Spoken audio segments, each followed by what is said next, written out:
Hello and welcome to Modesto, California, where the MJC Invitational is taking place today live here on NorCal Sports TV. I'm Jeremy Hurtado. I'll be bringing you this action this morning. Right now, we're looking live at the women's hammer throw. Just getting underway here. Got a fault there on the attempt.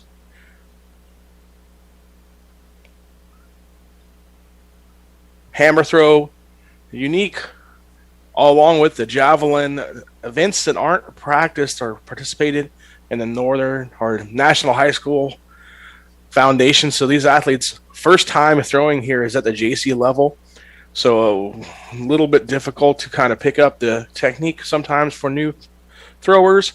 You also don't have a lot of throwers that compete in this event because of the fact that they haven't done it at all until the junior college level. So we have 6 athletes competing here this afternoon in the event.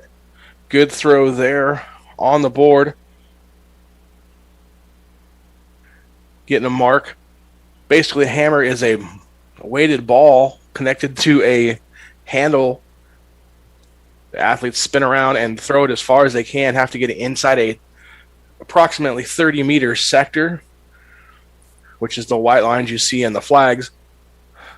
Angles out, must land inside the sector for it to count. Then once it gets a landing spot, they measure the distance from the throw area to the spot that the initial hits, as you see there, the officials doing right now. Again, beautiful day here in Modesto, California for the MJC Invitational. I'm Jeremy Hurtado, broadcasting from remote up in Sonora, California.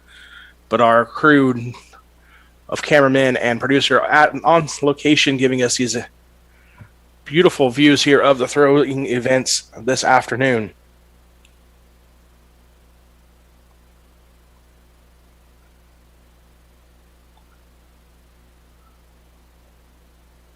Looks like that's a good throw, just barely in the sector along the right side.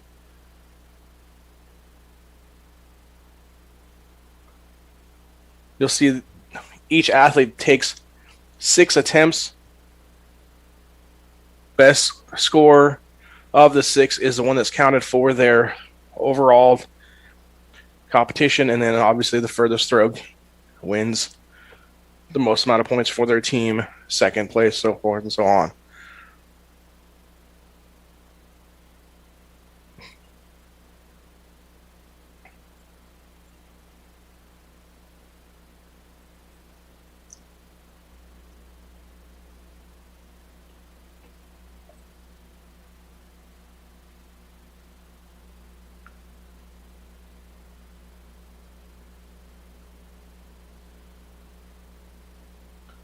Another fault there. As we see the red flag come up, saw the hammer hit the side netting there.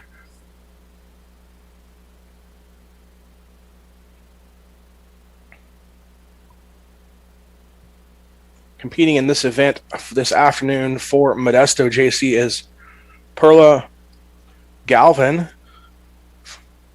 from COS, Alyssa Logan. Unattached athlete Isabella Riman, another unattached athlete, Alina Miranda, Zoe Munoz Sosa, and Amy Happinen.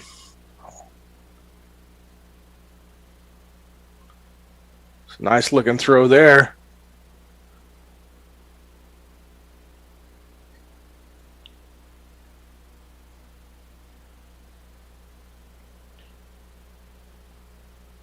In sector counts.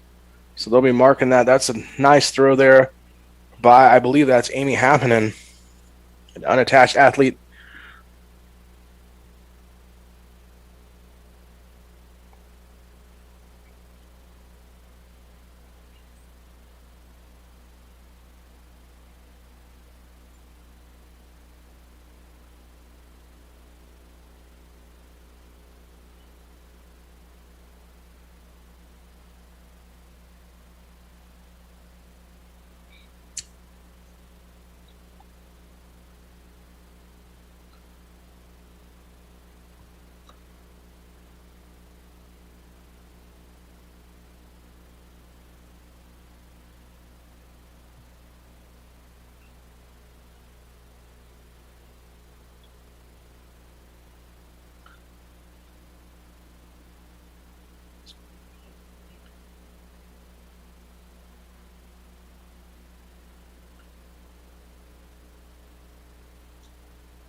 Got a little break here. Looks like coaching going over something with some of their athletes there as Galvin gets some instruction.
Good throw there by Perla Galvin.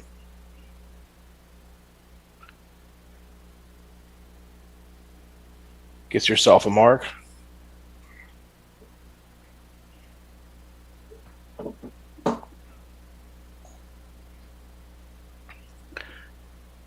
Next into the ring will be Alyssa Logan from COS.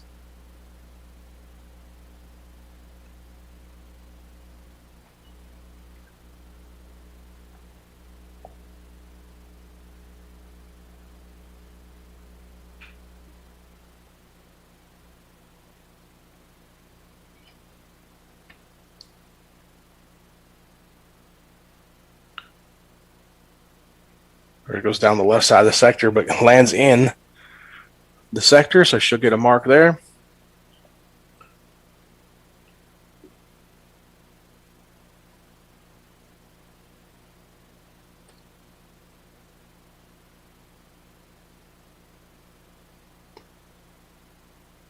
You see Amy happening, staying loose over there, just moving around, getting ready for her next attempt. She had a nice throw last attempt.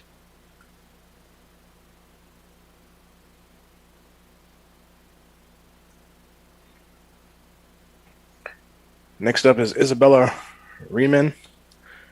Again, an unattached athlete. That means is they don't represent an actual school. They're just junior college athletes that are basically competing as individuals. Either their school doesn't have track and field or doesn't participate in events. So they're here participating as an individual. And she has a good throw down the right side of the sector.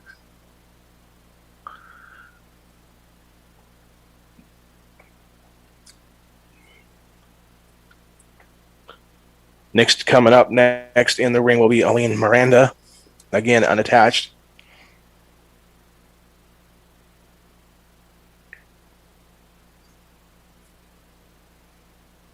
The attachment part is important because each event in the standings, if you finish first, second, third, fourth, you get team points overall for your competition. Obviously, if you are like a Modesto athlete, you get first, second, third, you get points for your school in the overall competition. However, if you're unattached, you obviously don't get points for any school. You're just there competing for yourself. That throw down the left side looks like it lands in sector just by about 3 or 4 inches. So Miranda gets her mark.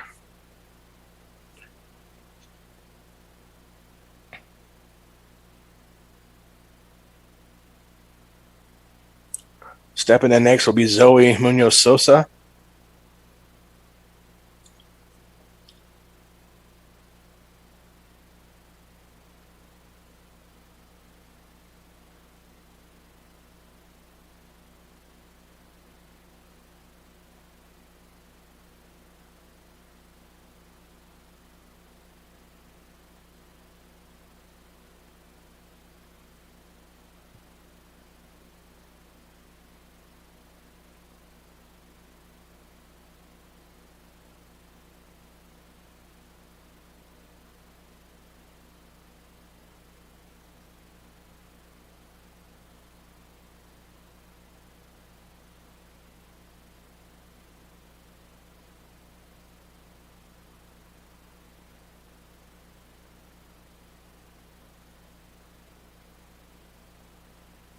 Another great throw there by her. Right down the middle of the sector.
Getting ready for I believe this is the third round of throws here.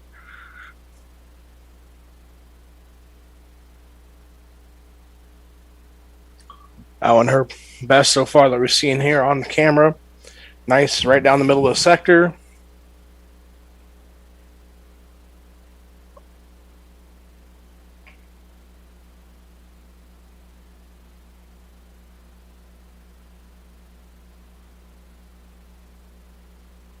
That one her best so far that we've seen here on the camera.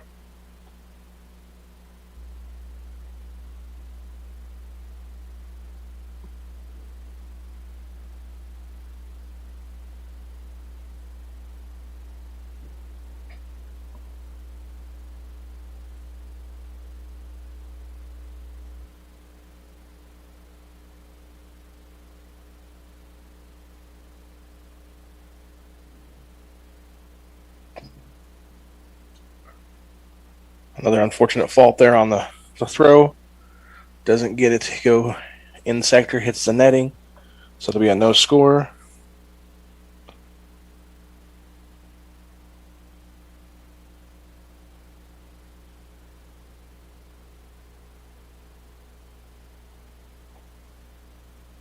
For Alyssa Logan there.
Now we're going down the left side of the sector.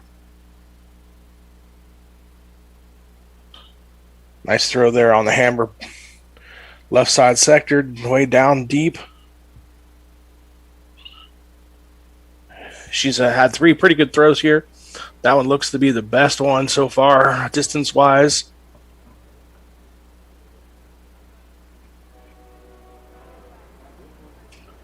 Again, this is MJC Invitational live from Modesto, California. I'm broadcasting from a remote location, so sometimes some of the names may be just a little bit off, so I apologize in advance for that. But nevertheless, we're bringing you the action live here on NorCal Sports TV here on a Friday morning, live Northern California. JC track events going all day today here on NorCal Sports TV. Come in, check them out in and out. You can also check them out on demand anytime you'd like as well. As we got javelin getting ready to take place over there on the main field.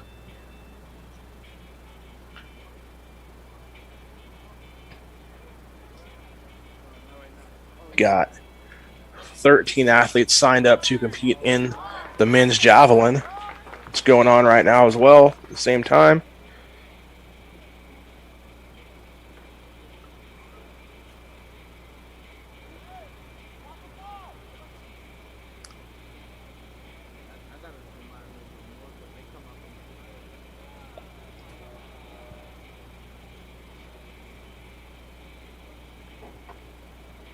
Get you a live look in over here at the javelin.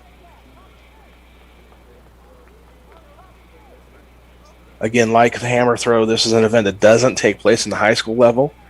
So a lot of athletes learning to do that for the first time at the JC level. As we switch back over here and pick up Perla Galvin's next throw here for MJC.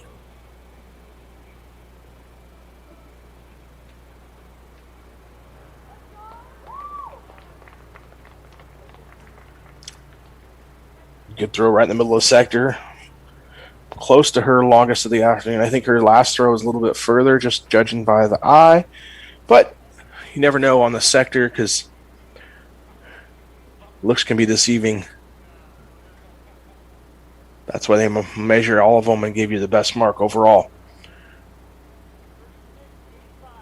Again, coming up all day long today on NorCal Sports TV is events here live from the MJC Invitational. You can, again, check those out live or on demand anytime you like on our YouTube channel. Go there, like, subscribe. Gives you all the information of when we're broadcasting events. And for the next couple weeks, we're got a few events coming up every day as we get to see one of the javelin throws here.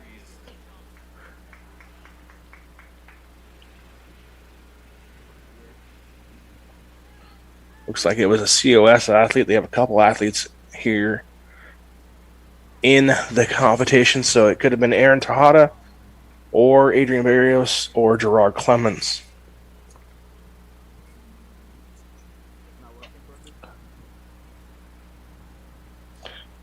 Isabella Riemann now in.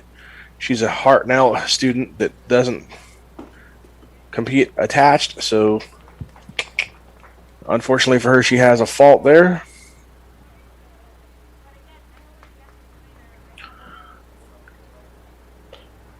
Now, Eileen Miranda in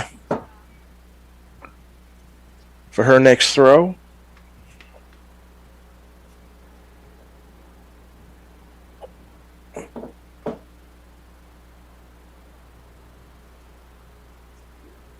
Miranda has 3 nice throws so far here in the competition. Let's see if she can get a 4th one here.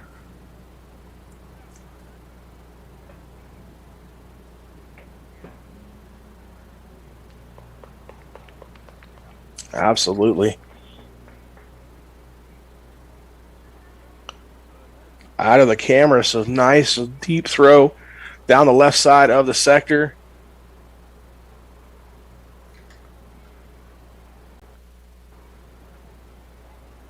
Great job there by Miranda.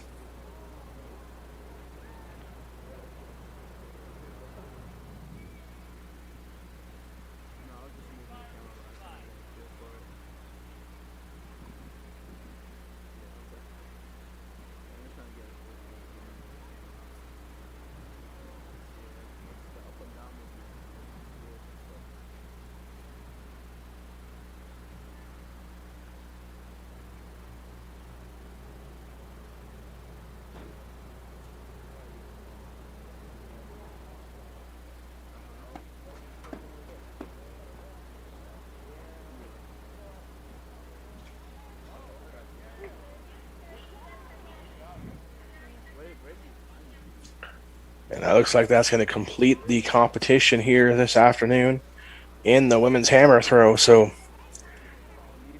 got to bring you 4 throws by each competitor.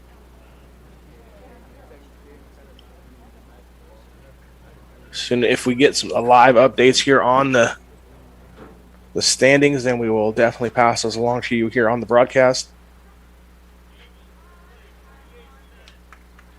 You see the men getting ready to come over and take their turn in the ring.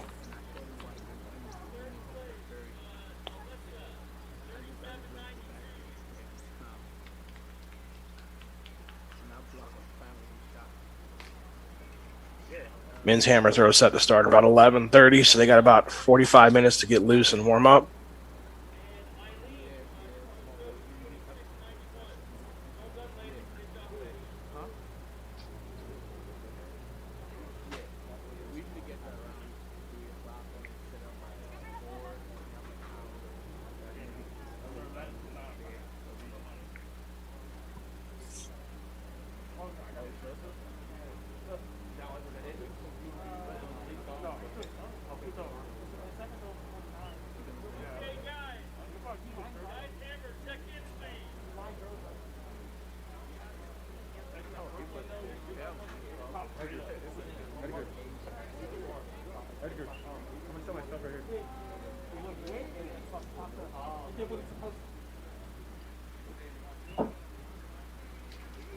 Back over inside the main stadium. Now we go over to the javelin.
Getting ready to start here at 11 o'clock is the women's high jump.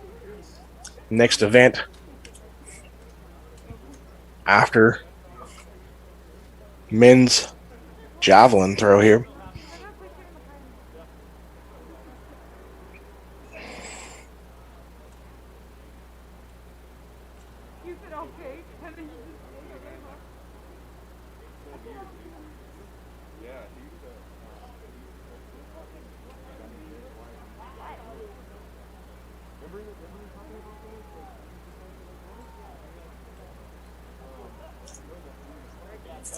Much like the hammer throw, javelin has a 30-meter-ish sector that it has to, or 30-degree sector rather, that it has to land in.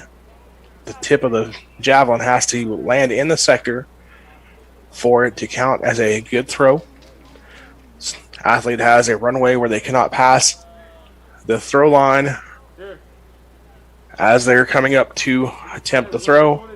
So you got to get your speed and then obviously stop at the right time, technique throwing it. And again, it's one of those events, like I said earlier, that isn't competed in high school, so they learn here at the JC level.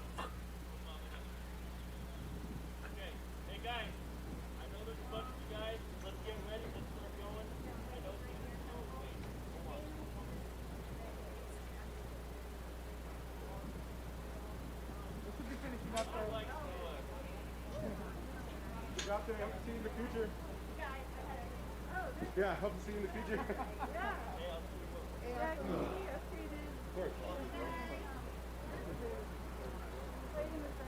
Yeah, I'm Minnesota today. I have been looking for a meet as well for like the last 2 years.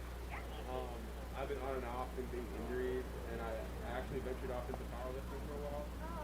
And then I just realized like I love powerlifting, but I love throwing way more. So I'm trying to balance out both of them. So we'll see how today goes. Today's my opener. So exactly right. It's like a COS athlete getting ready to throw here on the javelin. Oh wow.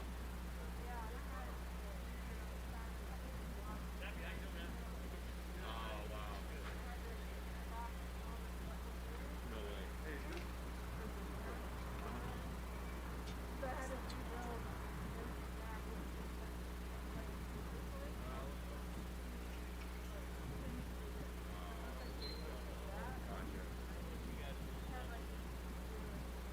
So on that kind of throw where it doesn't stick into the ground is where the javelin Good. I just put the one back in the ring. is not marked. Right.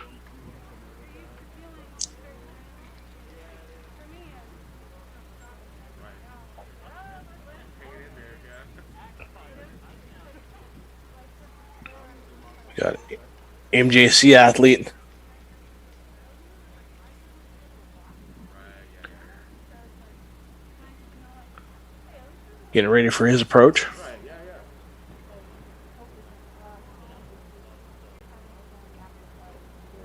That's what kind of track is like. You can do it forever. I mean, seniors and every level, youth, everything, right? So definitely something. I think for me, that's what I'm looking forward to, just competing with the rest of my life. I may never know. Maybe I turn into a shot putter because I can't swing the hammer anymore or something. Or we'll just see how it kind of works out. I love the hammer too. So I remember you actually throwing back in like 2011 or 12 at Hammer. Signed up to compete in this event are Aaron Tejada from COS, Corey Champ from San Mateo, Adrian Barrios from COS, Johnny Savong from Fresno, Hiram Hiram Blanken from COS, Gerald Clements from COS, Stephen Foley or Fornley from San Mateo, Landon Lucas from Modesto, Blake Greenlee from Modesto, Jazat Bahi from Modesto, Milo Greenwood from San Mateo, Aries Harris from Fresno, and Liam Laughlin from San Mateo. 13 athletes registered to compete in this event. Just a nice throw there down the right side of the sector.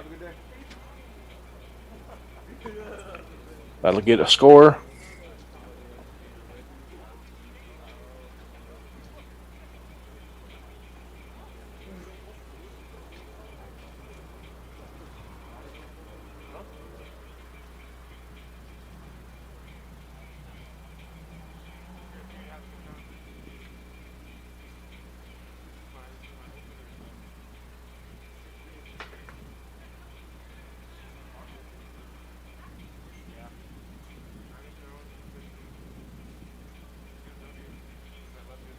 Nice throw there. Nice high arcing throw. Gets carry and the spear comes down and lands on the ground. Nice job there by the athlete.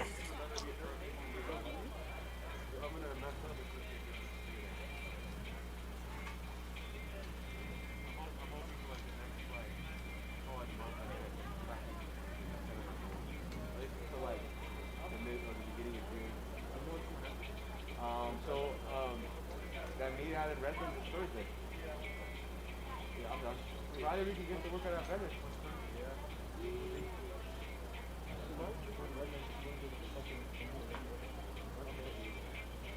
That's like 3 or 4 hours more. Oh yeah, so just the thing is the day before, you can jab and then you have hammer and chop it instead. I'll probably go the day before, sleep the night, and then compete the next day. Graduation? Online shit?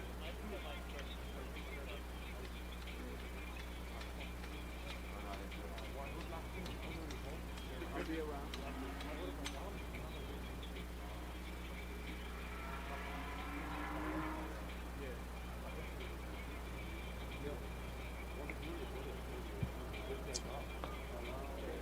She saw the red flag fly, so there's some kind of fault there on the throw. Thrower must have stepped over the line.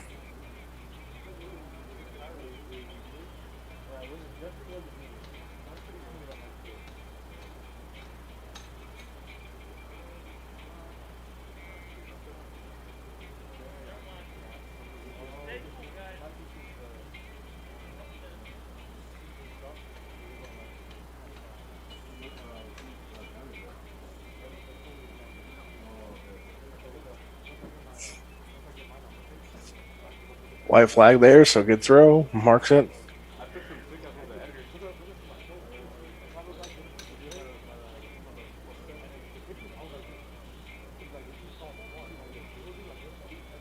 The one that I took of Edgar was actually from the low. So it was like, I don't know if you saw it. You saw it? Yeah. It was pretty cool.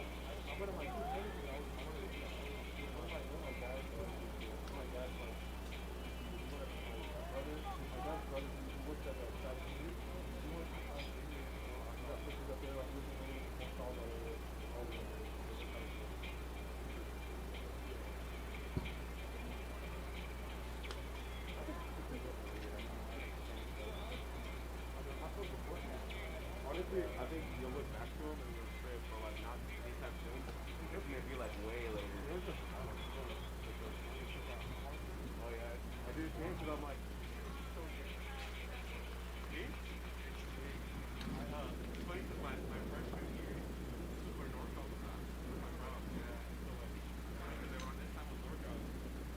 And yeah, and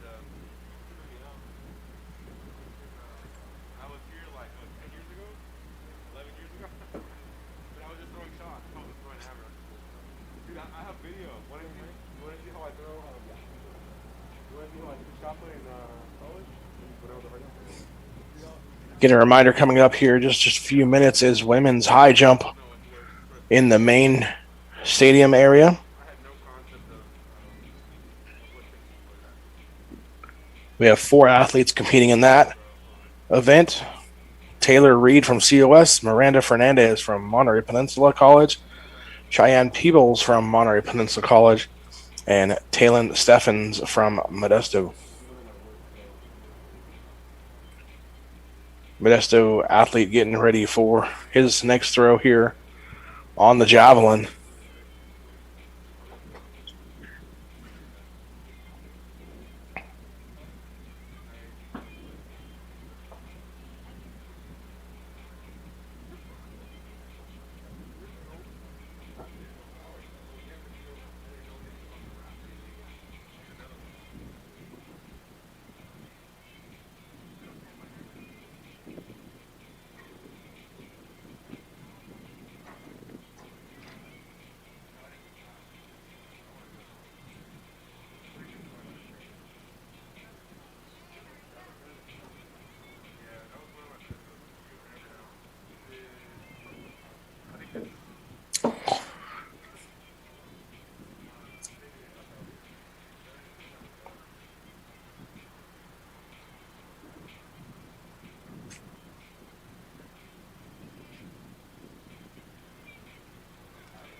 Jazat Bahi getting ready here for MJC to throw javelin.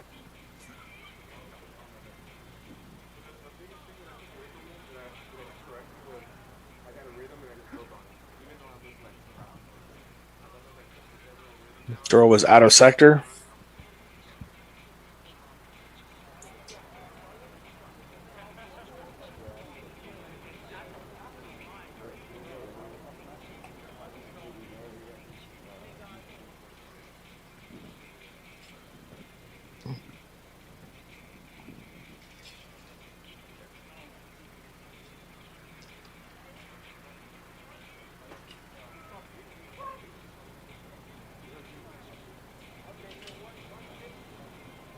Another scoreable throw there by, I believe that's Milo Greenwood from San Mateo.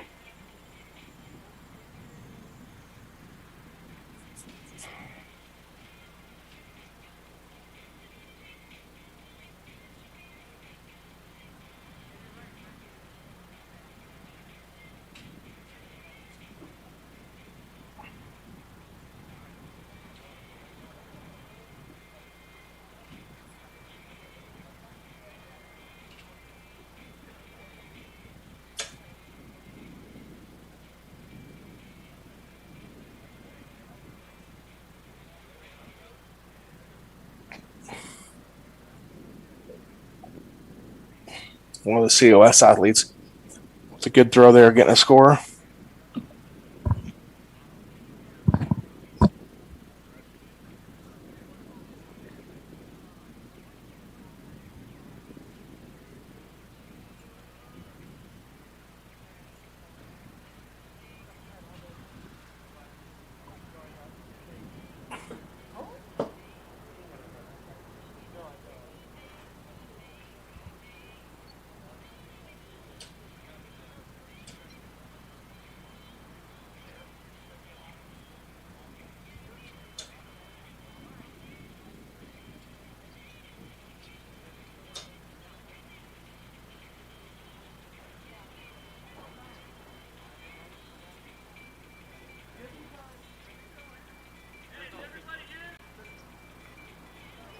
Good throw there. I believe that was Corey Camp. Nice throw by San Mateo.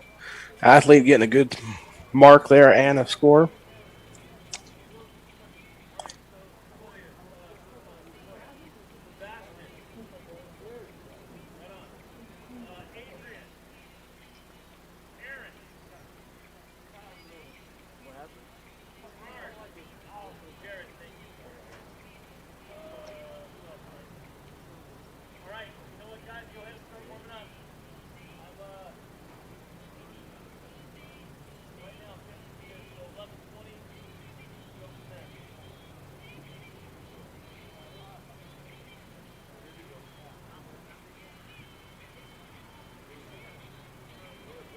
Next up is Johnny Savong from Fresno City.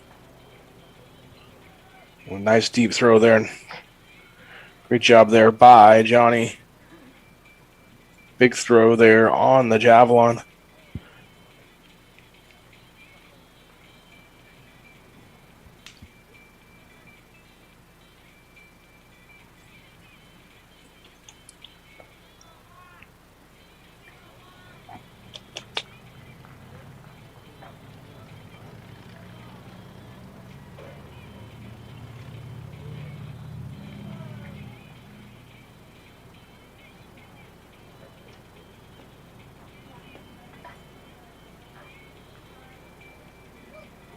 And again, now we're back to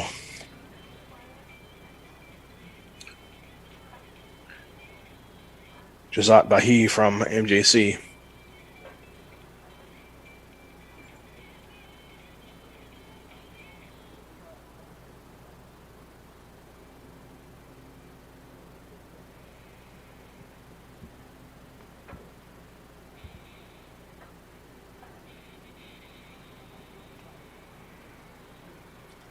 His last throw, missed sector, off to the right. We'll see if he can adjust and get a throw here that counts.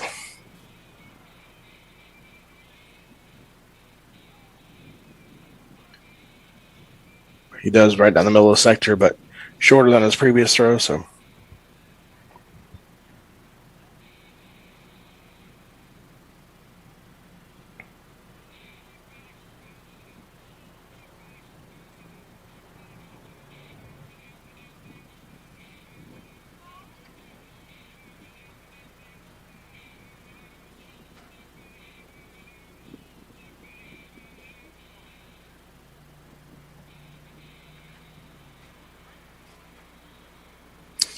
San Mateo athlete here.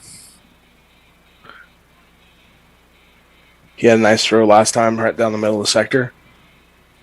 High arcing throw. A little shorter than last time.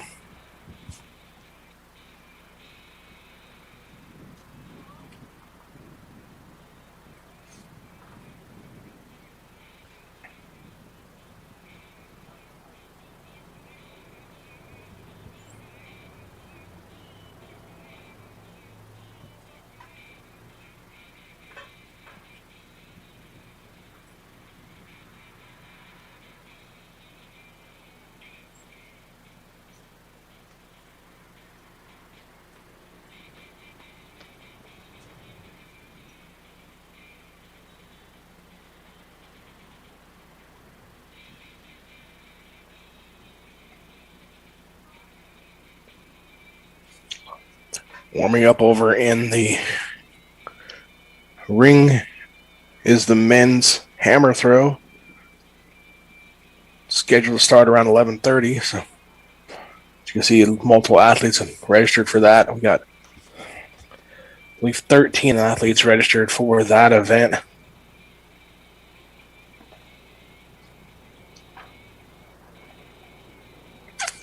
$17 athletes for the men's hammer throw. Big field of competitors over there.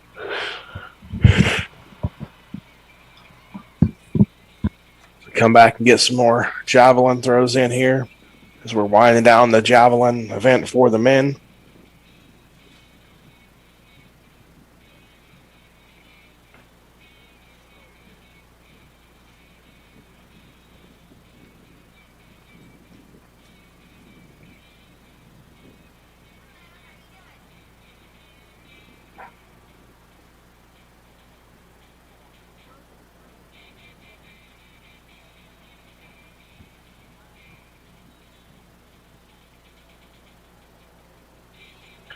Nice throw there.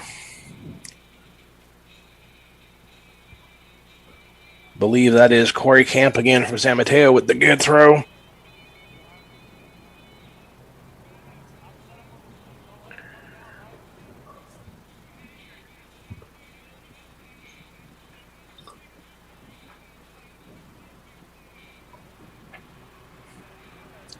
Don't forget, you can watch all this action all day long in and out on our YouTube channel. Like and subscribe for future events coming up.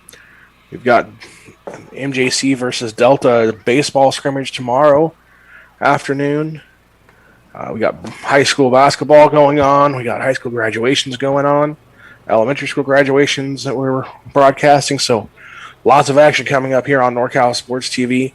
You can check it out anytime you want, live or on demand on our YouTube channel. As Savong with his next throw for Fresno City. Nice job there. Looks like it's just about almost the same as his last throw, maybe a little longer. So he's having a good day throwing here for Fresno City.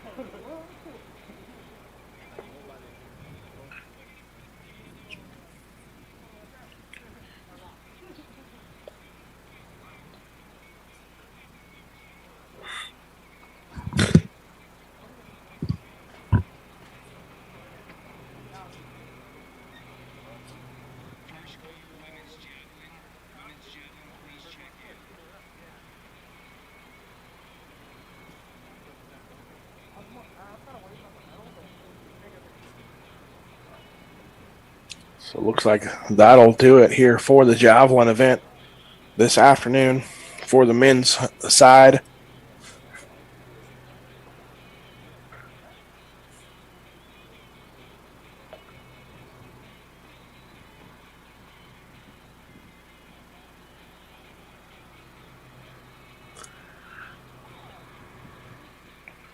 Don't forget, coming up shortly, we have the women's high jump getting ready to take flight over at the other side of the stadium, as well as the men's hammer throw also getting ready, as we saw them, a glimpse of them warming up a little earlier.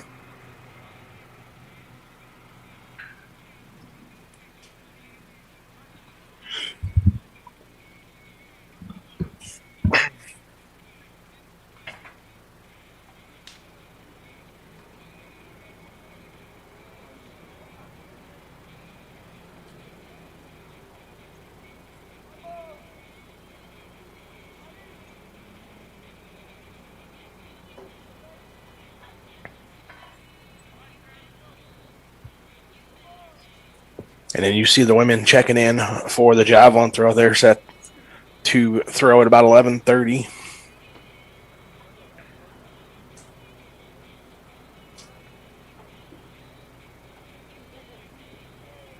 There's 9 contestants registered there.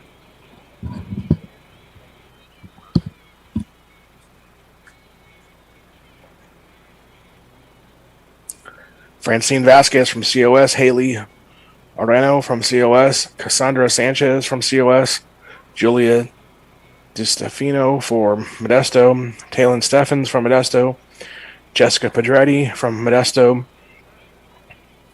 Perla Valdovinos Gavlin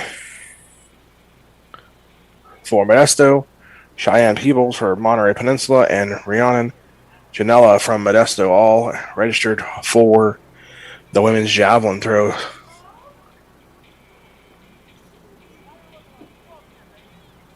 As warm-ups continue over for the men's hammer throw.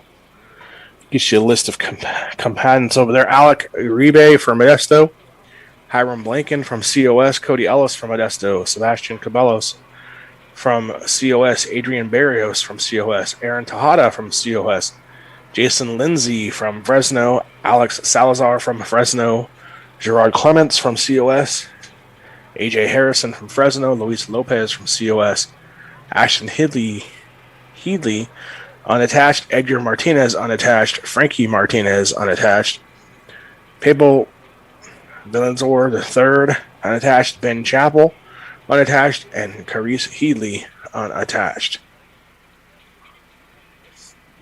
So again, 17 men entered into the hammer throw here this afternoon.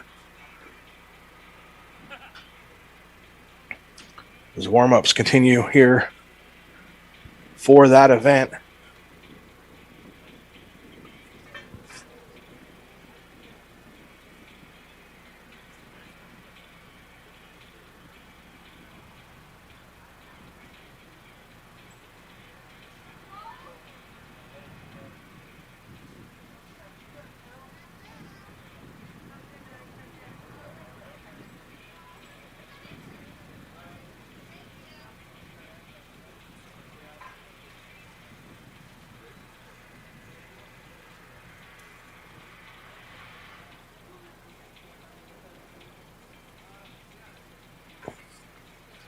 As mentioned earlier, that is for the men, it is a 16-pound iron ball that's attached by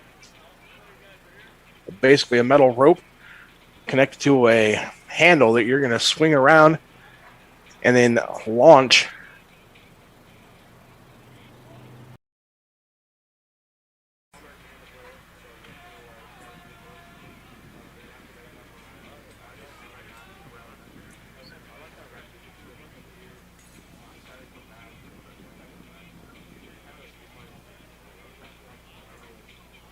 Right now we got warm-ups going on both hammer throw and the women's.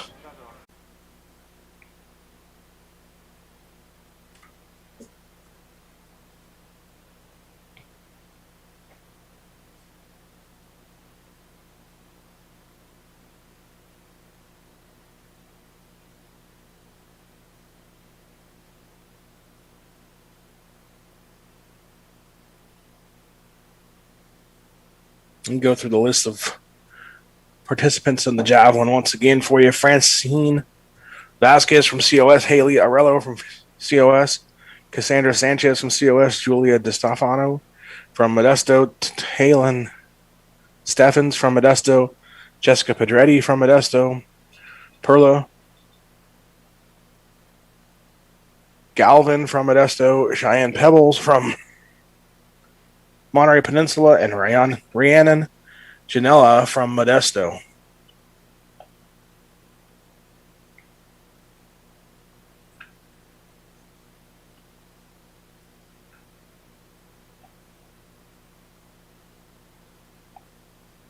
So 5 MJC, 3 COS, and then 1 Monterey Peninsula.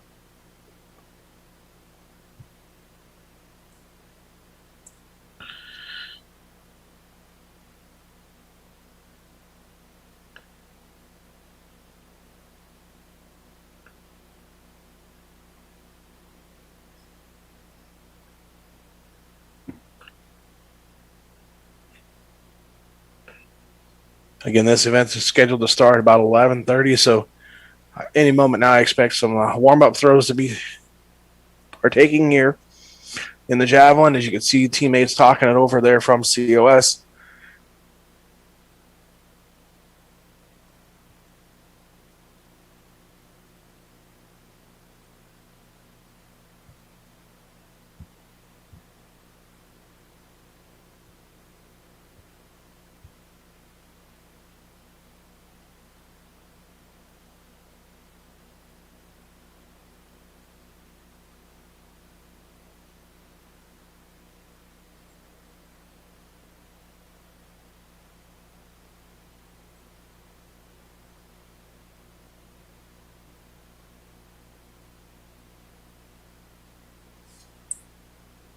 Looks like we're about to get underway for the men's hammer throw.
Stepping into the circle first in the men's hammer throw should be Alex Uribe.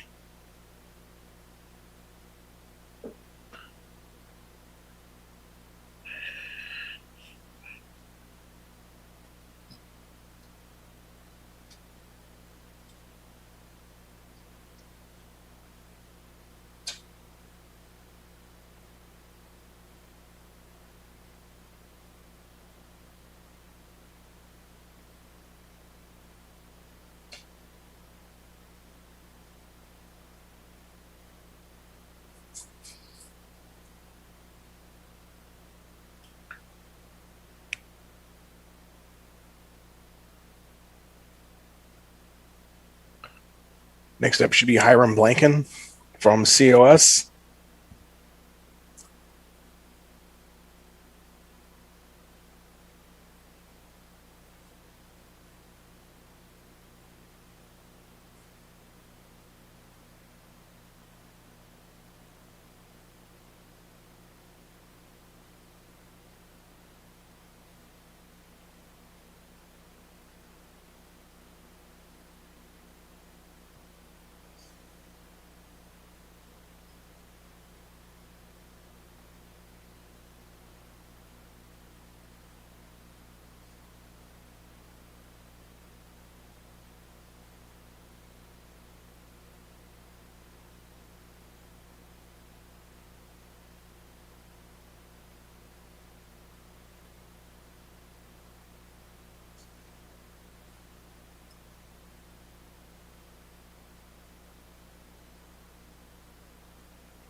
believe this is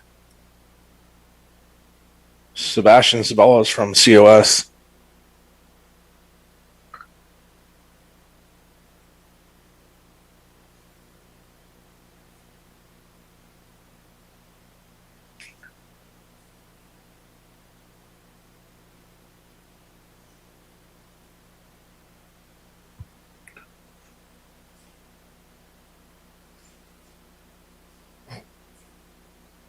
Which would make this Adrian Barrios from COS up next.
That throw out of sector off to the right. No score.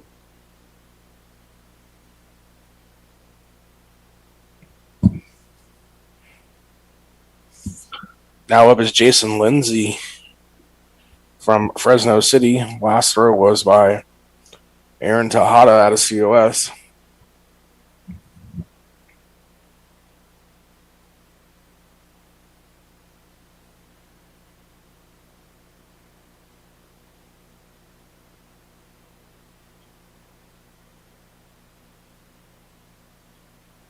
Good first throw there by Lindsay for Fresno City.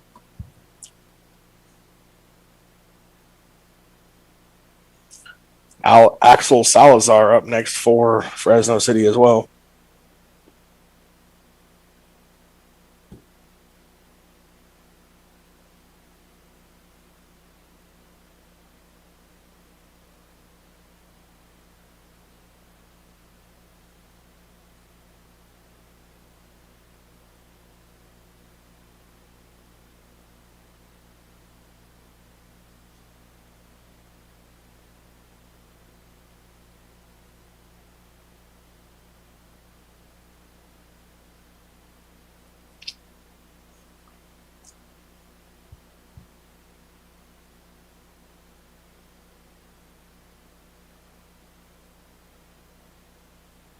Another good throw there for Fresno City. Deep down the left side of the sector. Gerard Clemens up next for COS. But Axel Salazar looking to get a good mark there on his first throw of the afternoon.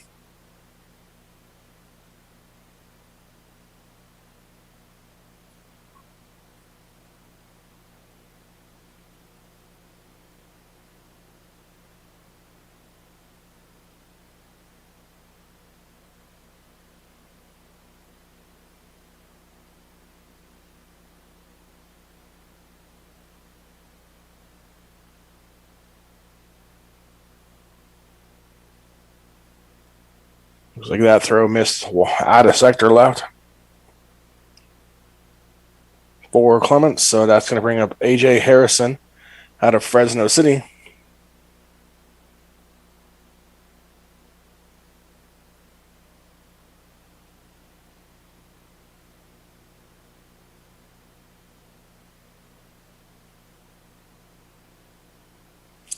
in sector down the left side, so that'll get a score for Harrison.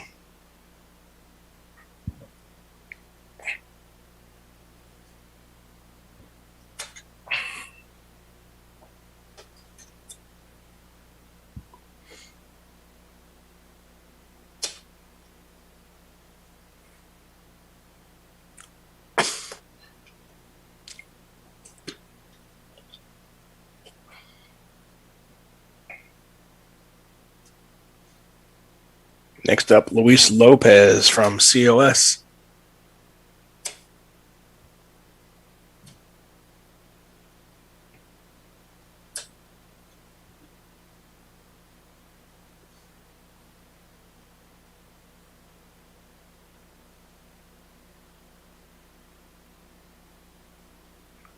No mark, stepped out of the circle.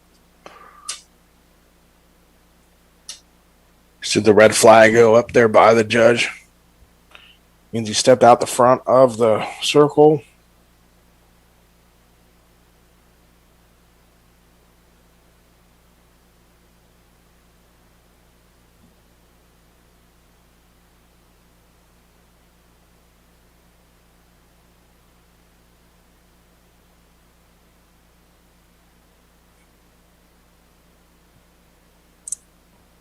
Ashton Headley there with the throw. Eating unattached.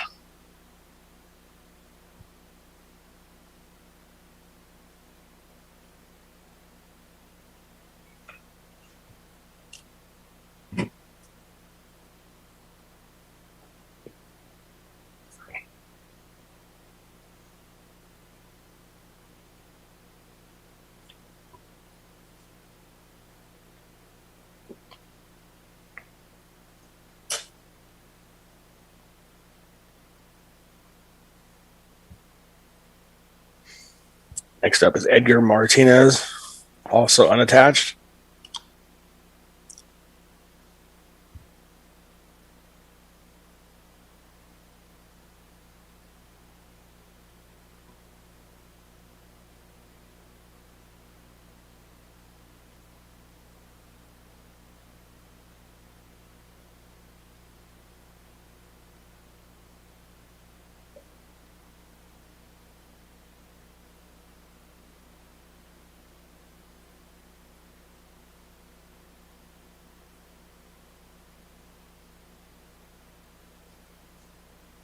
Next up, Frankie Martinez.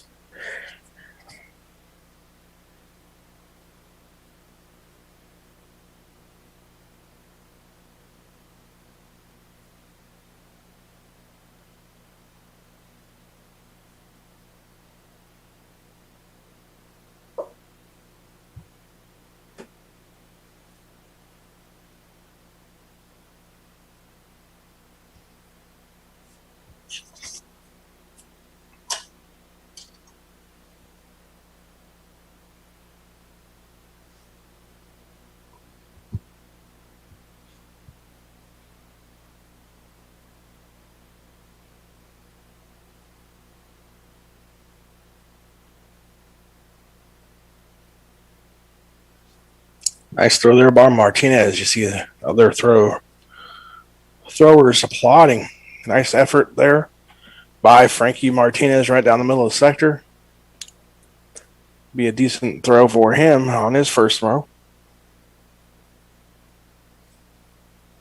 Next up on the schedule is Pablo Vilazar III.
His throw goes down the left side sector, so he'll get a score on the first throw.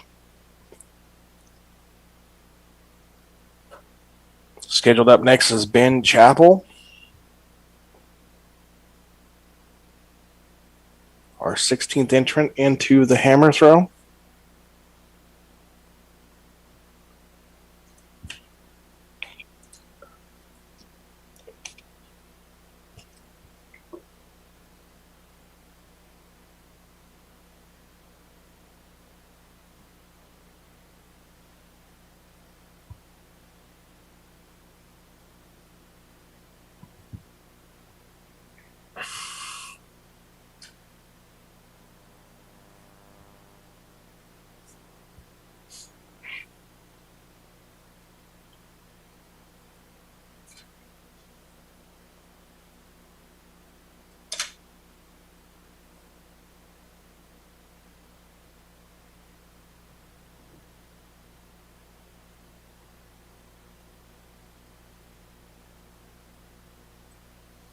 And rounding out the first round of the hammer throw is Kairos Headley.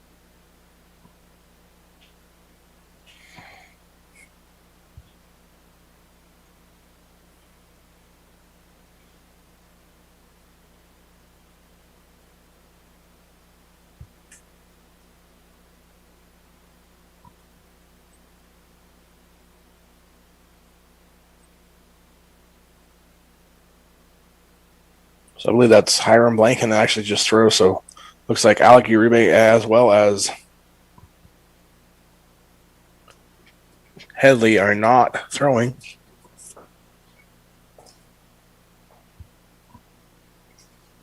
So I'd bring up Cody Ellis from Modesto.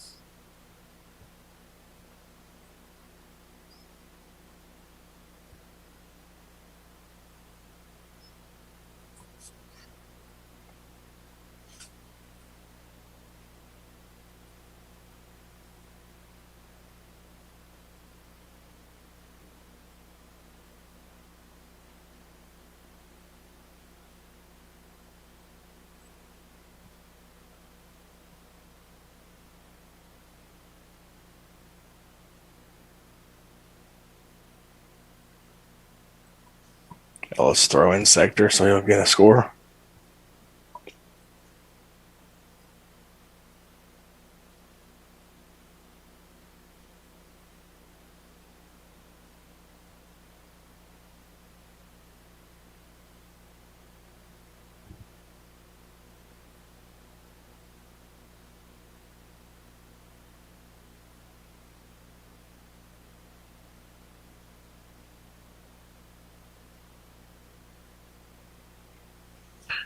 Brings up Sebastian Sabalos from COS up next.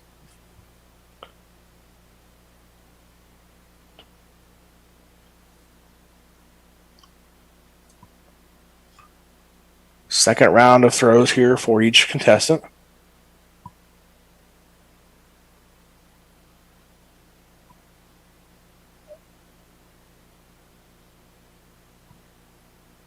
Sabalos going to reset.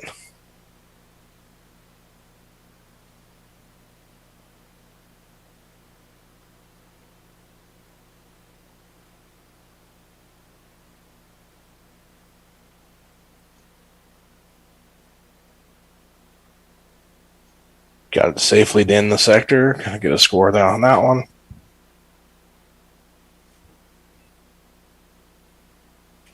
Bring up Adrian Barrios next for COS.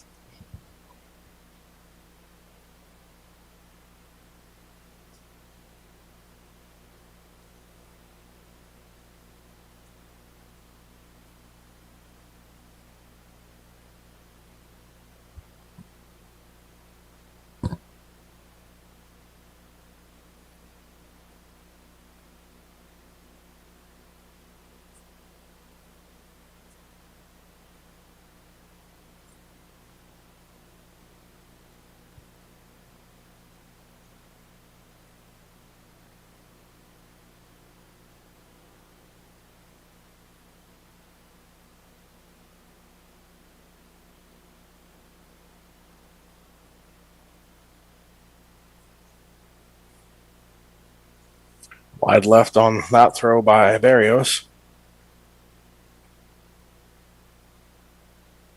Brings up Tejada for COS.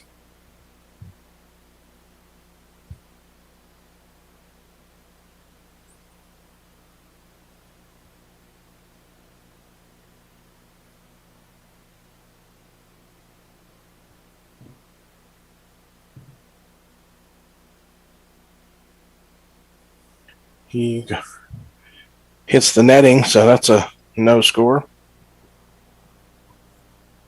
We bring up Jason Lindsay now from Fresno City.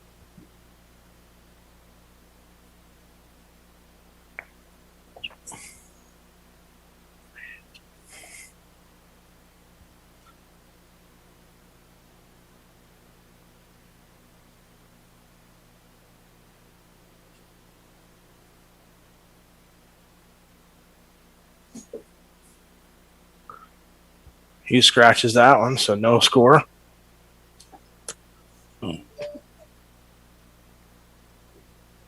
By scratching, it means he walks out the front instead of the back of the ring, therefore making it a no score. A lot of times athletes will do that, just they don't have to mark a bad score. They know they've already got a better one, so they just don't waste the official's time.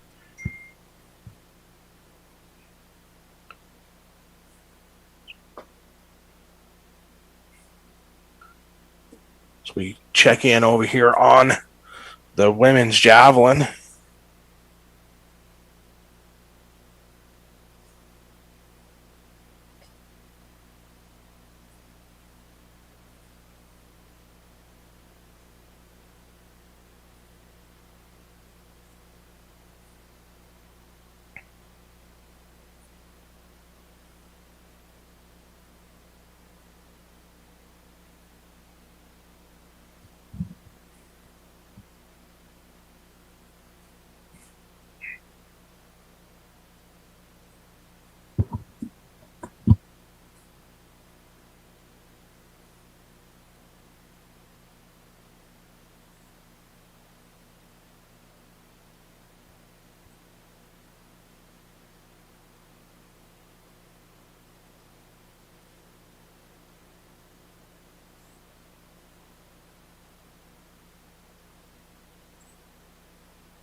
Next up, I believe, is Julia DiStefano from Modesto. She gets a score there.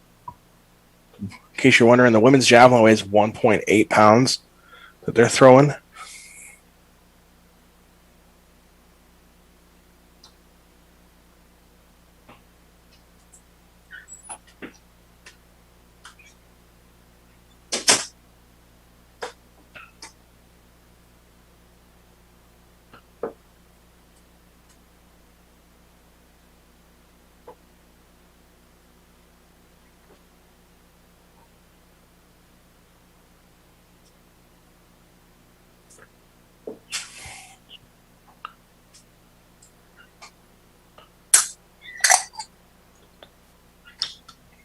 Stepping in now, looks like it's going to be Cheyenne Pebbles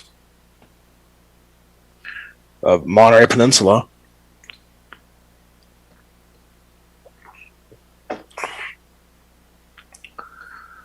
Nice throw there for the Lobo. She gets a throw in sector and gets a mark.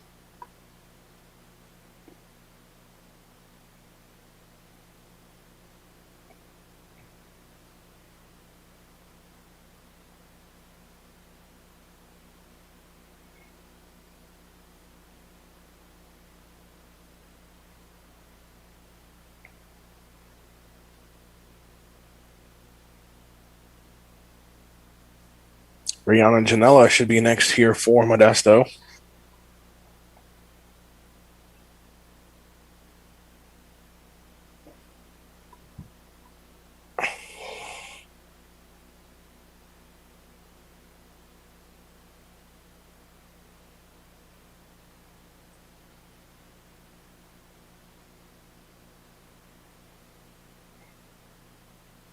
Hits it down the middle of the sector. But looks like the red flag was up. So there's fault on the other side. Must have been a foot fault. So won't count for the MJC athlete.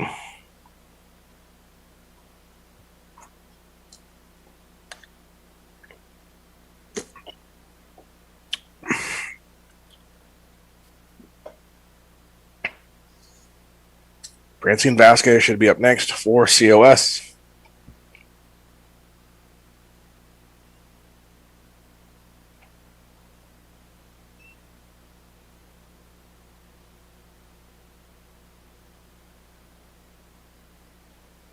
Hits it in the sector.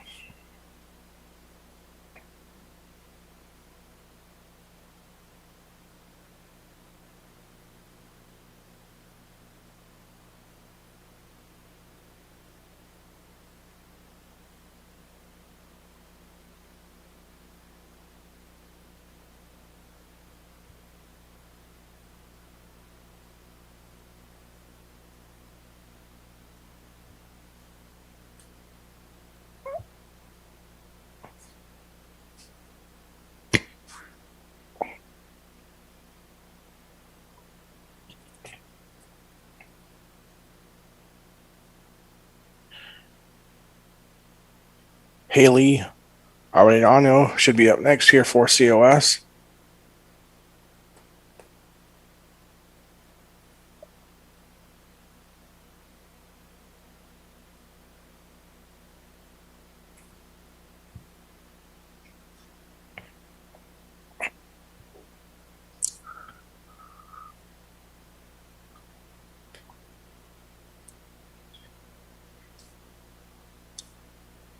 Phyllis Samuel stepping into the ring over the hammer throw.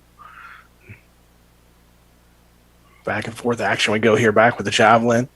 And then Middle the third with his second throw of the afternoon, down the left side of the sector.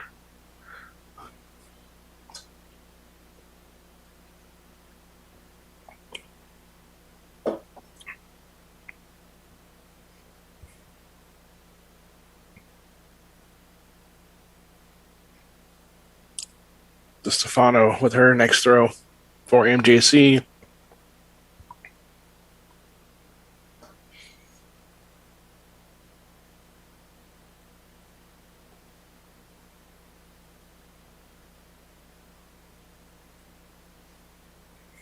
Ben Chappell stepping back in now on the hammer throw.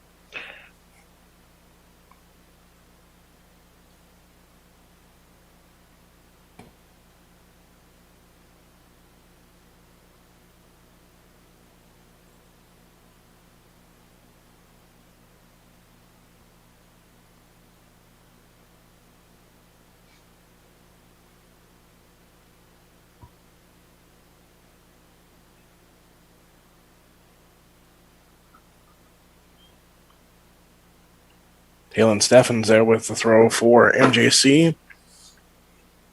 Again, back and forth action we go here. Down the right side of the sector is in for Ben Chappell.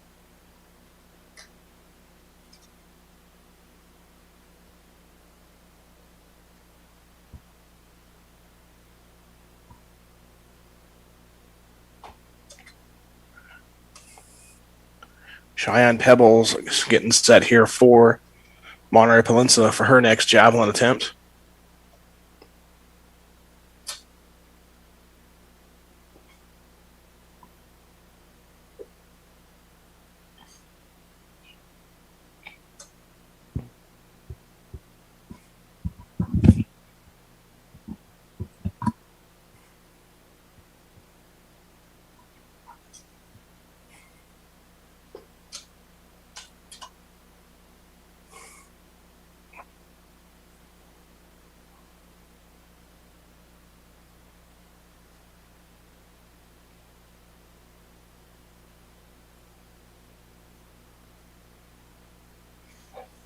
Back to the top of the order we go on the men's hammer throw as Hiram Blanken throws.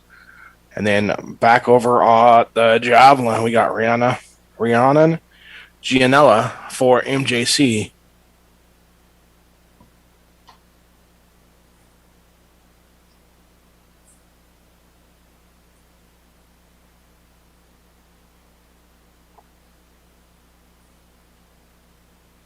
Big throw there for Gianella. One of the longest of the afternoon that we've seen in the javelin.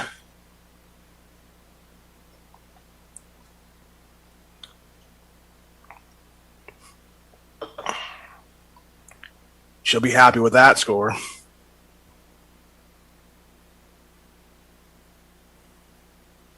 As you can see, a little excitement there at the javelin area as they get in the score for her throw.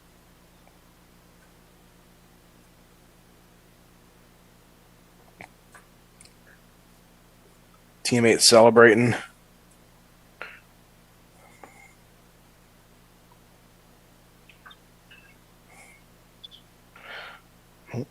No score there on that one as it hits the netting.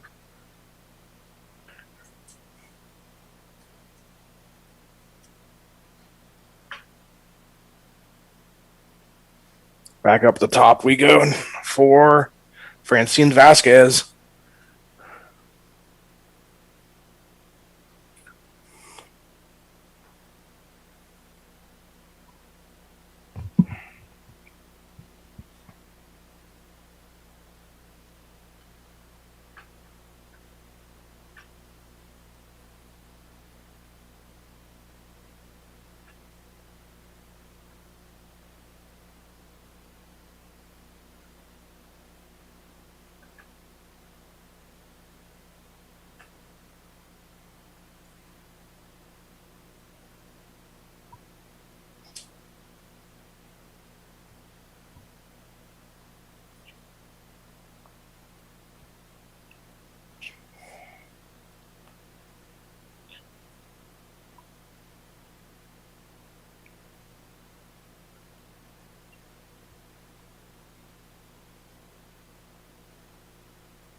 No score there for Barrios as Tejada gets ready to throw for COS in the hammer. On the javelin side, we got another COS athlete throwing, getting a mark. That'll bring up Julia DeStefano for MJC next.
Okay, I believe this is Jessica Pedrati now for MJC.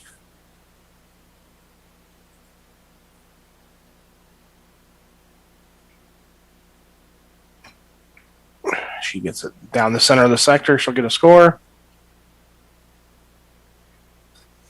Bring up Cheyenne Pebbles from Monterey Peninsula.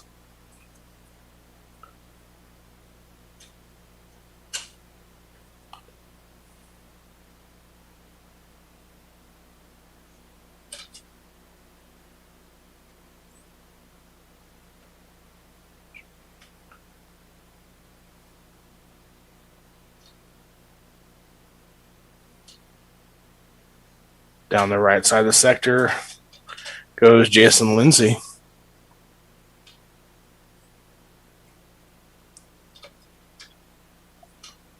And as mentioned, here comes Pebbles for Monterey Peninsula College.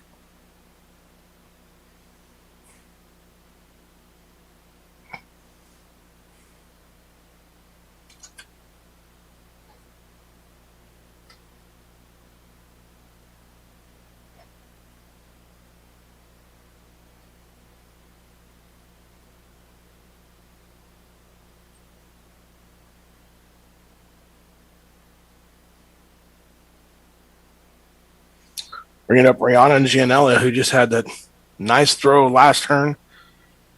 See if she can back that up with another good throw here.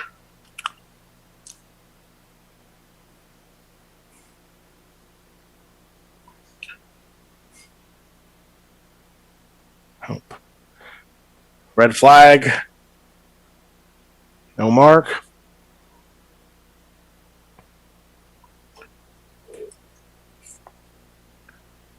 Back over to the hammer throw.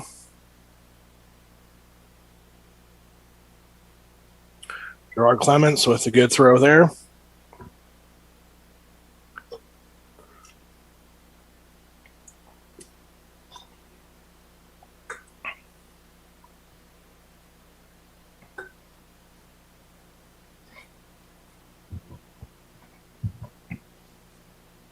Looks like that might conclude our action over here at the women's javelin.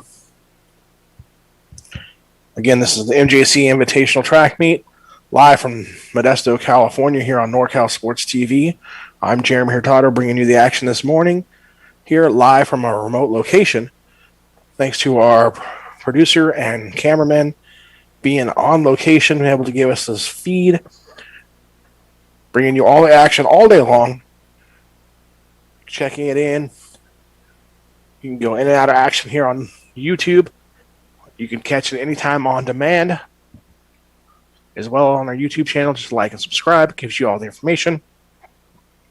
Anytime we are broadcasting events, it will give you a notification so you can check out high school basketball, high school football, college football, college track and field, even some graduations this summer. So lots of stuff going on our YouTube channel. Check it out. Like, subscribe, follow us for all the information.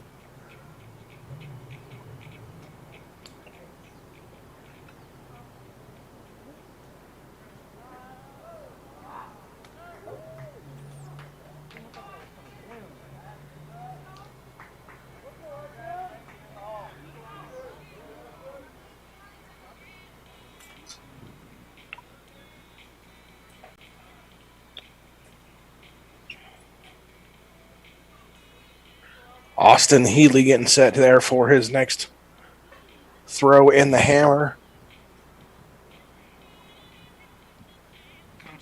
Stepping into the circle.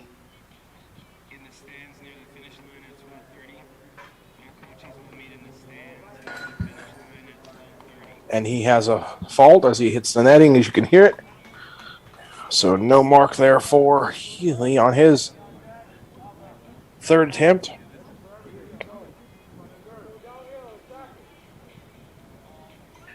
Edgar Martinez coming up next here, unattached. Had a decent throw his last time down the left side of the sector. See if he can improve on that this time.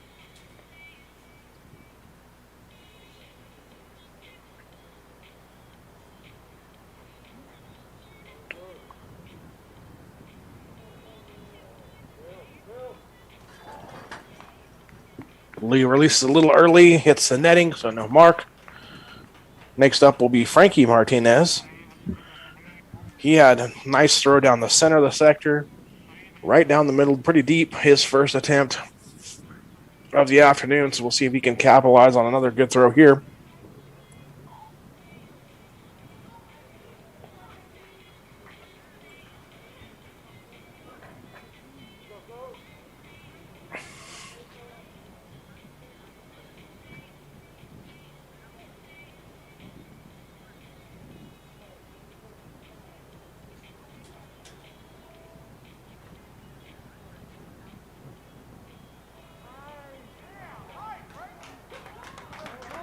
Another nice throw there by Frankie Martinez.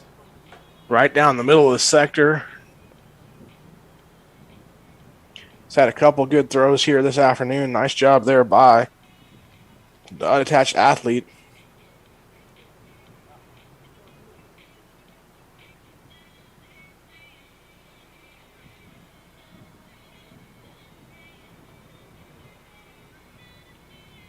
Stepping in next will be Pablo Valazar III for his third attempt.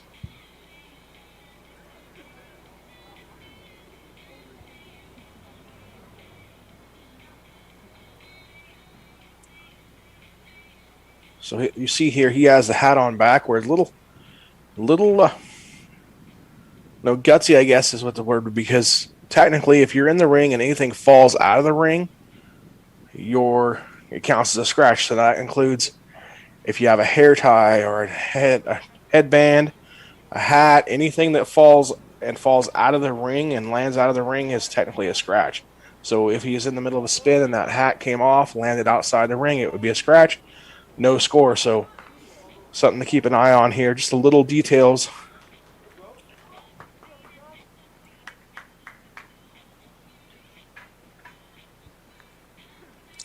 You saw there too, you have to enter on the back half of the ring and exit out of the back half of the ring. Otherwise, it's considered a scratch as well. That goes for any of the throwing events, discus or hammer. Throw down the left side. Looks like it's going to be a good mark. Don't see any red flags.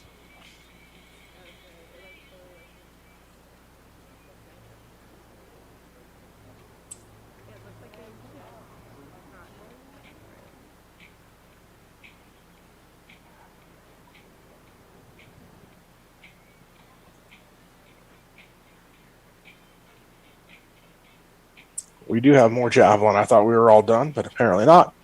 So, another round of javelin there by Arellano.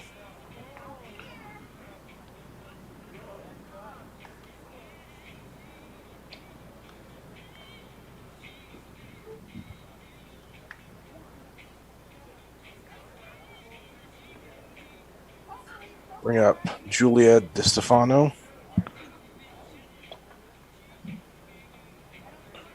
for MJC.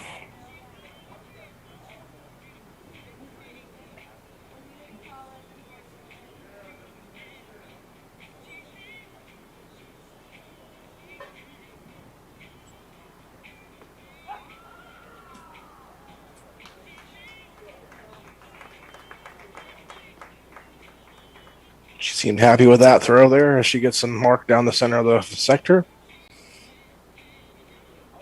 Now we go back over to Ben Chappell in the hammer throw.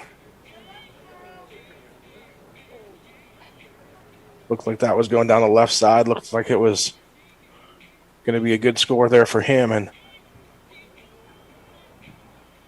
DiStefano getting a high five from somebody as she leaves the javelin area.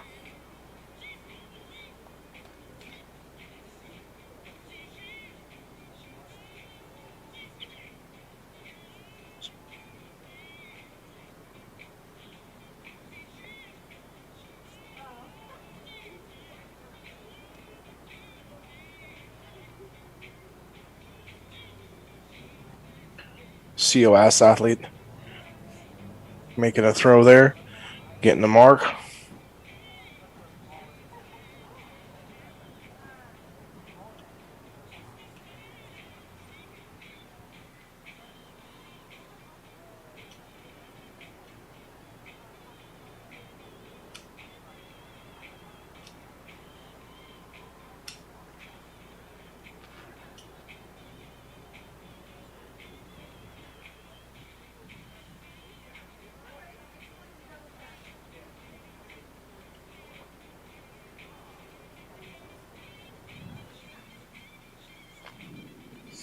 Jessica Pedrati getting ready for her attempt.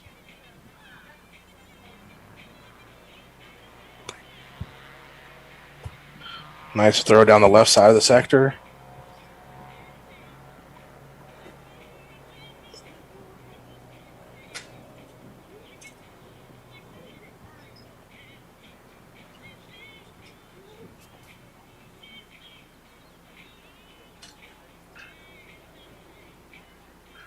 It's like Cheyenne Pebbles getting set to throw here now, next for Monterey Peninsula.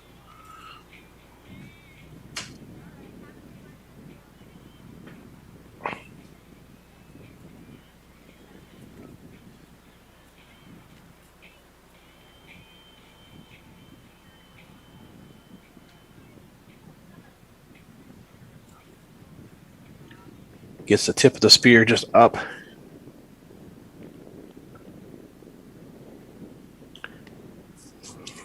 Doesn't turn over, so it'll be a no score on that one.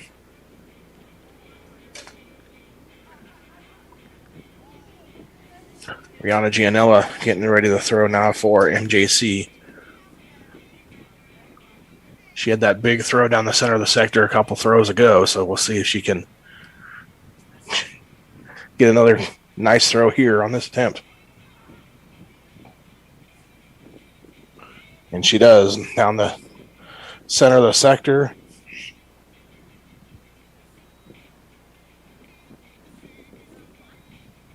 Not quite as good as the second throw that she had, but still not a bad throw.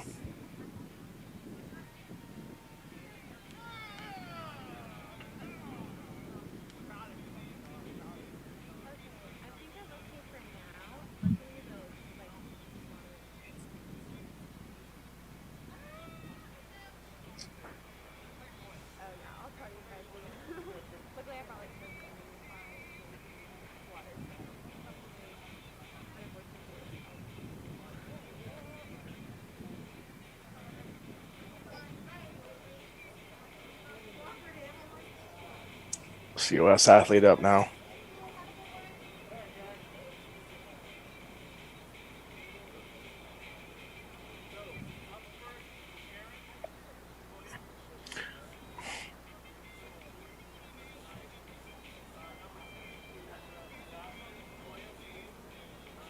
I believe that's one of her better throws of the afternoon, so good to see her get a positive mark there.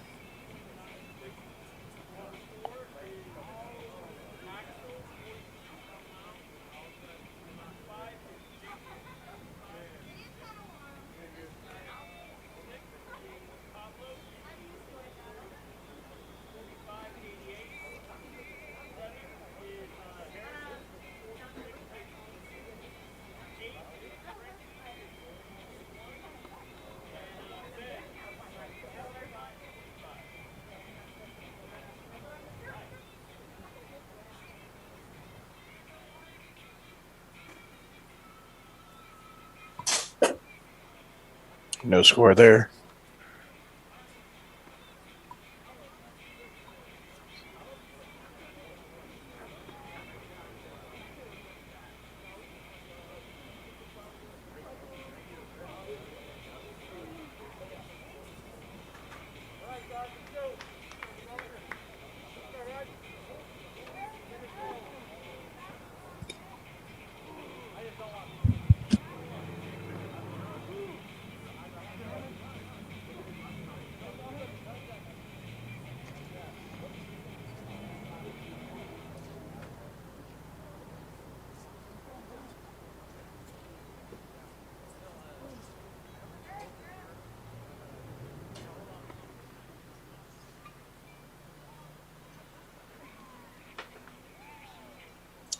Nice throw there by Peebles. That's one of her better ones that we've seen here so far this afternoon as well.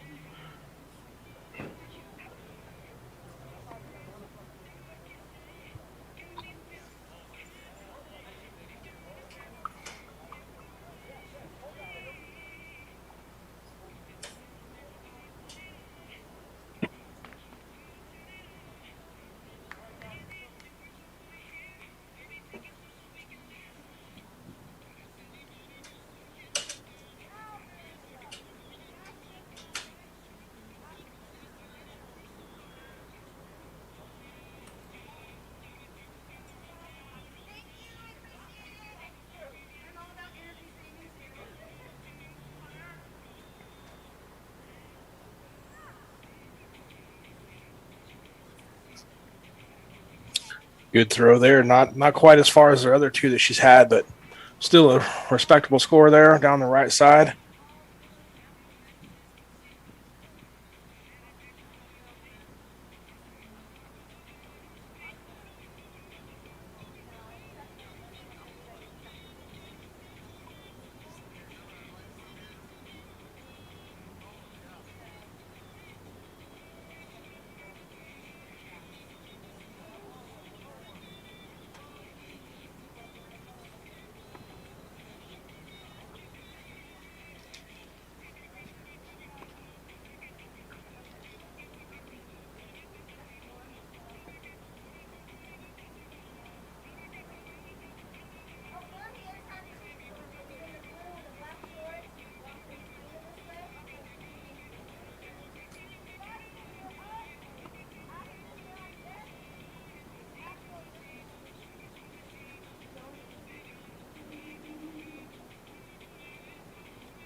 Got a fault there as he steps out the front of the hammer throw.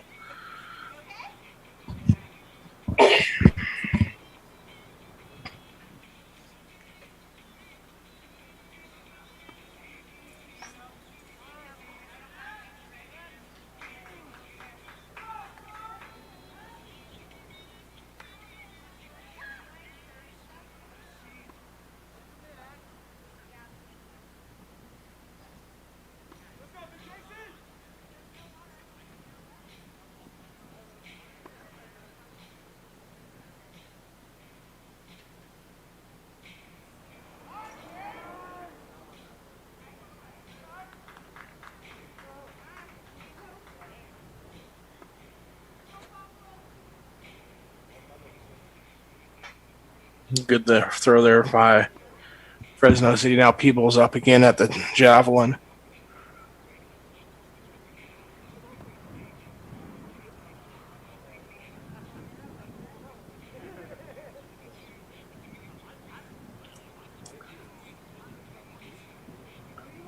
Not a bad throw. Looks a little shorter than her last throw, but still two good throws back to back.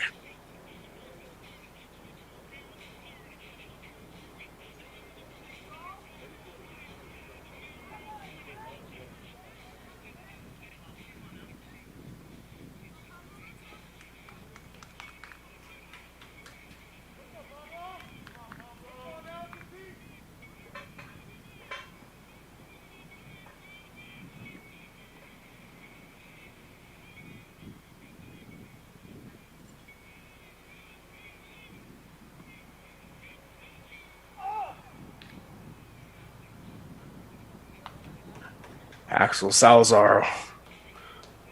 No score there. Actually, that was Villasar the third, excuse me.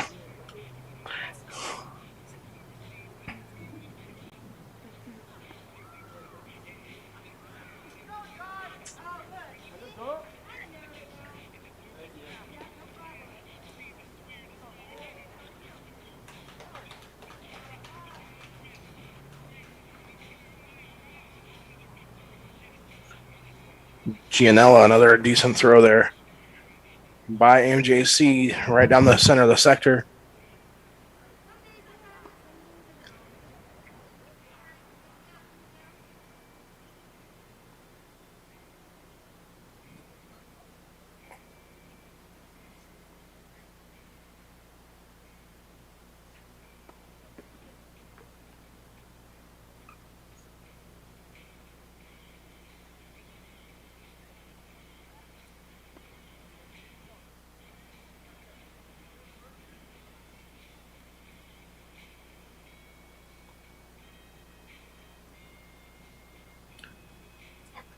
And now I believe the javelin throws over. Been tricked once before, though, but when they're rolling up the tape measure, usually a good sign that they're all done competing. So we go back to the last couple of throws here in the men's hammer throw. I believe Ben Chappell will be up next.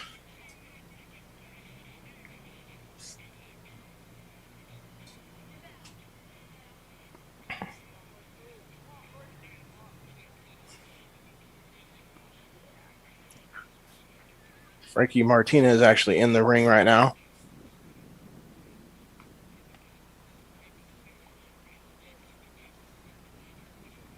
He's had two really good throws so far here.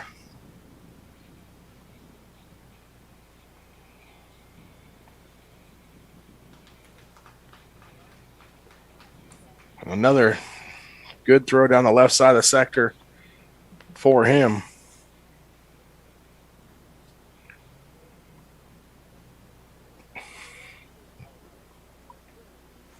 As you can see, getting ready inside the stadium is the women's high jump, or pole vault, rather.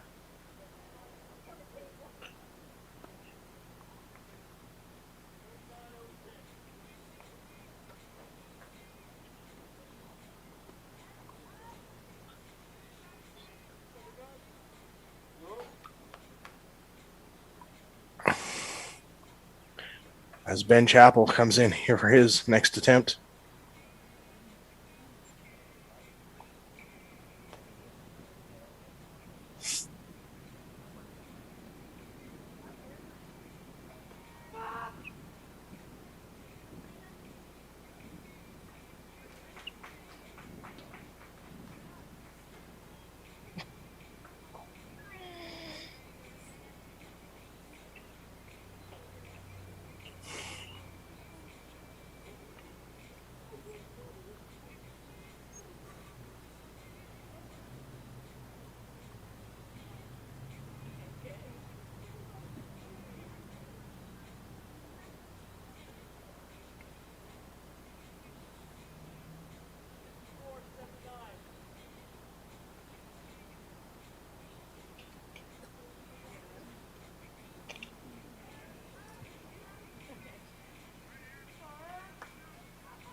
We're watching the conclusion here of the men's hammer throw live from the MJC Invitational in Modesto, California.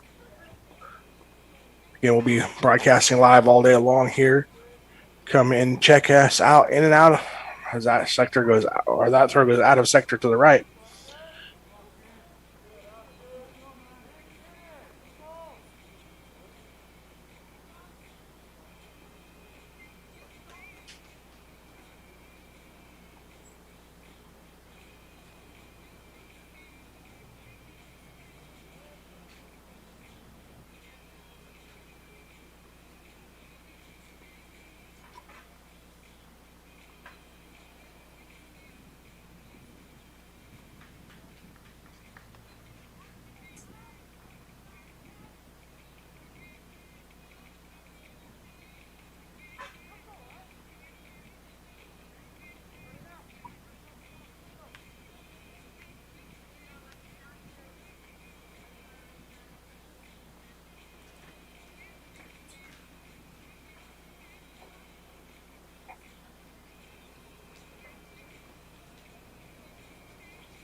That throw goes out of sector there by Fresno City Axel Salazar. Jason Lindsay now in the ring.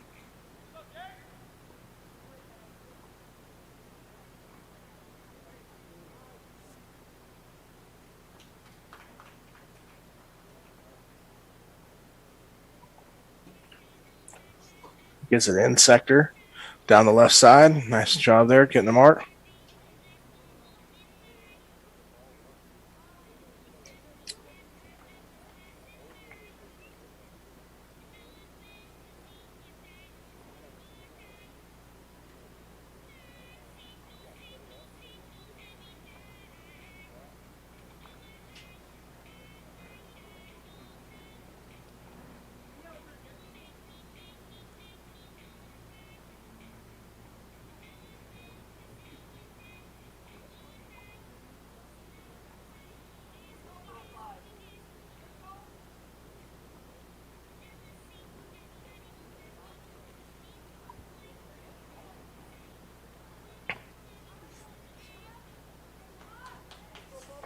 Bill Lazar the third now stepping in.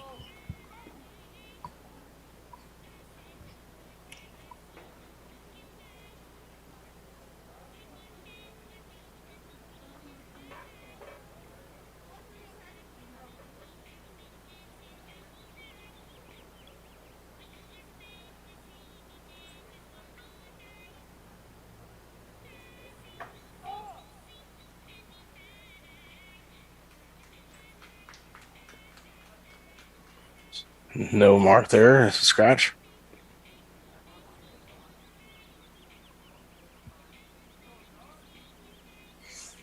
Gerard Clements coming in now for Fresno City.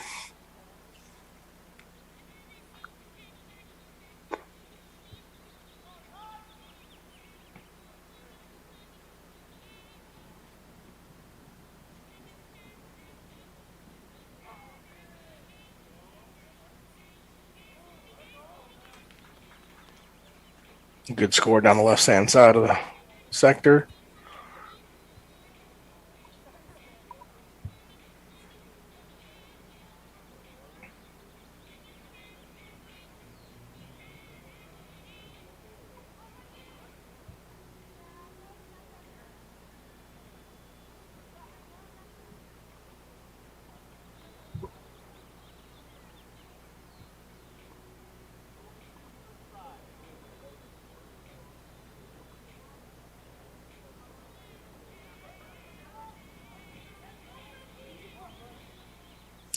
Frankie Martinez coming up next here.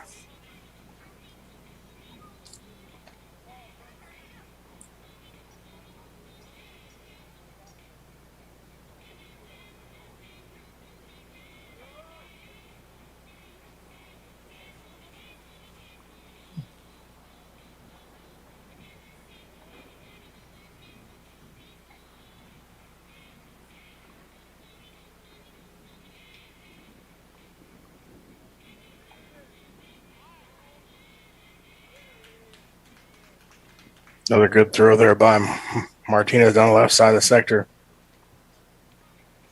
He's been solid all afternoon.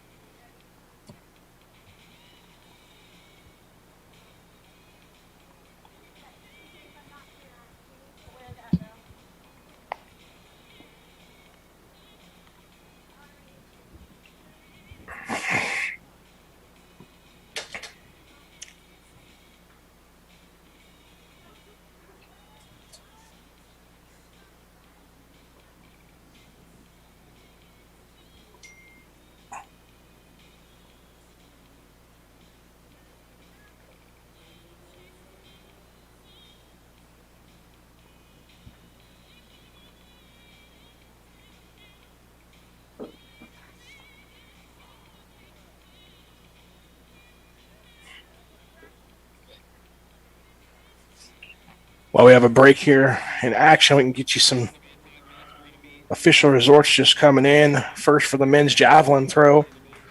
In fifth place, Aaron Tejada with a throw of 34.02 meters. In fourth place, Milo Greenwood from San Mateo with 38.65 meters. In third place, Blake Greenlee from Modesto with 38.83 meters. In second place, Liam Laughlin, San Mateo, 48.44 meters. And getting the victory this afternoon is Arias High Harris from Fresno City with a throw of 54.66 meters and taking home the 10 points for the Fresno City Rams. Women's high jump also score available. In third place, Haley Arano from Sequoias with a jump of 1.14 meters. In second place, Taylor Reed from COS with a score of 1.29 meters. And coming in first place from Monterey Peninsula, Cheyenne Pebbles with a score of 1.39 meters, taking home the 10 points for her team, the Monterey Peninsula Lobos. And the last results we have coming in is the ones we were just watching moments ago, is the women's javelin. In sixth place, Cassandra Sanchez, 20.59 meters from COS. In fifth place, Julia DiStefano from Modesto Junior College with 21.0 meters. In fourth place, Haley Areno from COS, 21.25 meters. In third place, Jessica Pedrati from Modesto with 26.66 meters. In the second place, Cheyenne Pebbles from Monterey Peninsula, 29.73 meters. And in first place, Rhiannon Gianelli from MJC with a throw of 43.65 meters, bringing home the 10 points for Modesto in the team competition. Nice throw there by Austin Healy. So we see the finals are still going on here for the men's hammer throw. As you see the replay here. Good lift down the center of the sector.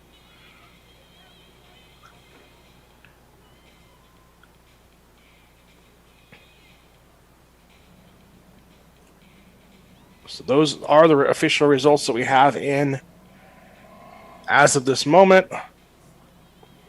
Still waiting on the women's hammer throw, and then obviously the men's hammer throw finishing up their finals right now. I'm assuming once we'll get both those results at the same time.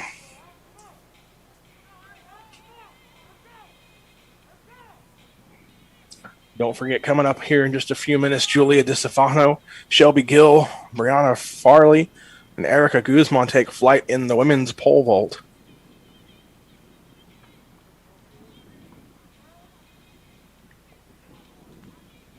Axel Salazar there with the throw for Fresno City here as we continue the finals of the men's hammer throw.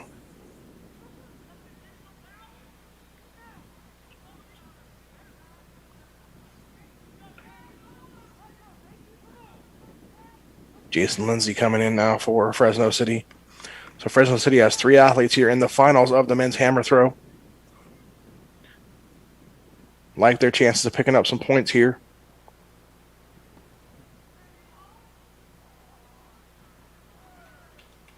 That one wide left sector.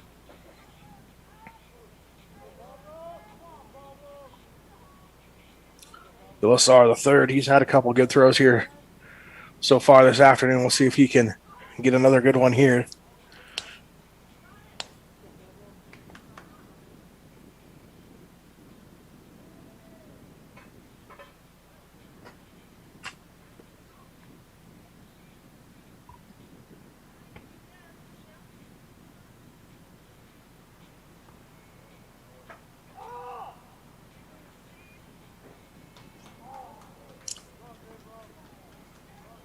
Violation there on the throw, so no score.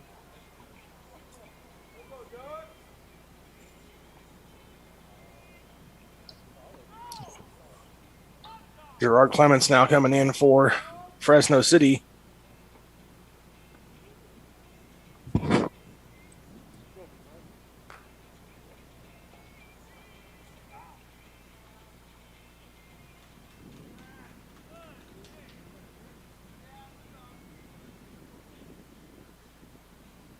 Score counts a little short on the right side sector, though.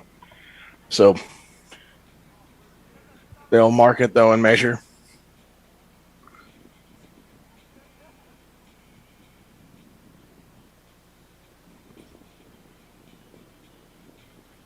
So we get a chance to take a look here at some women's pole vaulting.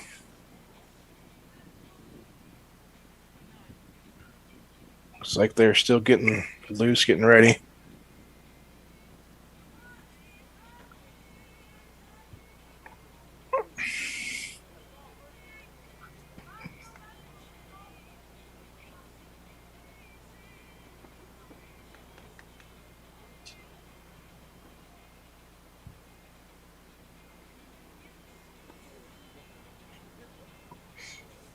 Frankie Martinez coming in now for what I believe will be his final throw, as we see the Fresno City guys putting on their warm-up jackets. So I believe it's him, and then Ben Chappell left.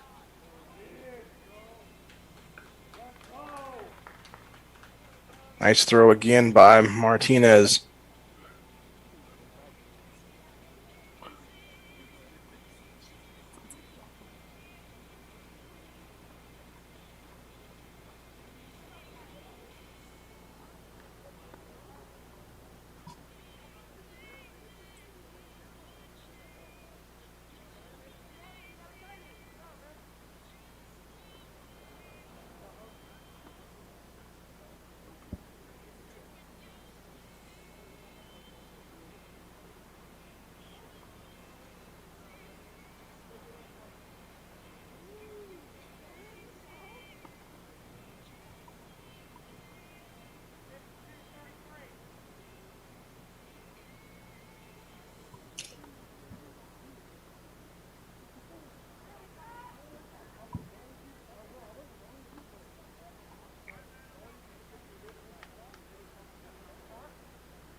Unsuccessful attempt there on the pole vault.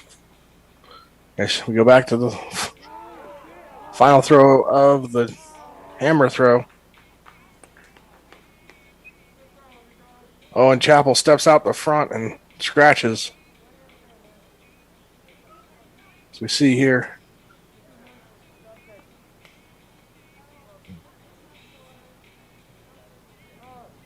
Just couldn't control his body from falling out of the ring.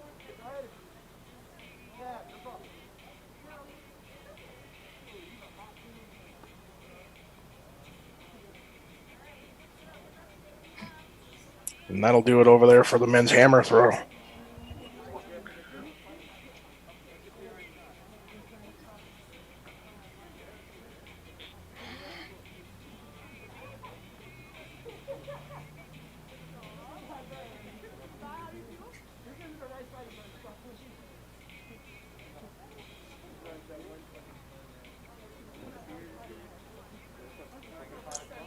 Modesto's Julia DiStefano,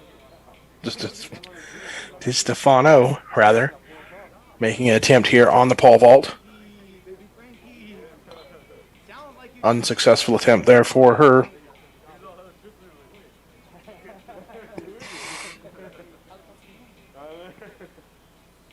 Next up will be Shelby Gill from MJC as well. So it's 2 MJC athletes versus 2 COS athletes here in the pole vault.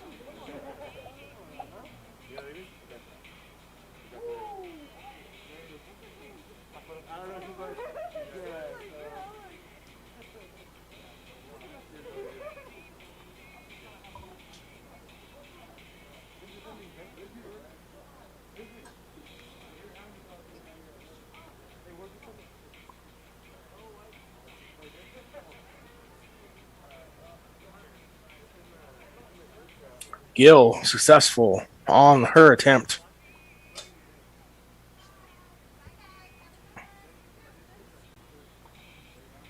Next up, Brianna Farley from COS. So we see the replay here of Shelby Gill. Successful on the attempt there.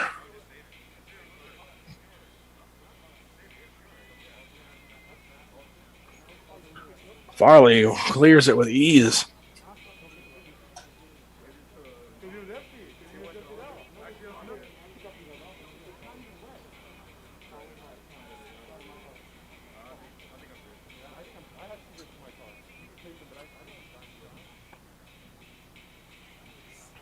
DiStefano coming up now to try her next attempt.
Looks like we're just about ready to get underway here on the pole vault as the practice sessions are finished. Again, 2 athletes from MJC versus 2 athletes from COS. Julia DiStefano, Shelby Gill from MJC, Brianna Farley, and Erica Guzman from COS.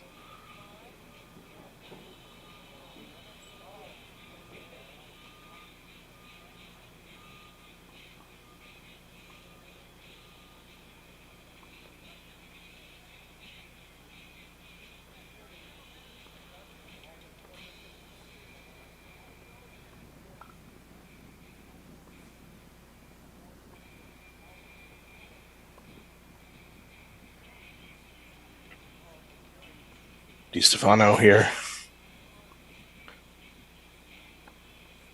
Ready for her attempt. Unsuccessful as she just barely clips the bar.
So we're watching the next attempt here by Julia DiStefano.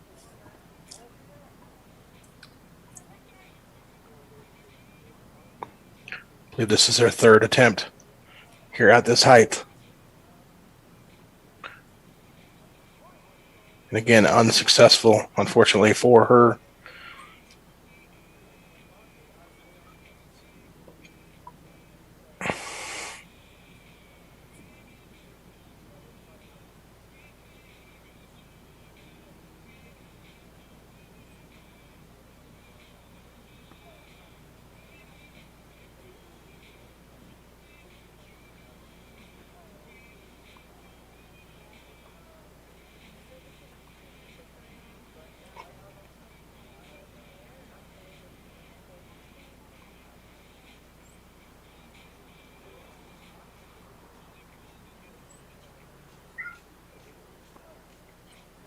Shelby will be coming up here with her first attempt this next height.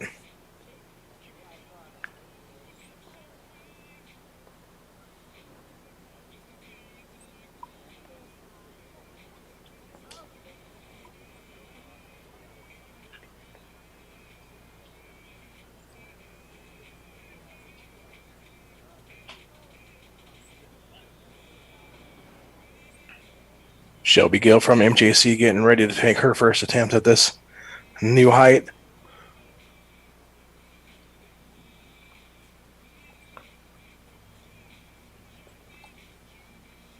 And she is successful on her first attempt.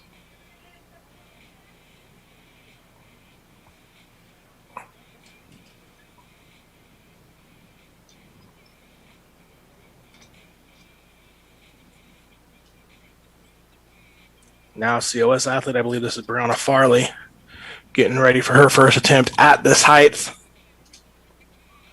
And she makes it over as well. Nice job there by her to clear it on her first attempt as well as Gill. So we're moving on up.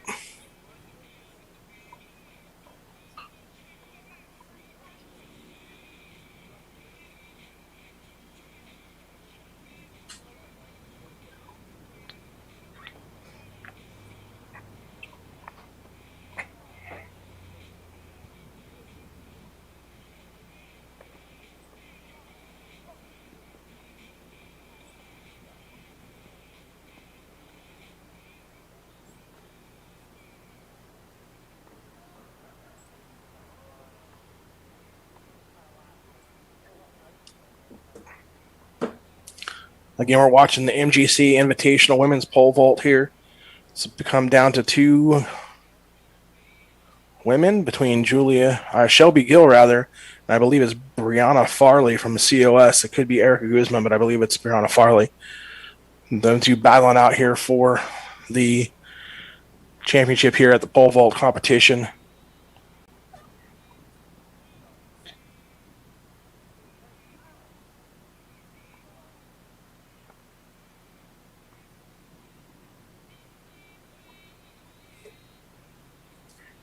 Gill getting ready for her first attempt at this new height.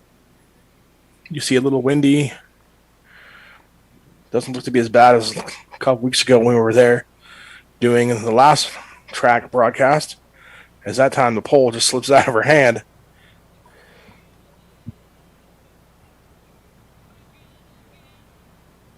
So she'll reset. Something wasn't right on her footwork and her timing, so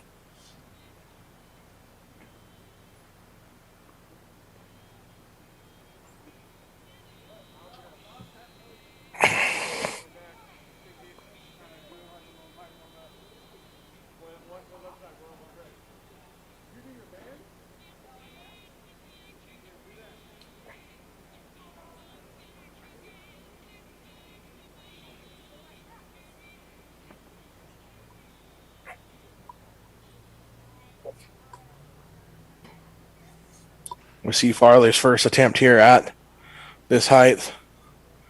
And she hits the bar, but it stays. So it counts as a good, is clearing it. So therefore, she has basically the lead right now over Gill. Gill has to get over.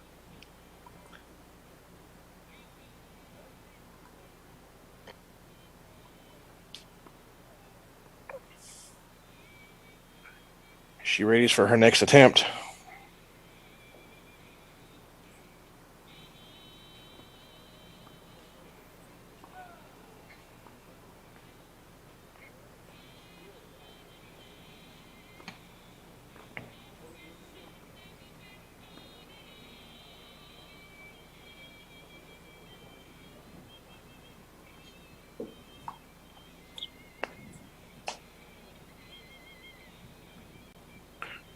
That time, not enough lift there, couldn't get up and over.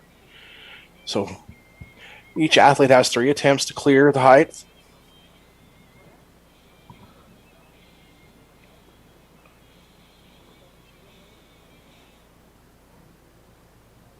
She'll take a moment to gather herself, and then she'll give it another go. Meanwhile, COS athlete just going to walk around, keep loose, knows that she's already got the height cleared, waiting to see if her competitor Gill can clear it as well.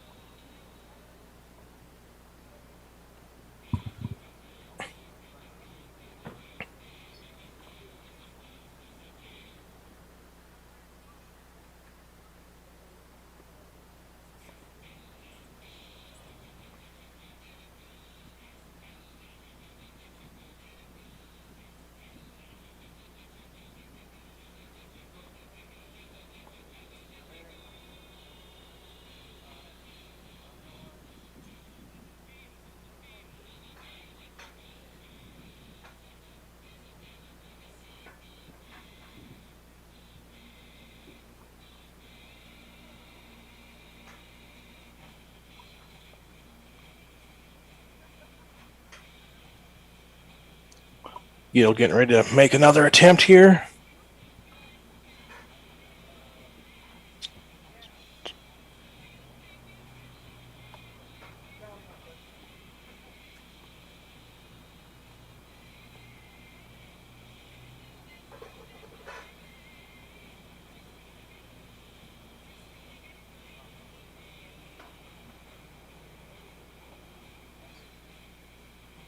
Gill on her next attempt here, trying to clear this height, put some more pressure on Farley. That time just makes contact with the bar, unable to clear it.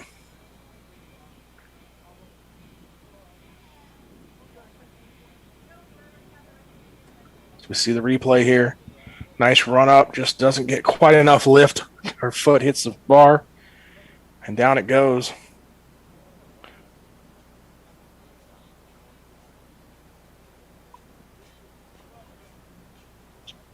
I believe she'll have one more attempt here.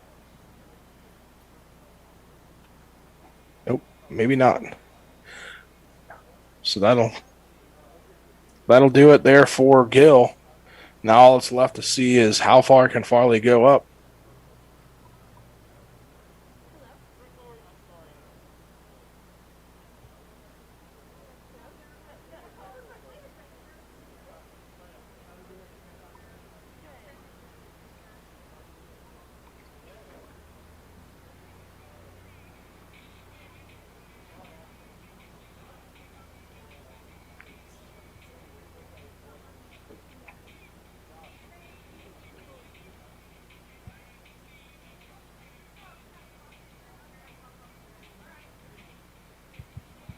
Getting things all set here.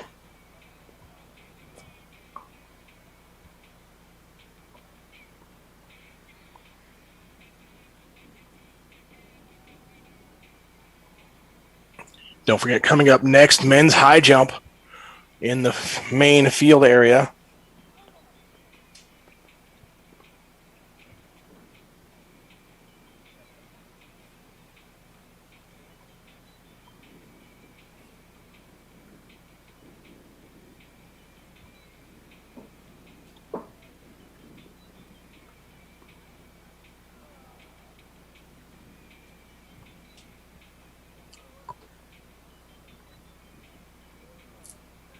Finishing up the women's high jump, or pole vault, rather, we know that Farley is going to take the victory, or COS athlete is going to take the victory.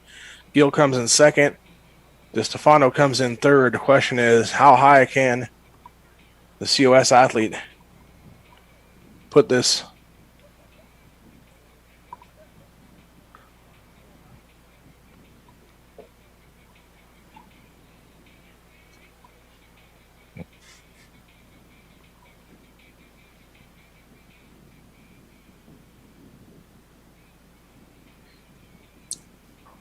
Unsuccessful on her first attempt.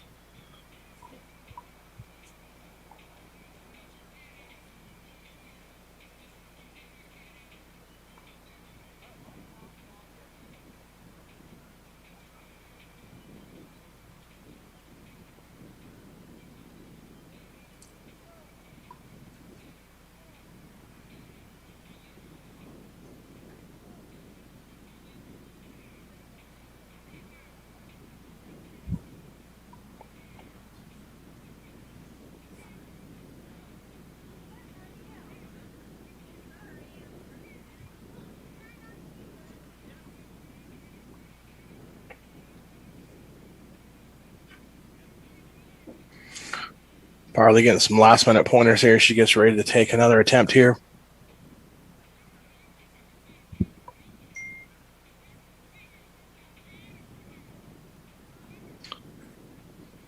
At this time, I'd like to welcome in another member of our broadcast partner, Anthony Silva. Going to be coming in, taking over the second half of the show here. Anthony, welcome to the broadcast.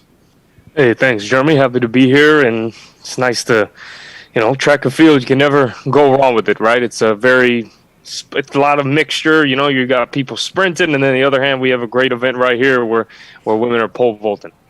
Absolutely. You kind of get a little bit of everything. Mixed athleticism. So just Farley unsuccessful there on her second attempt. And it's kind of an interesting little. I coached track a couple years at Somerville High School and a couple years at Bret Harte High School. So it's different than, say, other sports where it's a team sport, but it's an individual team sport. Everybody's doing their own events, and yes, they all count for the team events, but it's kind of an interesting dynamic. Yeah, and I ran the 400 meter, and it's arguably one of the hardest races in terms of sprinting because it's a combination of everything. But a sport like this, or an event like this, I should say, pole vaulting, where it's a lot different. You have to run as fast as you can to get over, but it's really about transferring that energy, kinetic energy. How fast can you go and transfer your body weight so you can, pole vault over? And it's not easy, not at all.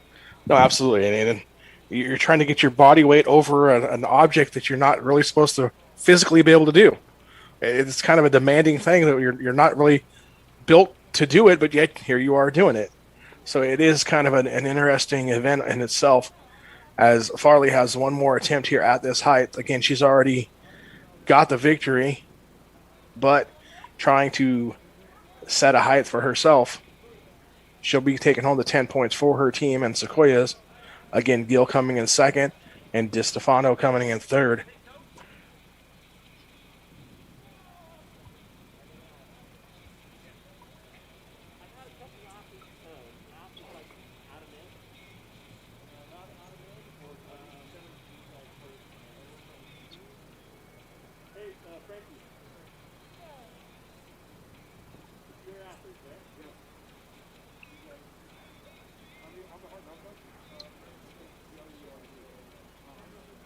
All rhythm, all about rhythm.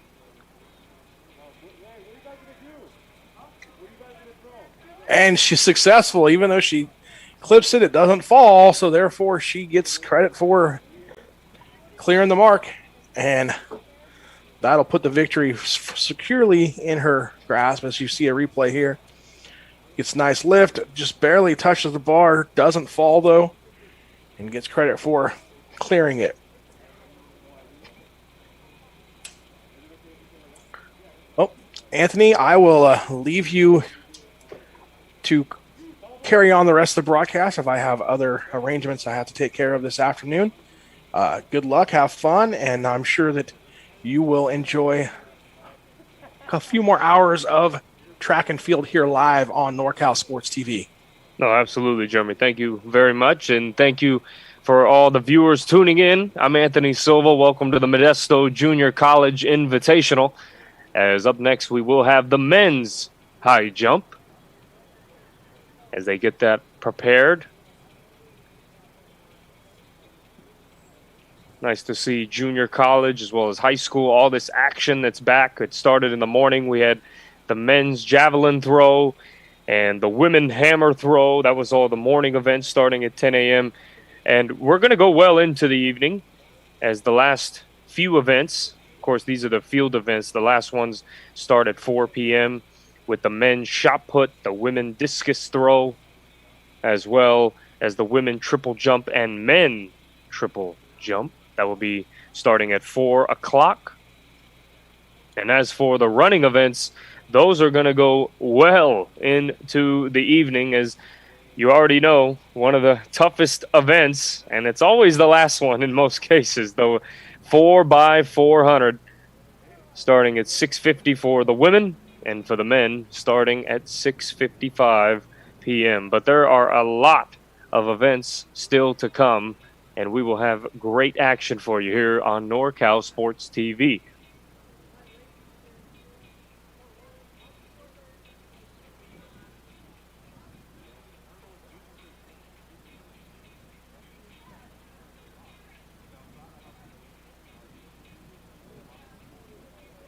As we await the men's high jump, I can give you some results. The men's javelin throw, which is one of the first events starting at 10 a.m.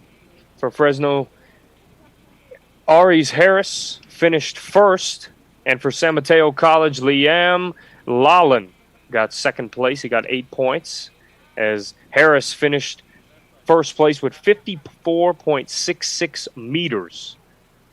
So a great performance for him to round out. And the closest to him, was Liam for San Mateo. He had 48.44. So he beat the next closest person to him by 6 whole meters. So great job by Harris to get that done for Fresno and give them 10 points. And then rounding out that top 5, we have Blake Greenlee from Modesto Junior College, 38.83 meters. He got third and was rewarded with 6 points. And then Milo Greenwood from San Mateo with 38.65 meters. And then at 5th, Aaron Tejada from Sequoia's Junior College got 4 points. He wraps up the top 5. He had 34.02 meters. And here we go.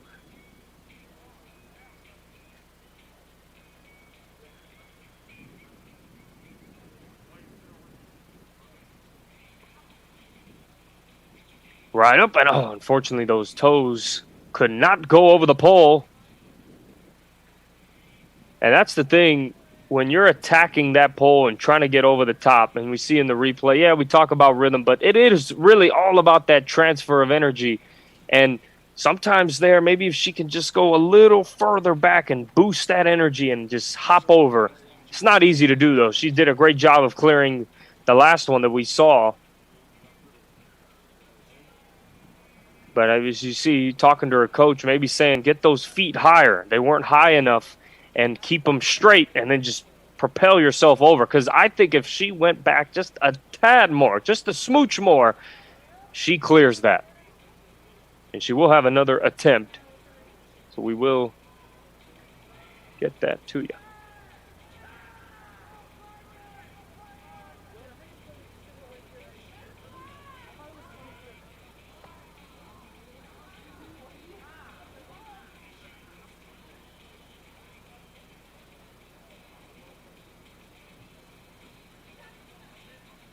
As I believe that is Julia DeStefano.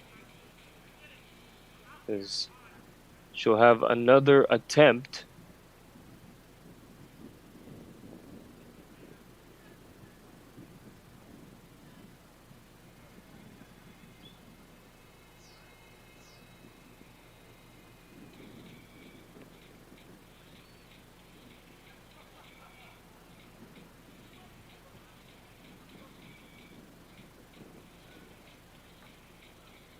And here we go. See how she adjusts from that last attempt. And she didn't like it. If there's any event that requires so much rhythm, it has to be pole vaulting. It's one of those sports where the rhythm and getting every step right, whether it's, a triple jump as well. All these sports, if you really pay attention and say, what's one trend that all of them have, it's rhythm. Because of course, when you run, yeah, it's a rhythm, 400 meter or sprinting, but it's totally different in sports like pole vaulting where it's much more strategic. You got to be careful. Every step counts.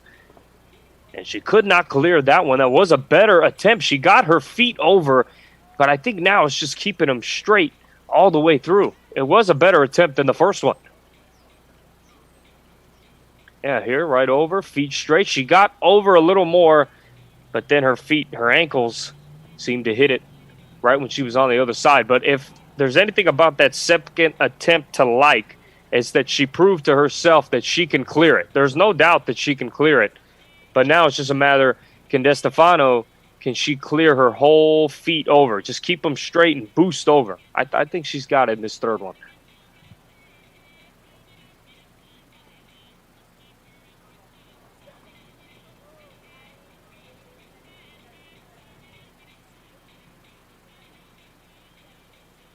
As there are 4 women pole vaulters in this event. Julia DeStefano, who is up right now. Shelby Gill from Modesto, her teammate, which I said. And then wrapping up the other 2 is Brianna Fraley and Erica Guzman from Sequoia's junior college.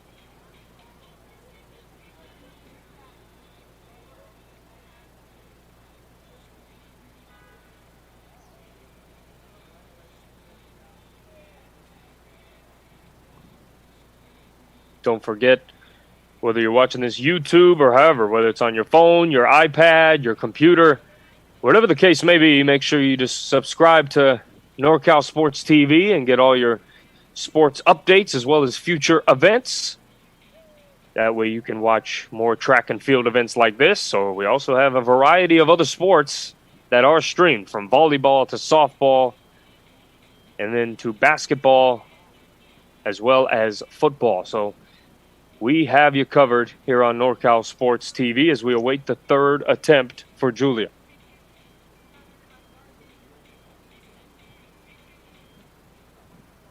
Beautiful day in Modesto. Of course, these games are broadcasted remotely at the moment, as I'm currently in the Bay Area. Not too far from the Modesto area. Let's see what DeStefano can do here. Her feet boost over, and she hits it and could not clear the pole. And that is her third attempt. And that will conclude her tries to trying to clear it.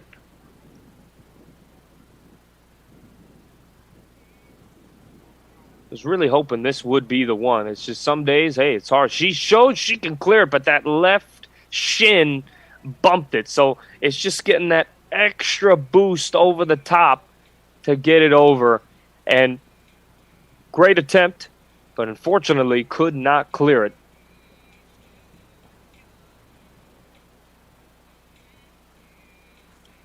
So we see it's nice to see cars parked, people watching, spectators, fans, friends and family all here.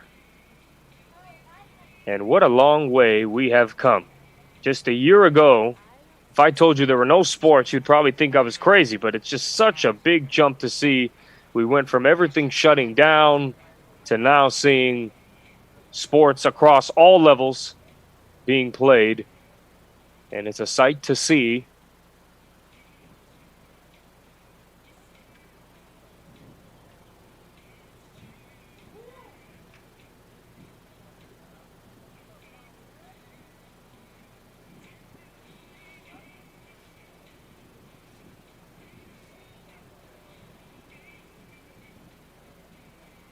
And another earlier event from the women hammer throw.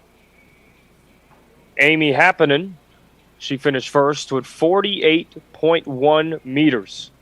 An amazing performance by her. And in second place, Isabella Remen. She got 8 points, 39.91 meters. That was the top two finishes in the women's hammer throw, which concluded a few hours ago.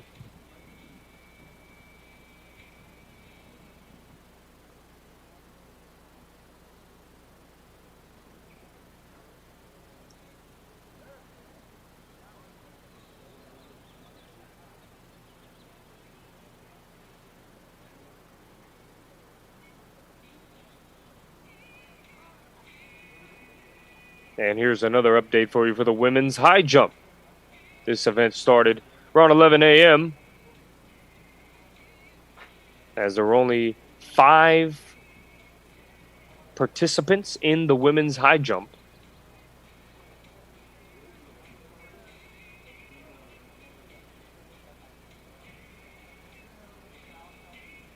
Cheyenne Peebles from Monterey Peninsula. She finished first, 1.39 meters. She wrapped it up with first place.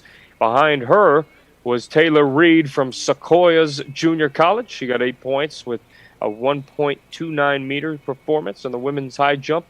And then wrapping it up in third place, Haley Ariano with 1.14 meters in the women's high jump. And for those just joining us, we are still in the event for the women's pole vault, which is going on currently. And then coming up next will be the men's high jump, which starts around 1 o'clock. You know how that goes. Usually track and field, those events can start at different times.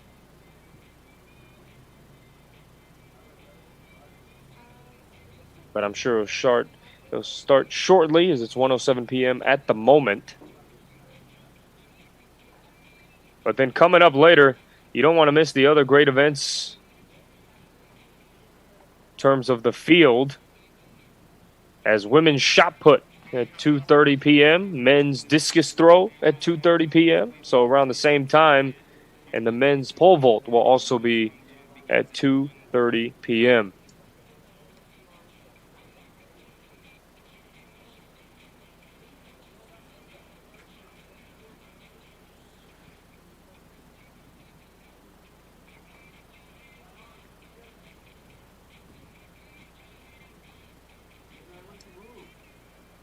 And for those that never really played track or ran track, I should say, or competed in these events, or even those who did at any level, there's no doubt about it that it can be a long day. So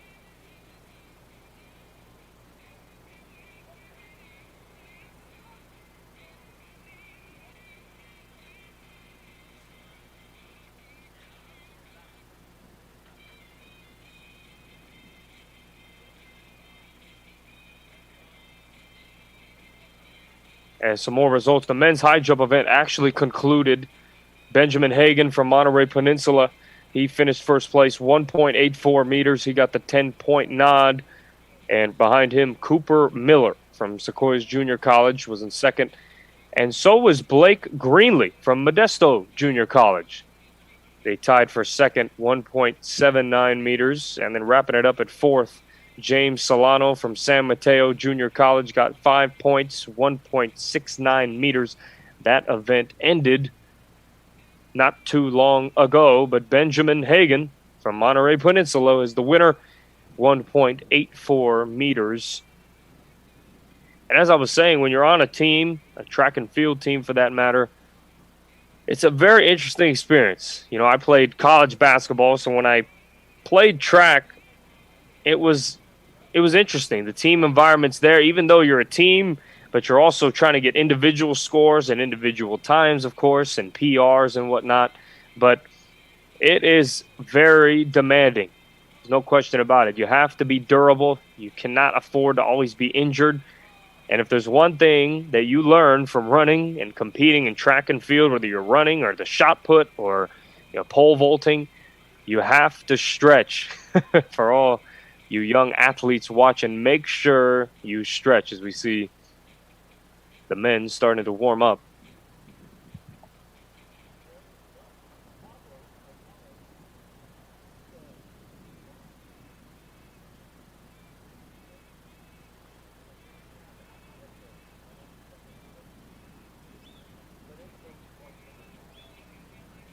But without stretching, it's going to be a long year for you, because you see all these injuries, especially with me when I was running track and competing, that training room was filled with athletes, people getting iced left and right or stretching out a hamstring that was strained or a rolled ankle. You can really get banged up if you don't take care of your body in track and field compared to other sports. So you have to make sure that you are on top of your body. And if something doesn't feel right, you speak up, because the last thing you want to do is get injured, especially when you're trying to compete in your event. And, hey, you want to win. You want to get points for your team and contribute to a W.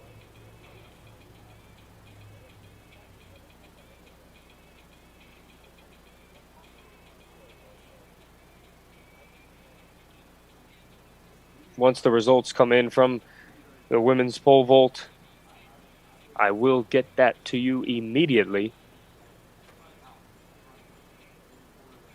It's a beautiful day here in Modesto Junior College. I'm Anthony Silva. This game is being broadcasted remotely, and it is also brought to you by NorCal Sports TV.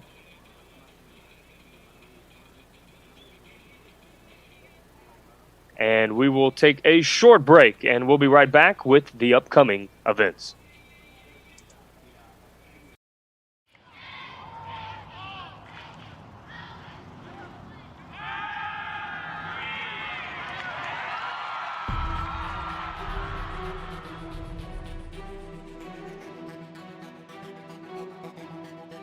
MJC has the largest athletic program in Northern California, with 21 sports being offered.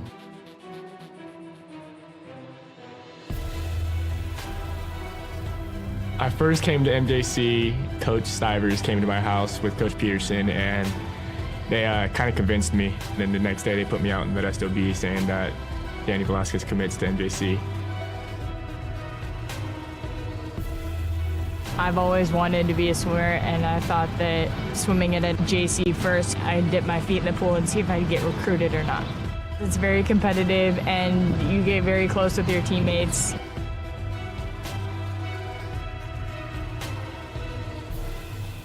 I've had athletes get their master's degrees, become doctors, chiropractors, lawyers, city council members. I think the best part of my job is getting phone calls from different types of employers that want to find out about some of the athletes that I've had in the past. Yeah, I was able to get a scholarship to Cal State Fullerton through academic success and athletic success here through teachers and coaching. It's like a family. I mean, we're always looking out for each other and always making sure, hey, what can I do for you? I got a student that needs this. Hey, I got somebody that needs this class, or I have this class open. What can we do for your athletes? I've seen MJC make a difference in the life of student athletes with the priority registration. If you're a high schooler and you want to come to MJC, you can expect great coaches, a great counselor, and great student success specialists to help you along the way. We're there from start to finish. Even when you go to transfer, we even assist you after transfer. The philosophy of our program is we're a student transfer program, so our job is to get the students in and get them out. We want the parents to know exactly what's going on and what we're trying to do from an academic to an athletic standpoint. We always end up winning, we always being productive, we're always at the end, and the results of MJC and all the athletics are second to none. From what we start with to what we end with are not the same students.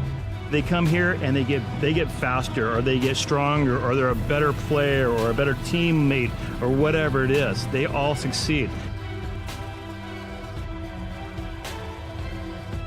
I always had dreams about playing college ball, and ending senior year without any offers to play big D1 ball, kind of heartbreaker. But I ended up grinding it out, hit the gym, made it happen, went to MJC, and got it done. I am signing with the Colorado University, go Buffaloes, got a full ride scholarship.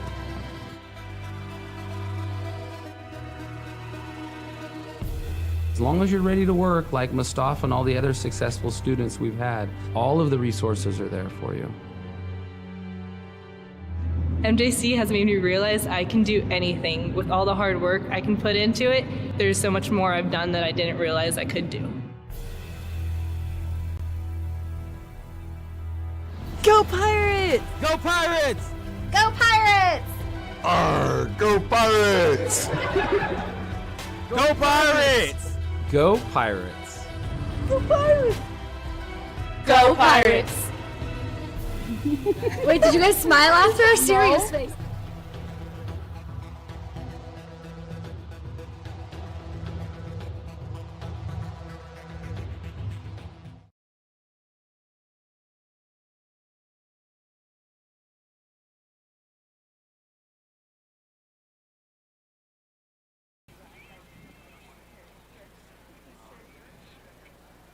Welcome back to Modesto Junior College. I'm Anthony Silva, as this game is brought to you by NorCal Sports TV, as well as Modesto Junior College. And for those who saw that ad, that is pretty amazing that this school has 90% of their student athletes are locally grown. That's homegrown talent, as they would say. And for those who don't know, MJC has had a lot of great athletes. Just to name a few, I mean, John Raid, who was a linebacker back in the day in the NFL, as well as Ray Langford, who played for the St. Louis Cardinals, has over 200 home runs in his career. They have a lot of athletes. And then you saw here the next generation. Modesto does have a top football program at the junior college level, and it's not surprising because of the fact that they have a lot of size. You talked about it. You saw in that ad that they have one of the biggest programs in Northern California. They're number one. And anytime you have those resources, you're going to attract athletes, and they're going to come and want to get better. And that's exactly what MJC has built here in Modesto.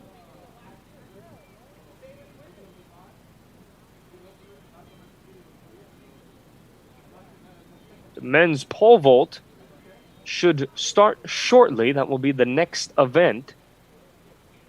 As we pan across to see all the fans there under their tarps. They don't want the sun hitting them, right? But it's nice to see. And then I'm sure that's the student section right there. Hey, rooting on their team. I'm sure they're all here. They want to see their friends or family members compete. But everyone's socially distanced and inside their own tarp.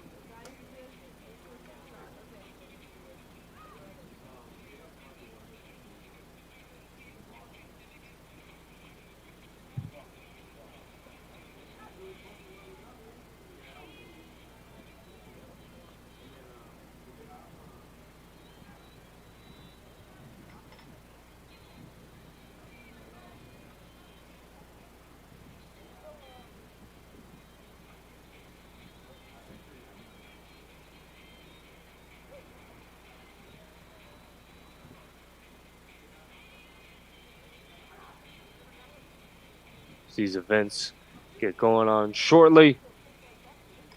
We'll have some action for you.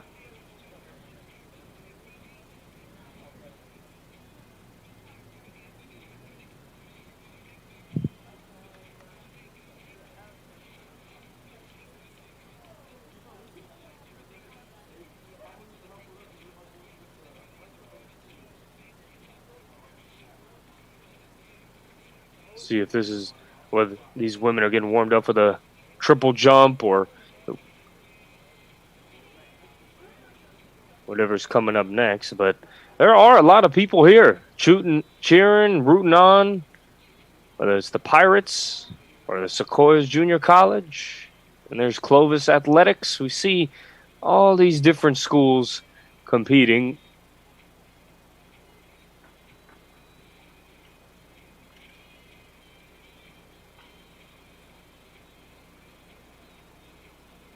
Just running through trying to get that warm-up. It's very important. I mean, when you run the triple jump or any type of jump, that 1 foot explosion is so important. Or the long jump, as we say, that's another event. I mean, you really have to work on that explosion off of one leg. You know, you hear a lot of athletes say, oh, I'm a good 2 foot jumper, which is great. But in a sport like this, where it's a long jump, that 1 foot explosion is so crucial.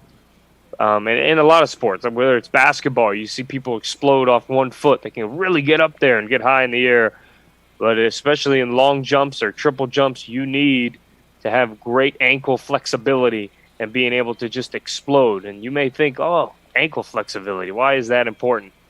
It's extremely important. When you have mobile ankles and you activate all those muscles in your leg, you can really get the best out of yourself as an athlete. As we see men's discus, they're warming up as well. Another event that's right around the corner.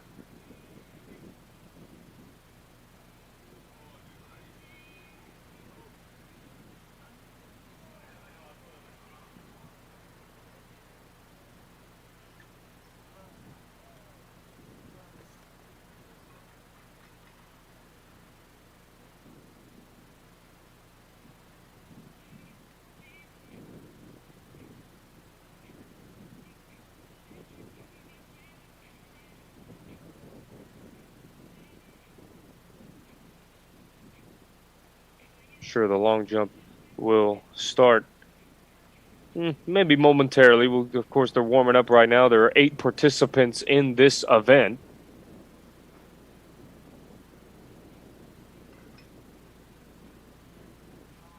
Aaliyah Harville from Merced, and then Miranda Fernandez from Monterey Peninsula, Lillian Lohr from Fresno, Evelyn Contreras from San Mateo, Sheila Carey from Laney, and Cassandra Sanchez from Sequoia's Junior College, and then Rhiannon Jania from Modesto, and then Jocelyn Alba from Merced. So those are the 8 participants in the women's long jump.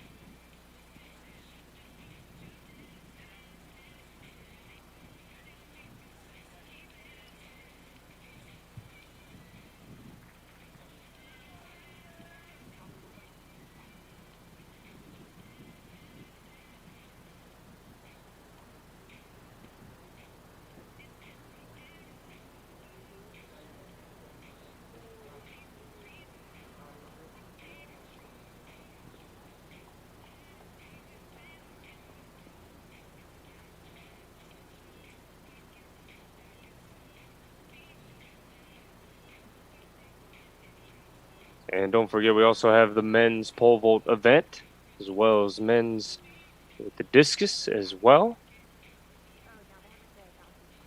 So action will pick up fairly quickly once we see these events.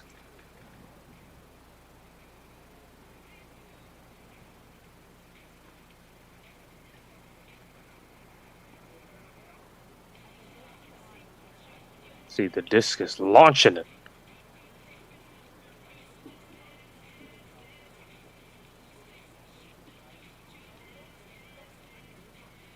These guys can launch that disc. There's no question about it. We see him warming up. And the men's pole vault looks like they're getting prepared to begin shortly, if not any moment. So we will await that. And yes, it is beginning.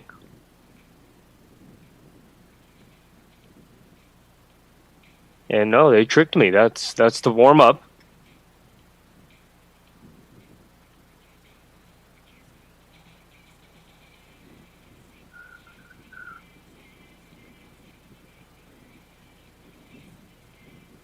But this is an event, looks like it's about to begin shortly, so we may go there once they get started. And you want to talk about some players that have some strong lats. Well, don't go far, because you could see them right here in the men's discus throw.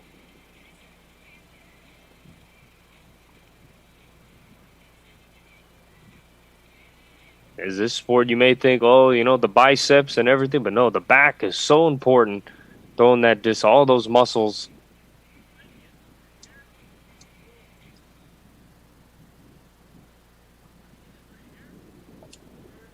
As for the men's pole vault,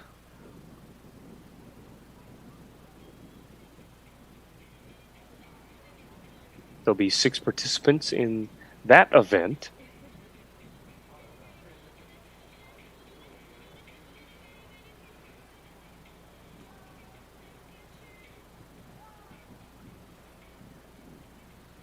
If there's one thing that is a trend in all sports, but especially track and field, is the mental preparation for your event. Because it's all you. You have no one else to point the finger to. Of course, it's a team sport in terms of points. You want to win the event. The coaches want to win, and so do these athletes. But it is all mental. You need to lock in, and everybody's different. Sometimes players like to read books before they compete, you know, or a lot of people like to listen to rap, or the other side of it, a lot of athletes like to listen to jazz or classical music. So you'd be surprised of how players can get amped up and ready, or calm and ready for an event. You may say, oh man, I want to get pumped up and listen to rap music and this. I knew an athlete that didn't listen to rap music. He said when he listened to rap or any music that had too much bass or was too loud, that it would get him amped up and all his energy would be used for that moment instead of the game. So he listened to classical music. So you would be surprised how different athletes prepare for battle, as they would say, or war. They want to compete, and everyone has a different way to get locked in to their match, game, event, whatever the case may be. Every athlete's different.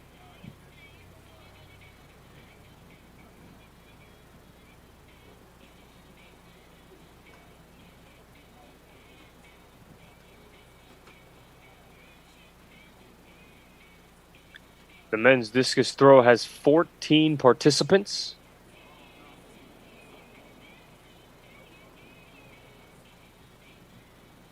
So when that gets going, of course, we're going to get that to you.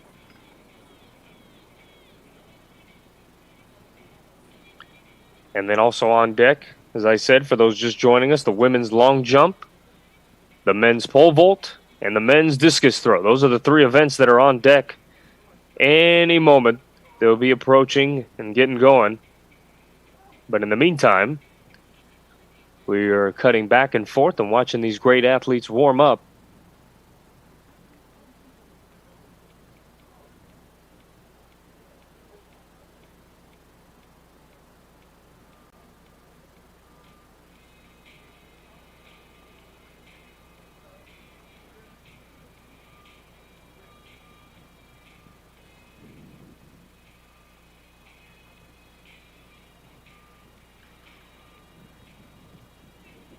Let's get some results from the men's hammer throw, which concluded.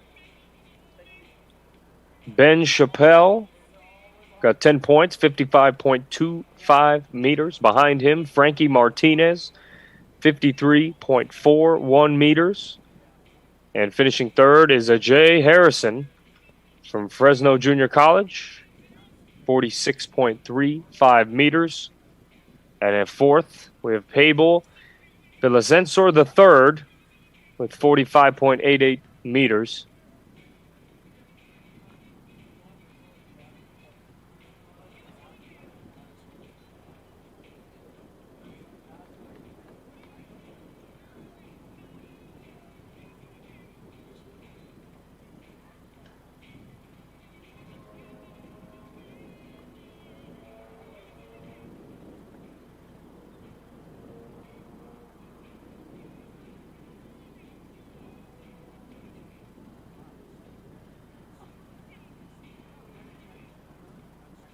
And the women's long jump, I'm sure, will start any moment. We saw earlier them warming up, trying to get rhythm running across.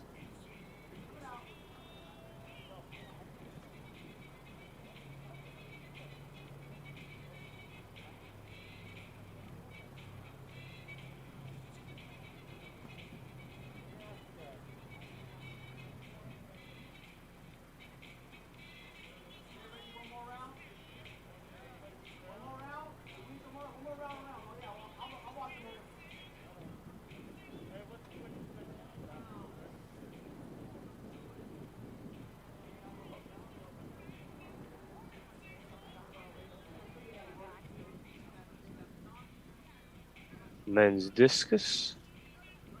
Sure we'll get going as well any moment. Here's the women's long jumping attempt. As this event has gone underway, that was Miranda Fernandez from Monterey Peninsula.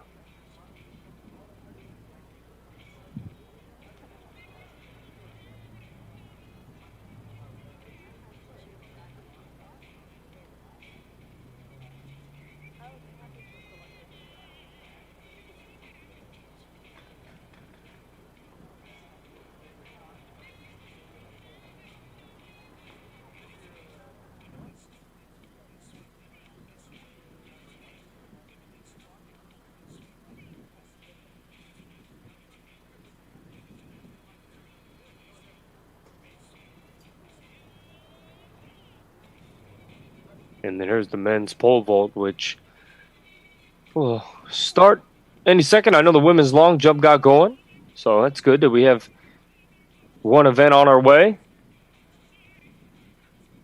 And the other two will follow momentarily, I am sure of it.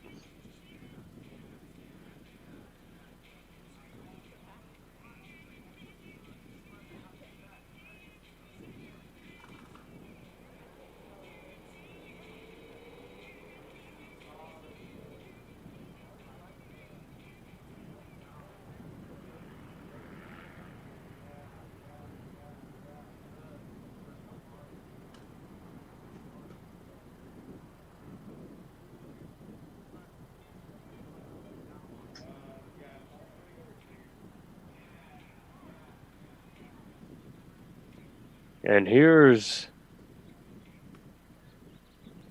an attempt. It was Lillian Lohr. And one thing to note in the long jump, remember when your butt hits the sand, that they're going to go off of that. So a lot of times athletes try to avoid their butt, because of course that's landing backwards, and they're not going to go off of where your feet were, even though I'm sure they were further. They're going to go off of where your butt hit is. Here's Sheila Carey from Laney College.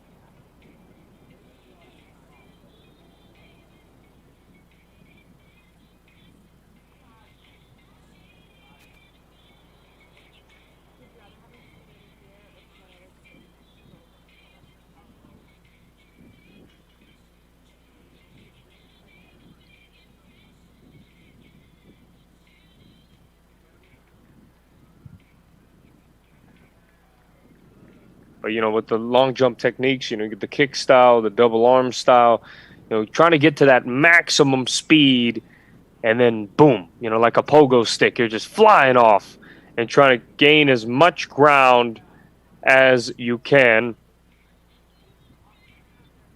Here's Rihanna Jania with her attempt.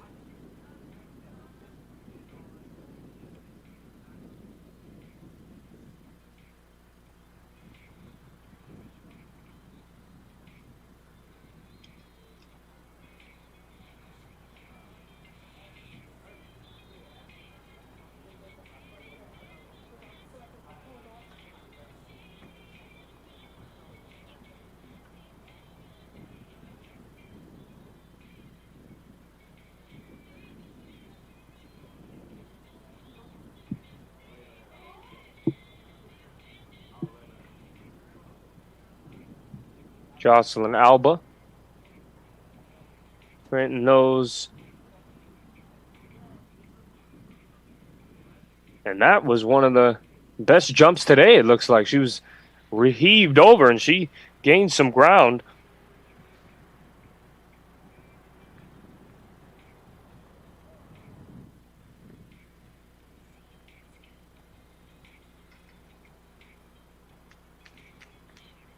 As they get the measurement for that particular jump.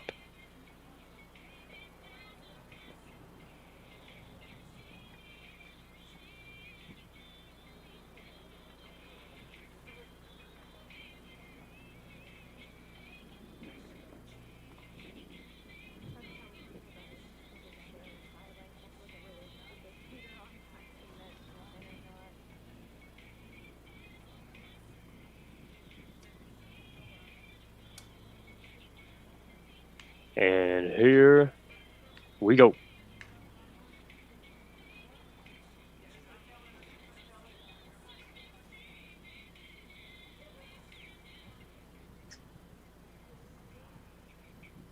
So you see a lot of athletes try to lean forward. They don't want to land backwards, as we saw that attempt there. But those last 4 to 6 steps right before you jump are very pivotal.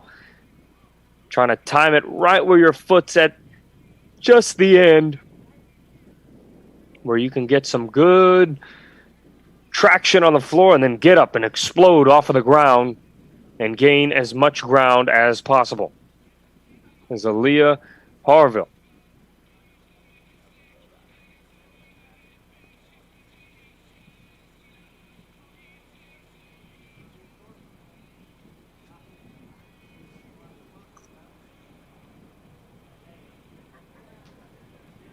Her attempt, she landed a little stiff there. Her legs kind of stabbed into the ground.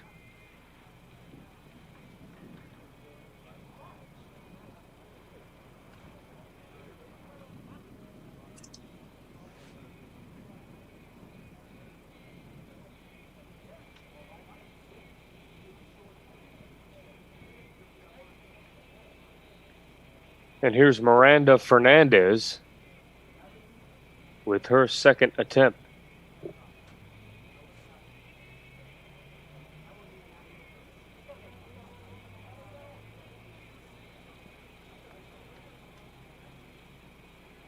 She lands about a similar spot to where Harville landed.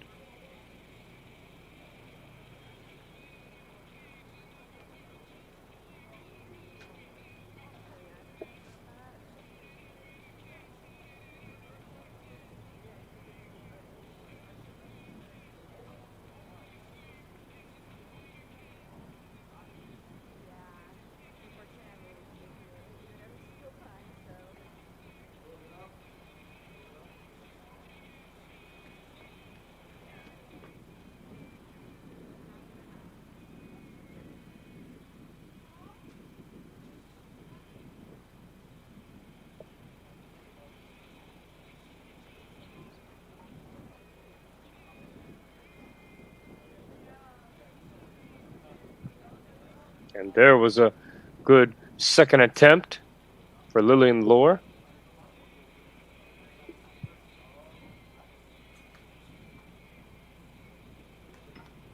As we cut back to the men discus.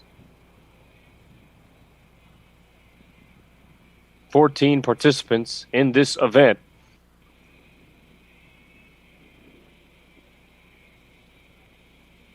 They're still preparing. We'll go back to the women's long jump. Evelyn Contreras off to the races.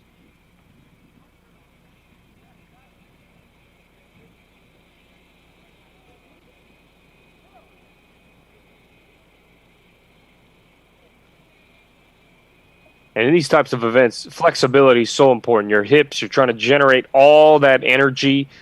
And when you're approaching full speed, of course, you want to then find a spot. Maybe usually it's the second to last step. Usually is what coaches say, where you lower that center of gravity, right? So you can explode off the ground and get maximum height and try to get as far as you can. which results in a great jump.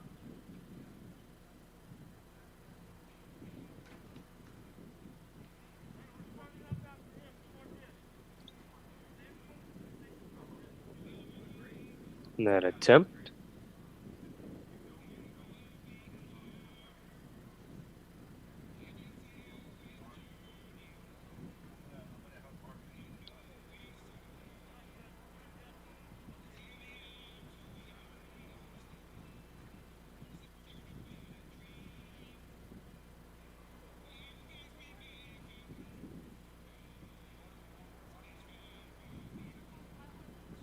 As Rhiannon Jania attempting her jump.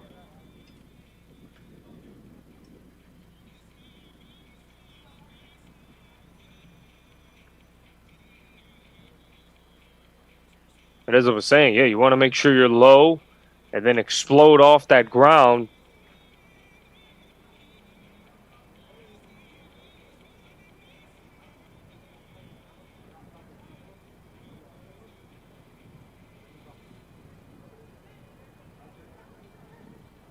And that's why I say hip flexibility. Make sure you can lower those hips to get maximum power that you can generate, and then bam, you could explode up. And there was a great jump.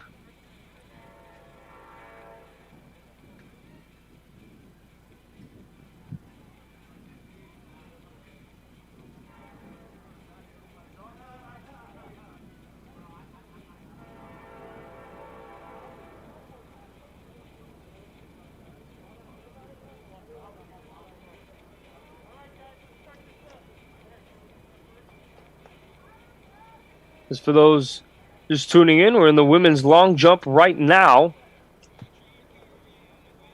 As this event has just started not too long ago.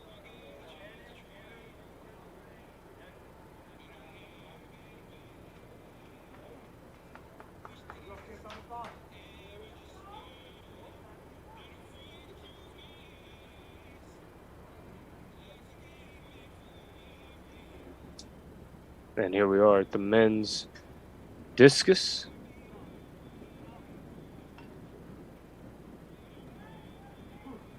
You guys, I'm sure, discussing whether it's how they're going to throw it or just having friendly conversations, trying to get ready for their event.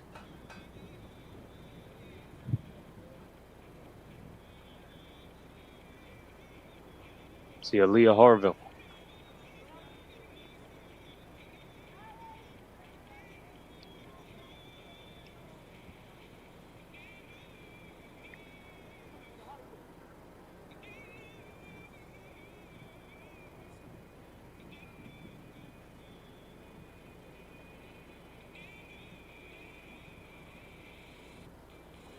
You know, she definitely has some speed. There's no question about it. But I think if Aaliyah can, when she jumps, if she can keep those feet higher and then bring them down, she will get much more distance on those long jumps. I mean, there's no question. She has the speed. You could tell she's moving.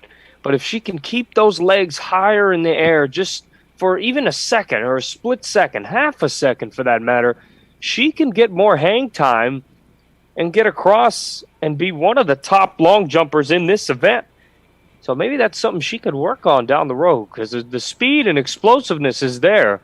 But if just that flexibility, getting those legs high in the air to give yourself maximum distance, as we see there, and it's harder for a taller athlete to do that. As that was Miranda Fernandez, who is a taller athlete, and she's doing an excellent job as well. But yeah, see, keeping those legs high, as I was saying, if you can keep them high, you buy yourself more and more hang time, which results in a better jump. Easier said than done, though.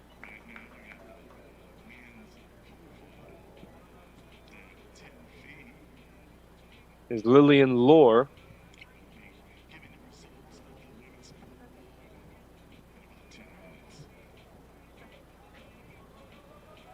Will explode across.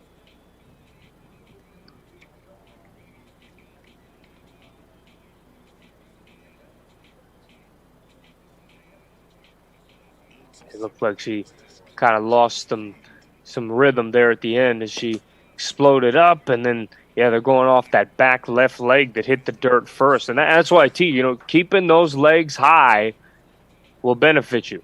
And I wouldn't say there's a drill per se in terms of keeping them up, but if you could stretch more and keep those legs up, as now we're in the men's high jump, or men's pole vault, sorry, as this event has started.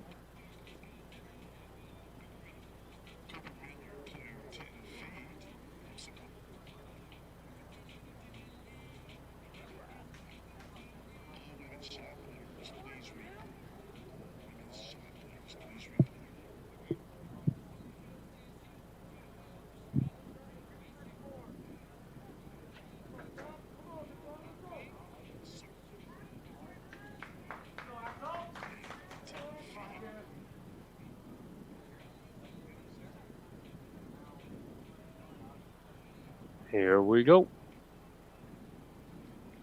And wow, an easy clear that was, wasn't it? Wow.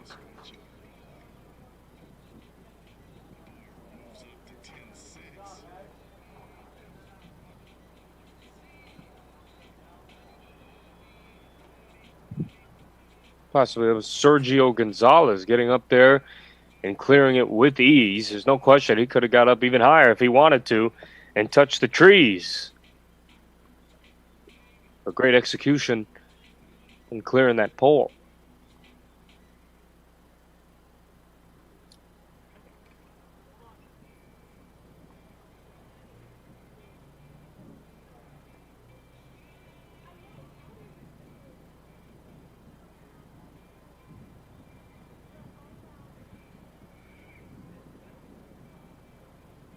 As we are back at the women's long jump.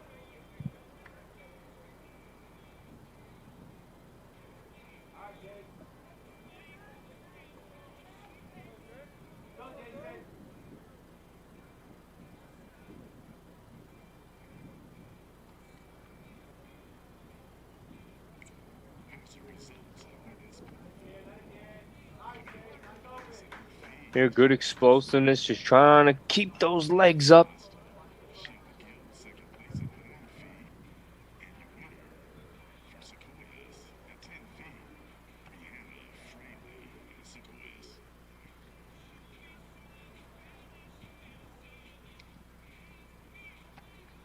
And Rhiannon Jania with her attempt.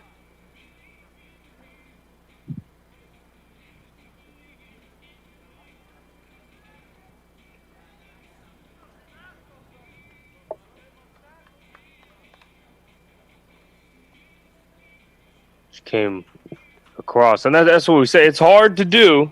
There's no question it is, but especially for taller athletes, right? They have longer legs, but the flexibility of those hammies and working on touching those toes, and once you leap, just exploding off that foot and having good ankle flexibility, being able to get off quickly, those all play factors in being a great long jumper. Is Jocelyn Alba for Merced.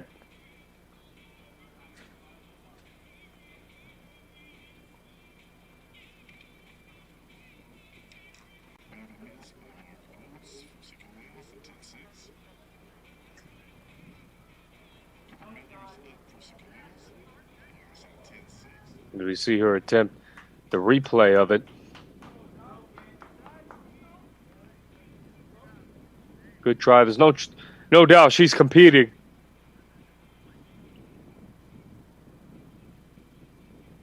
As here's the men's discus. As that event has gotten started, that was a great throw to get this event going.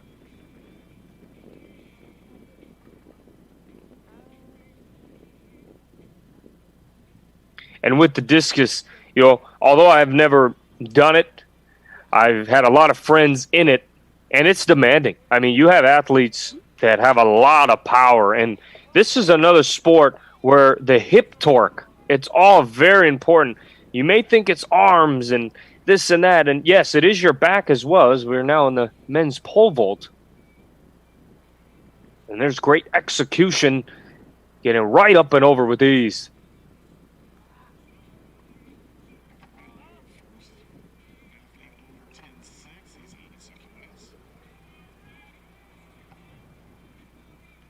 To be Mark Oates. Getting over, look at that, explode, boom. Once you hit that bend, explode, you know, get over there. Use your weight, use that energy that you've already built by running full speed and get over that thing.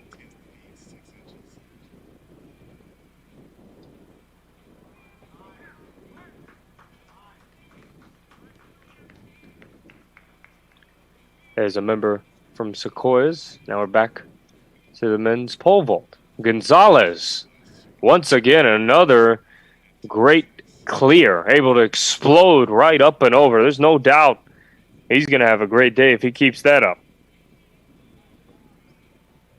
And this is what we talk about. Using that energy and then bam, explode. You don't have much time to transfer that energy because that pole's, you know, it's coming back up so fast. So you need to really explode and use that force that you built and just fly over the top. That's great execution.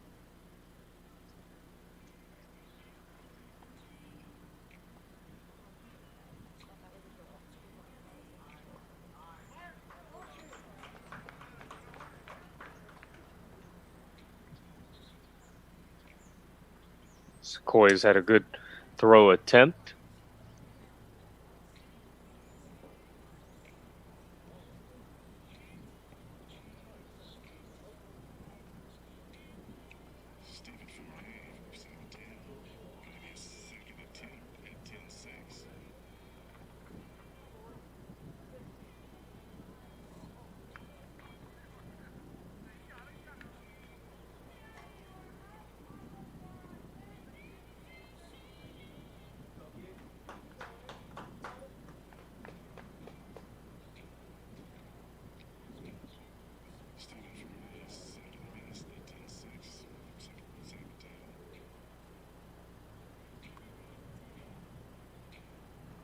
See another member of the Sequoia's team launching. Slightly short of the leader.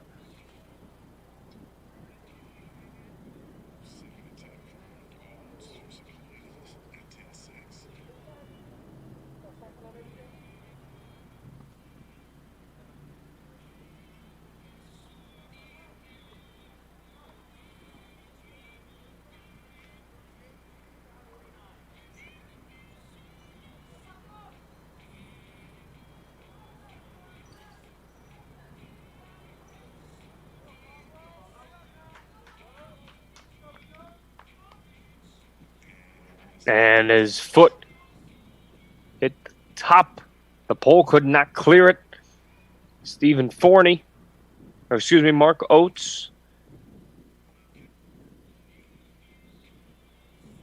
And it could also be Cooper Miller as well. And letting out a big yell before he launches it. And that was a great throw. Sometimes you got to put a little behind it, you know? You got to let them know that you're really there to compete, right? Everybody has their style, and if you need to heave and yell, then go ahead and do it. But he needed every bit of it as he launched it, and that may give him the lead, potentially.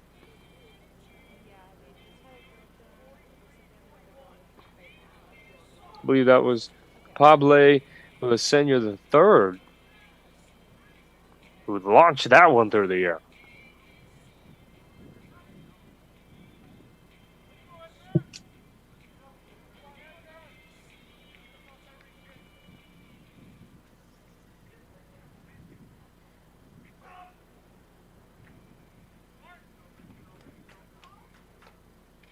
And this is what we talk about with discus is, and I was trying to get to it earlier before we went back to the men's pole vault, but since we have a little bit of time, those hips are so important. Everyone talks about the biceps and the back, but as we get a replay in the women's long jump,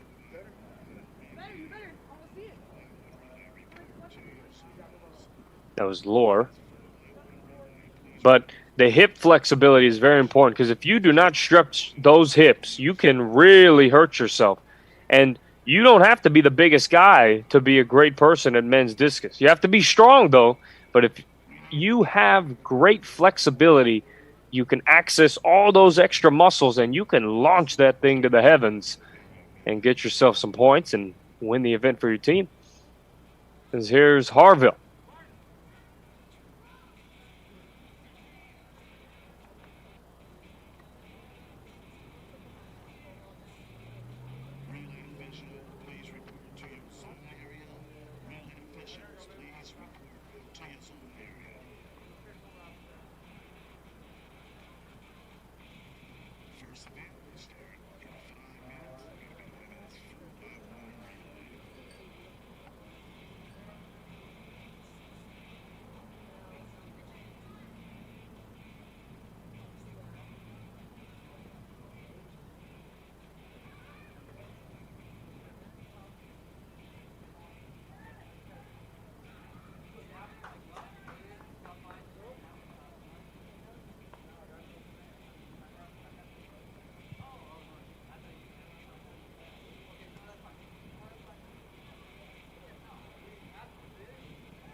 Here's Miranda Fernandez.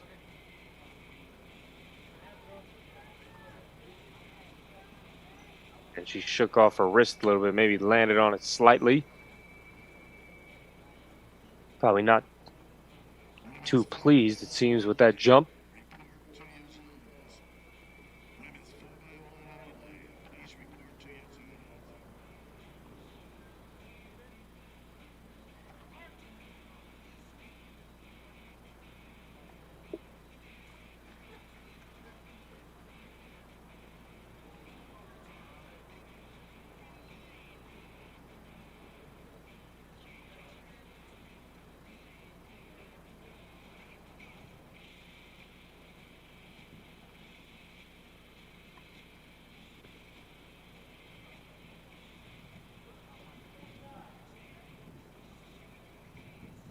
Here's Sheila Carey for Laney College, exploding through.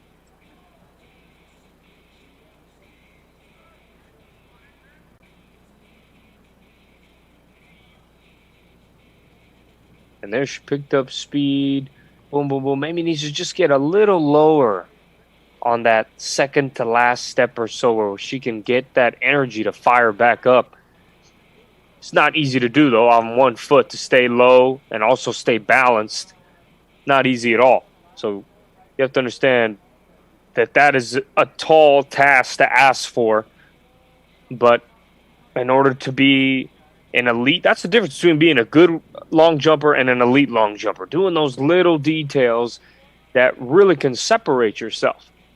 Because every one of these women are great athletes. There's no question about it. They wouldn't be at this level if they did not consistently work on their craft. However, if they want to go to Division 1 or 2 or 3, all depends on your aspirations.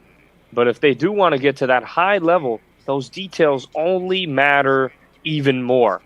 You know, staying low, getting your feet high in the air to increase the length of your long jump. All those details really matter. And you can tell all these women have the tools to accomplish those demands as well. As there's a heave.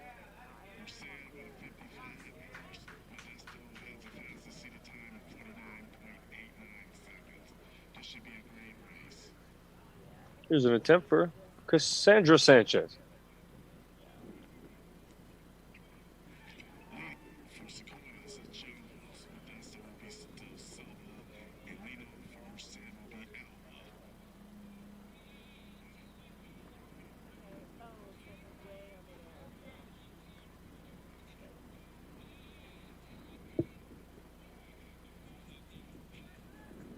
As we get that nice view across the Modesto Junior College, the track and field.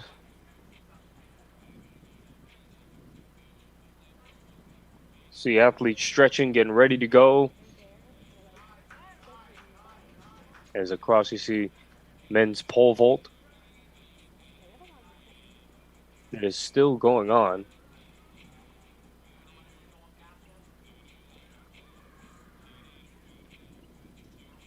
And don't forget, up next is the women's 4x1, as we will get on the track. Things will get going. But in the meantime, we have these great field events that have been going on throughout the morning.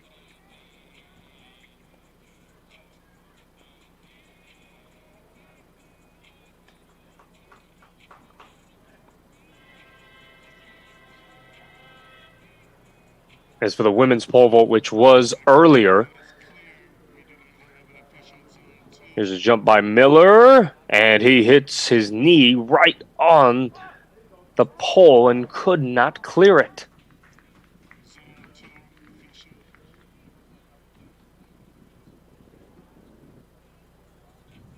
Good attempt there.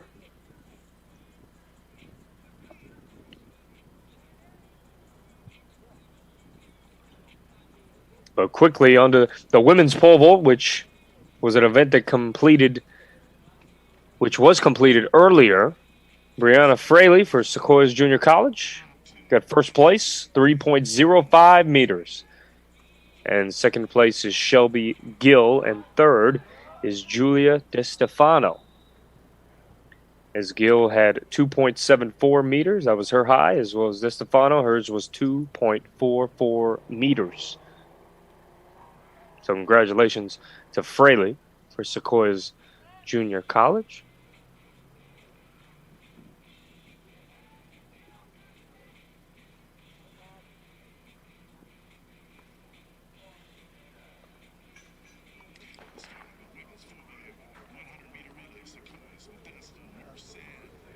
And here is the 4x100 for the women's.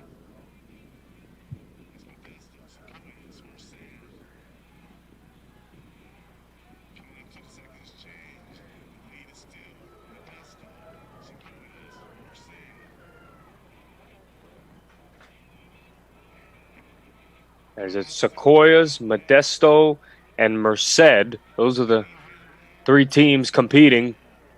Here's that last stretch, and man, what a separation.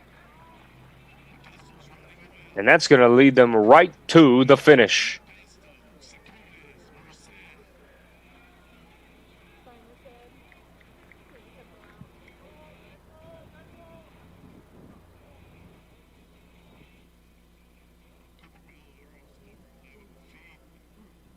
Looks like Modesto crossed the line first, and then Sequoia's following at second, and Merced at third. We'll get the official results for that when they come in, and then we'll pass it along to you.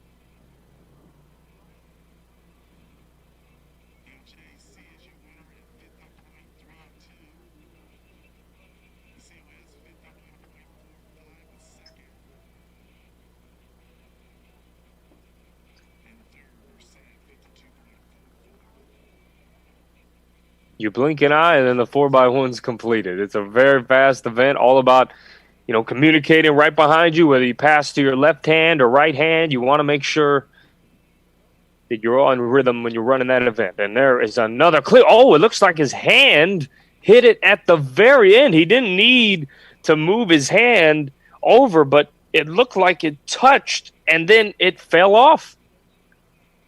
This is a great jump. Everything was right about this, but look at that hand. Yeah, that elbow or forearm area hit it.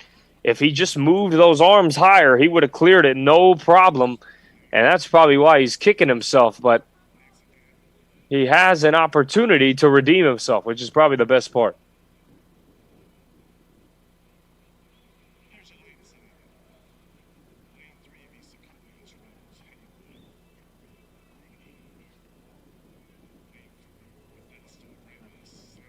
Gonzalez. And yeah, look at that. He made sure of it this time. He kept his hands high and said, no, no, no. I'm clearing this thing, and it is not going to fall. So great adjustment. And you have to love that. Hey, you make a mistake, don't kick yourself. Make an adjustment. That's what he did. Look at his hands. He maybe a little over-exaggerated, but the point is that he made sure that he went over. A great jump there by Gonzalez, clearing that. And the men's 4x100 should start very shortly as the athletes settle into their blocks.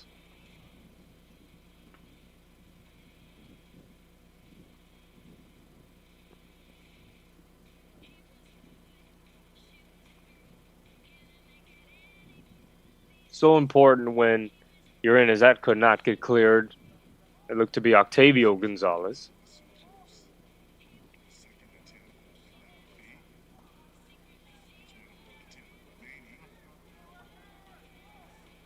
But in the 4x1, when we talk about communication, whether you say your school's name or school's first letter, in order for that athlete to grab his hand back there and get ready for that baton. But getting off to a great start is extremely important. But how many times have we seen the anchor or the back end of that 4x1, those athletes catch up and get big-time wins when their team may be a little bit behind? We see as the athletes settle into their blocks.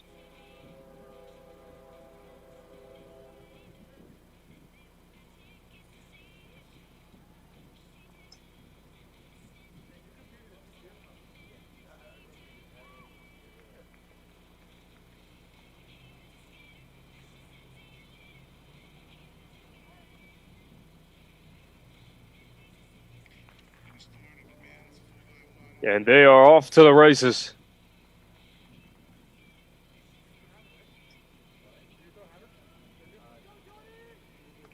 Only two teams. Sequoia's looks to be on the inside.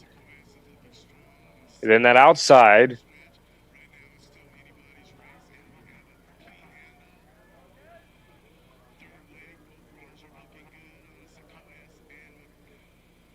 To be possibly San Mateo or Modesto. And here we go on that back straightaway. Whoo, it's getting close. And they're pushing all the way to the end. And it looks to be caught. Wow, what a finish that was.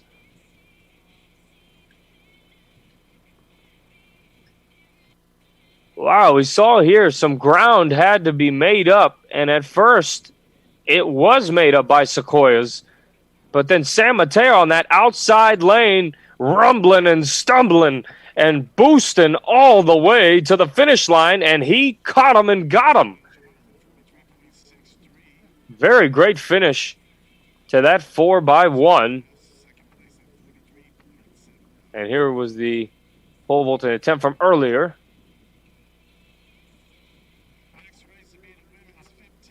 So San Mateo will be the winner of the men's 4x100.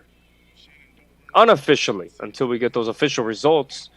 And right when we get them, we'll pass them along to you.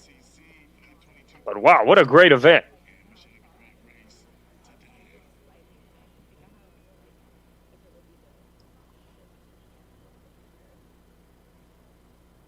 And what's great about the 4x1 is you can go all out. There's no energy that needs to be conserved. Boom, boom, boom. Get that body going, pump those arms, and fire those legs up, and let's get going. That's a great thing. Now, there's other events where you need to strategically utilize your energy. But in the 4x1, it is pedal to the metal. And that could not be cleared. To be Mark Oates with that attempt.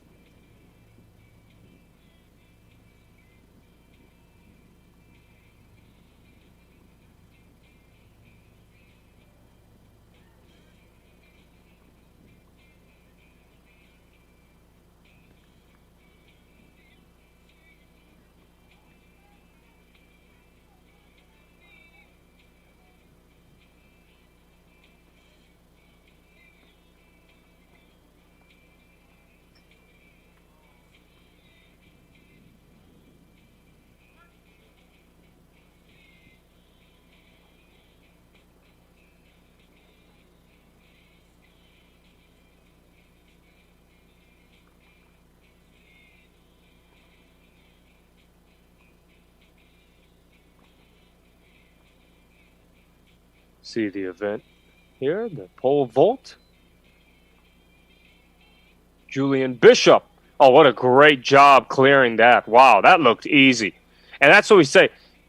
When you can explode like that and get great hang time, I mean, that just looked too easy. Just another day in the office. And we call that, hey, he just clocked into his 9 to 5, and that was a great job there clearing that. Here's Sergio Gonzalez, who's had some great finishes as well, clearing.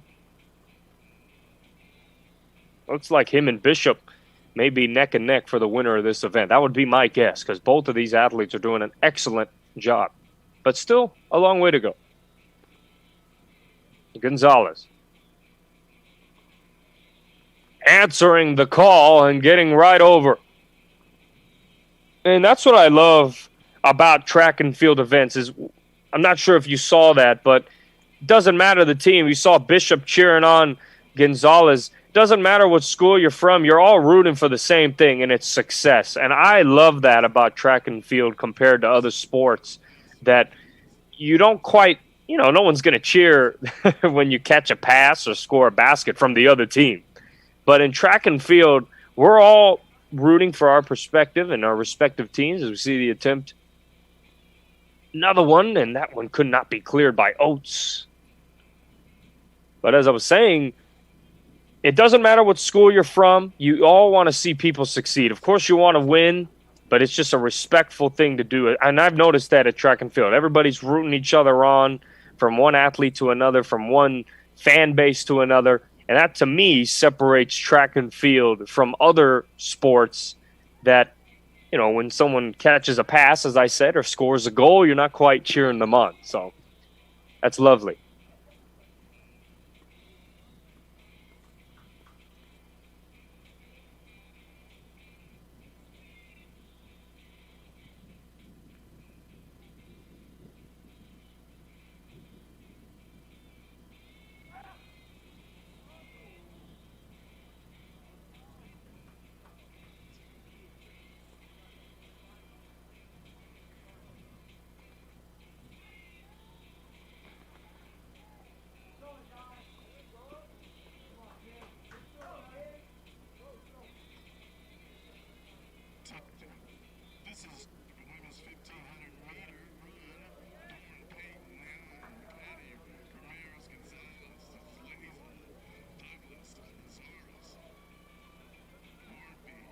And here's another event kicking off.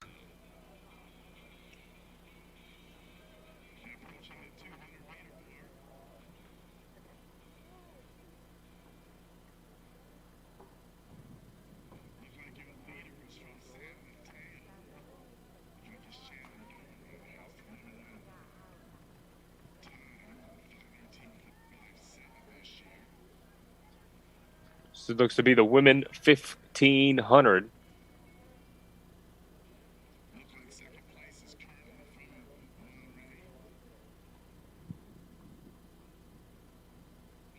$14 participants in this event. So far, a very strong lead. At least about 40 meters at the moment. It is closing in, though.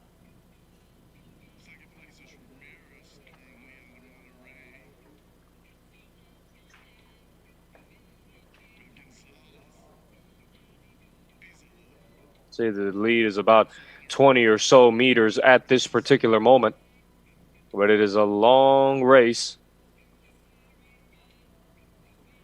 Here, one thing that at least our coaches taught us for long distance runners is the importance of keeping those arms relaxed.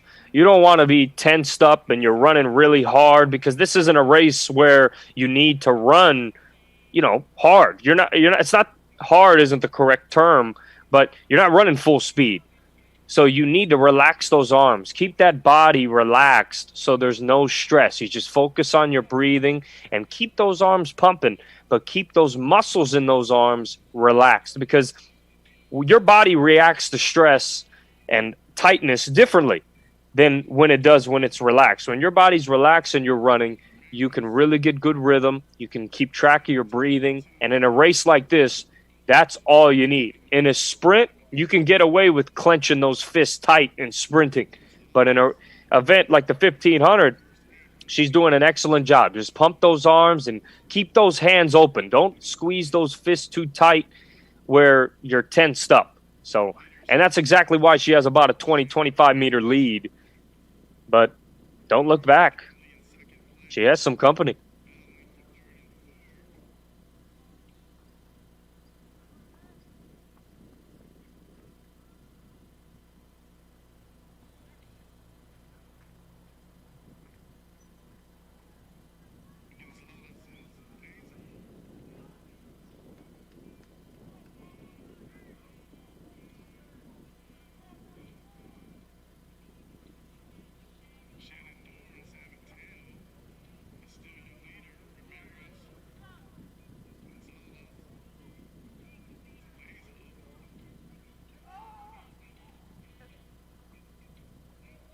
She rounds the corner. This is the third lap.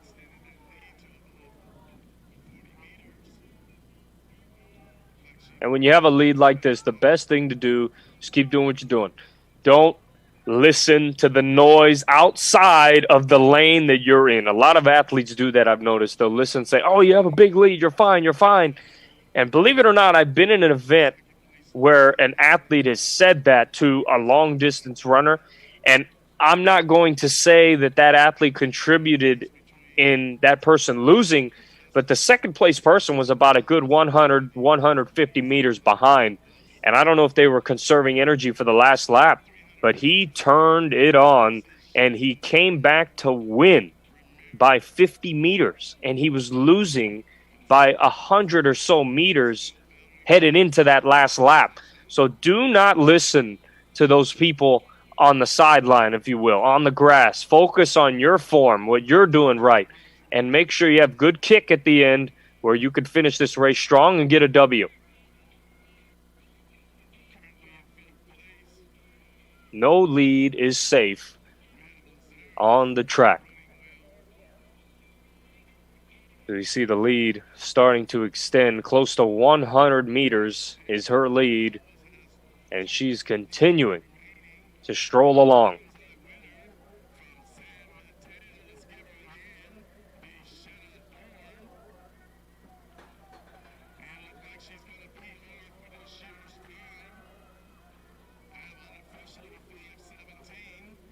And she will finish.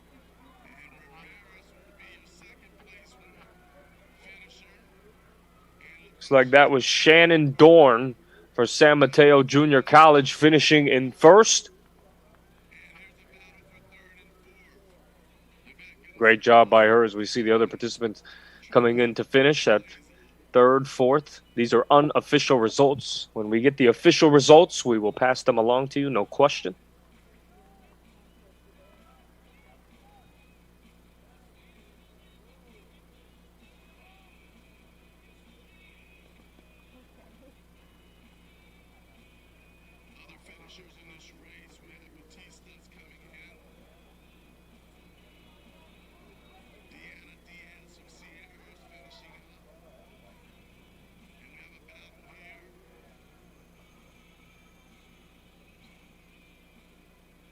As the women's 1500 concluding, we see two more finishers right there.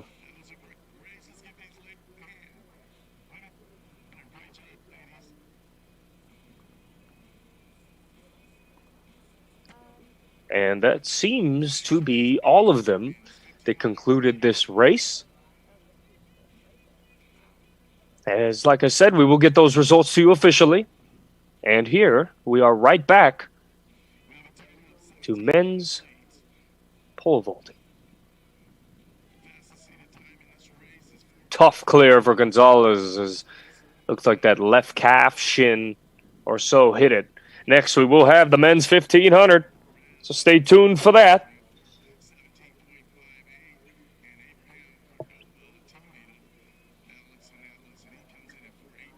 Another attempt, and they just hit it before. It's funny because there's no question he has the ability to get over it. You can tell already. But maybe just got to find a way to keep those feet higher. So maybe start a little earlier when you're making your way up there, and you should be able to clear that, because there's no question he has the ability to clear. We saw how high he got. It just slightly a little too late on the advance up because his feet hit it, or not his feet necessarily, his calf or shin sliced it right before he was able to clear it. And here's the men's 1500.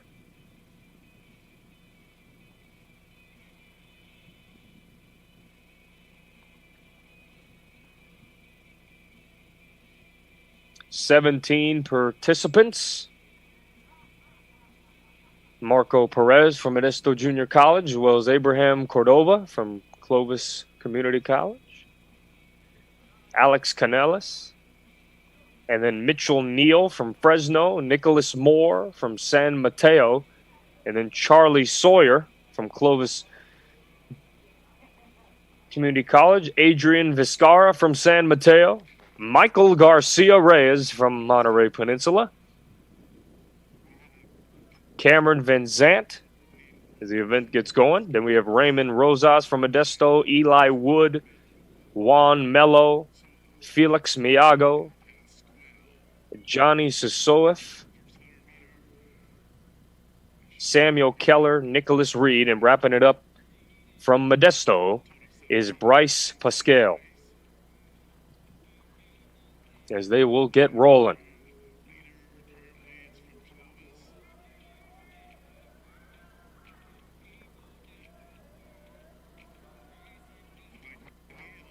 And as we said, it's not who jumps out in first. It's not who explodes. It's about who can continue to be consistent throughout lap 2 and 3. Because I will tell you this, everybody feels like a superstar in lap 1. Like, man, this feels great. I feel good.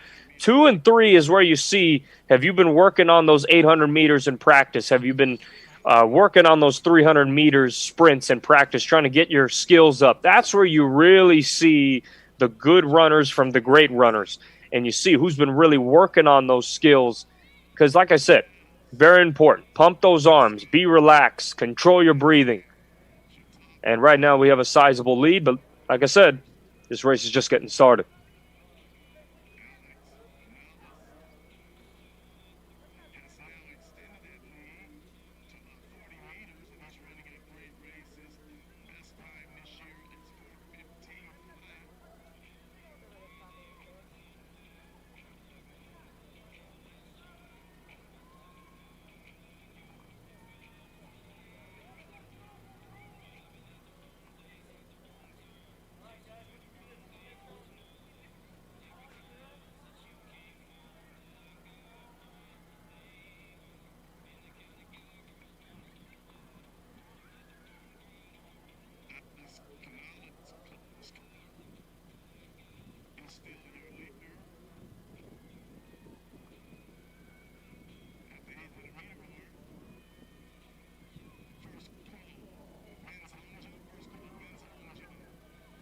As this lead has grown sizable.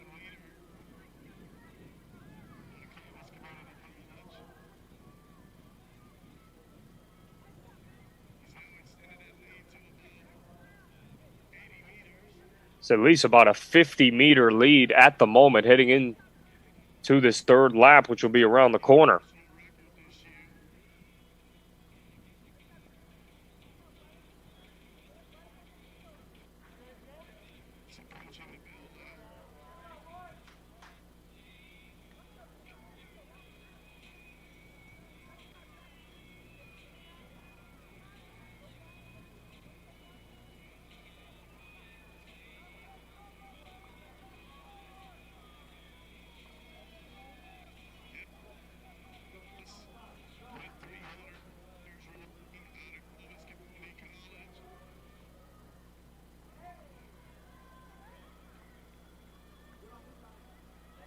Still a sizable lead. And this event is no joke. There's a lot of top athletes at the D1 level or Division II level for that matter that can really get going. And the average time per se where recruiters are looking for athletes to be at this 1,500 meter time, A lot of it's 3:36 to 4 minutes and 3 seconds. That is pure speed. And then at the D2 level, of course, it's a little higher from 4 minutes and 4 seconds to about 4:30 or so. But it's not easy to finish in those top times. You know, whether you're under 4 minutes or a tad above it, that is an elite level if you could finish above 4 minutes or just a tad under it. You are in a tier of your own.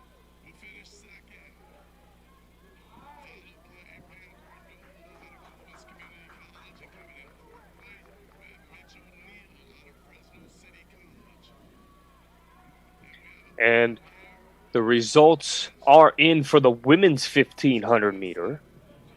Get that to you right now. Shannon Dorn from San Mateo gets first place, 5 minutes and 17 seconds and 0.3. So 5:17.3.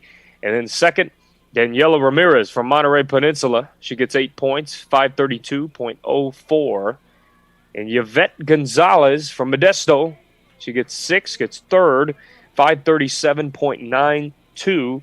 And fourth, Trinity Zalazo from Clovis Community College, 5:38.54. And then wrapping up the top 5, Walker Douglas with 5:46.11. So congratulations to Shannon Dorn winning at 5:17.3. And as the men's 1,500 concludes, we will get those results for you. And here's Bishop. Oh, wow. Just could not clear it. I think you give him another attempt there. He has a nice little shot, unless that was his third one. But that was a good attempt nonetheless. But that's what we say. Sometimes when they hit it, you're like, oh, maybe he maxed out. But no, I believe he can clear that. I mean, this is a very athletic player. And look at this. Boom. He can get up there. There's no question he can clear that. It's just keeping that knee a tad higher. And that's hard to do. He's already high in the air. You know, he's in skyscraper territory. So he can get up there, and we'll see if he can clear that in his next attempt.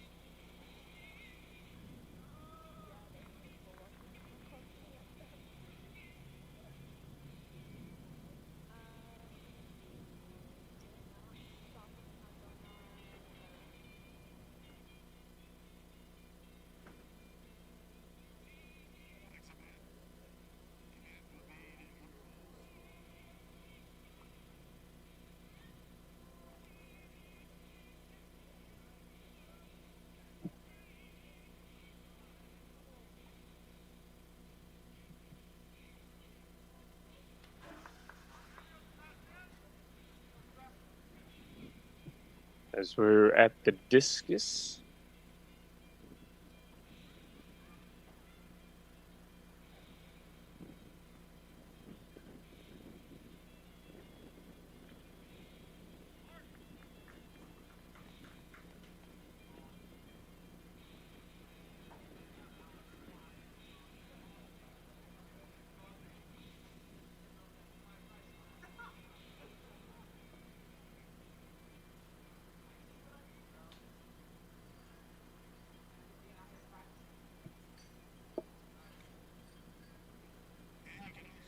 The athlete's probably preparing to get going any moment now. And don't forget, up next, the women 100-meter hurdles is coming up.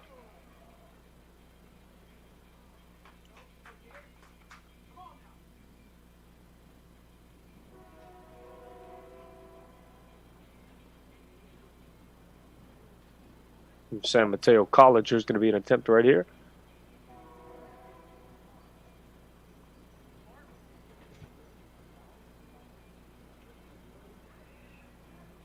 That was Liam Laughlin.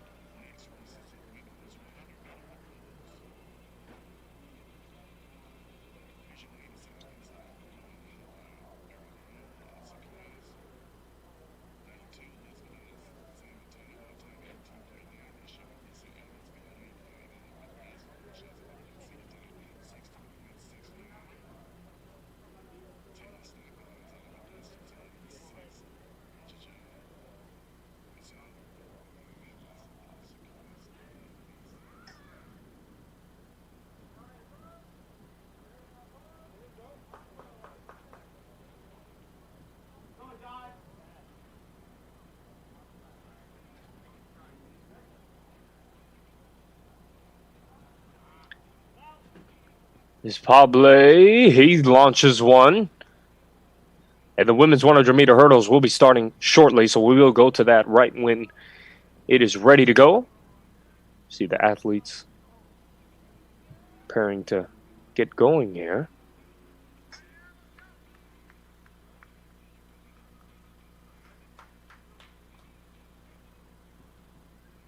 And after the 100-meter hurdles,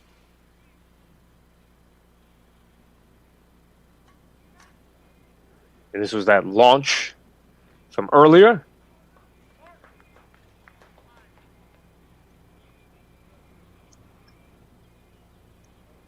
Don't forget, we also have the men 110-meter hurdles and the women's and men 400 meters.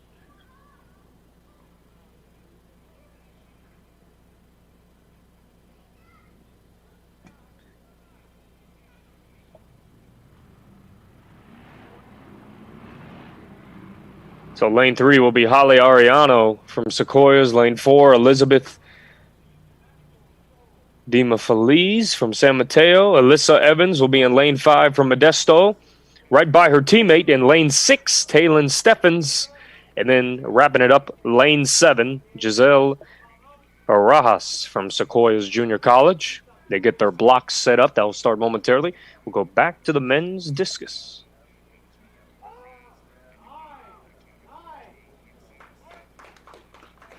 And that was a heave, and a great one indeed.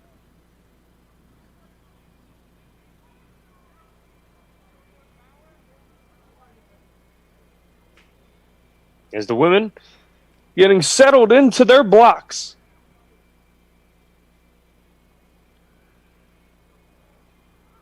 For the 100-meter hurdles.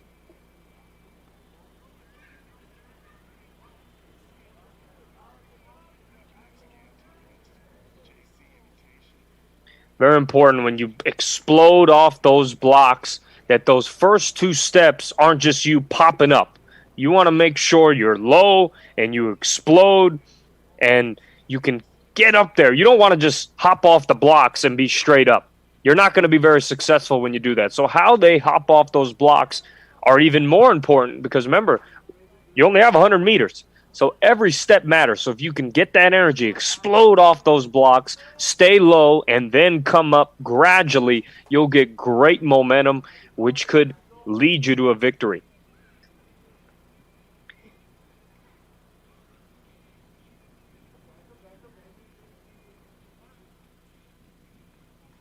And the results are in for the men's 1,500-meter run. Get those to you quickly. Alex Canales from Clovis Community College finished first with 4:12.76. That's definitely an NCAA level type finish. And Marco Perez from Modesto in second, 4:21.06. Also a high level finish. And then third, Abraham Cordova, 4:23.6. And Mitchell Neal finishing fourth with 4:29.99. And then fifth, we have Charlie Sawyer with 4:31.44. And sixth, Adrian Vizcarra from San Mateo, 4:33.53. And then in seventh, Nicholas Reed with 4:37.46. And then Cameron Van Zant from Clovis Community College with 4:37.80. But congrats to Alex Canales with a 4:12.76 finish for Clovis Community College. As we see the women getting ready, settling in their blocks, and they will be set and ready to go.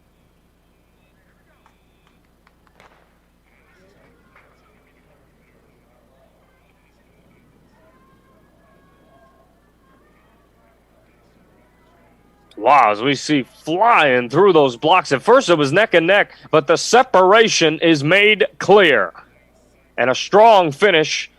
Looks to be a San Mateo Bulldog.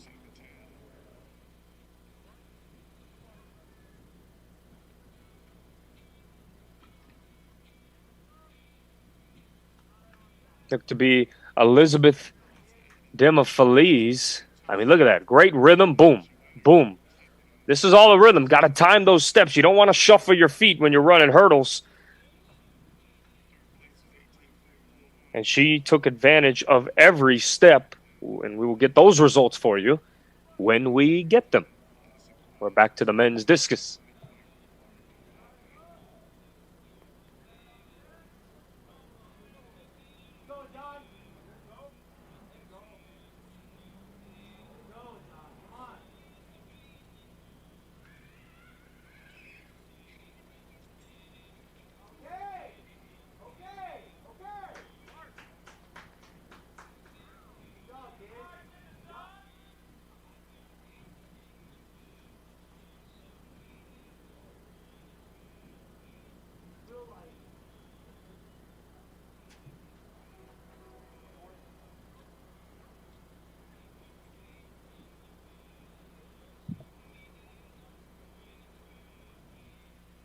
As next is the men's 110-meter hurdles. And a great performance. We saw Elizabeth Demofeliz from San Mateo. Had a strong finish, and we'll get those official results for you shortly. But in the meantime, we'll maneuver through some other events. As, don't forget, this Modesto Junior College Invitational is brought to you by NorCal Sports TV. Be sure to subscribe on YouTube and other platforms. You can watch us on your iPad. You can watch us on your mobile device, your laptop, desktop. Doesn't matter. You can find us anywhere where you get a variety of sports from the junior college level to semi-pros to even high school.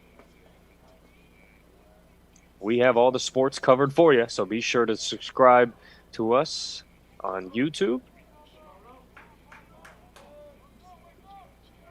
As we see the men, 110-meter hurdles will begin shortly as they're preparing to settle in their blocks and get warmed up.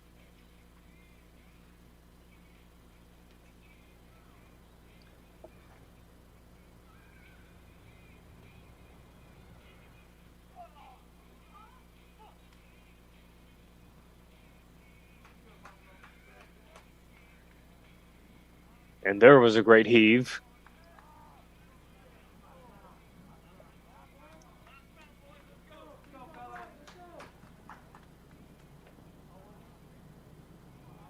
See, he just gets under. He can launch that thing. I mean, he is probably one of the top throwers in that particular heat. But, man, he can let that discus fly. That'll be a tough one to beat.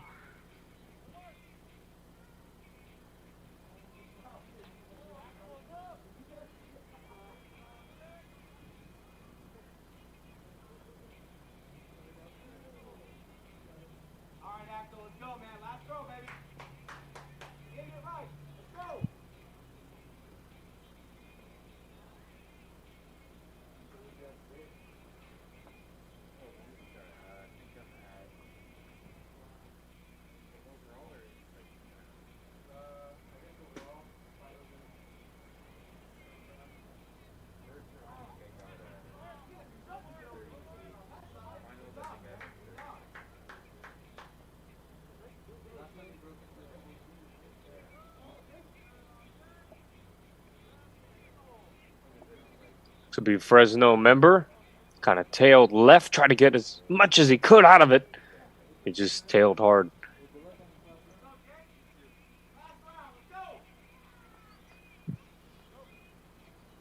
Looks to be Jason Lindsay.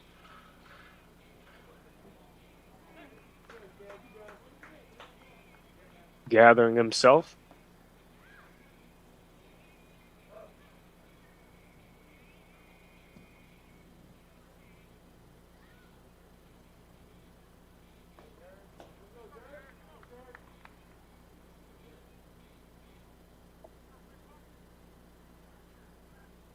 To be another Sequoia's member, Haram Blanken. And he lets it fly.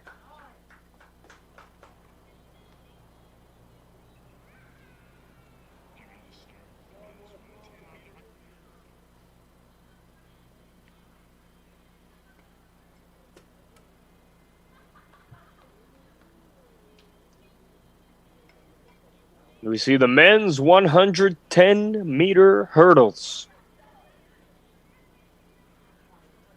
As lane 3, Justin Gauthier from San Mateo, Alexander Medeiros from Sequoia, and lane 4, lane 5, Daniel Martinez, lane 6, Donovan Garcia from San Mateo, and wrapping it up, lane 7, John James from Sequoia's Junior College. And here we go as they settle in.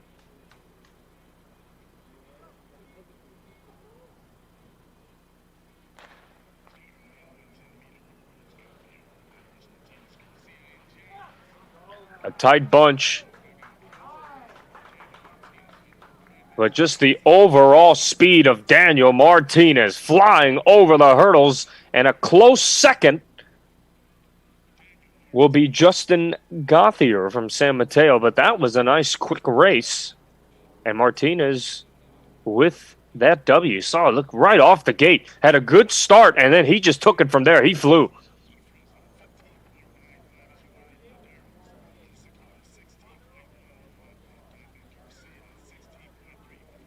And the women's 100-meter hurdles are in.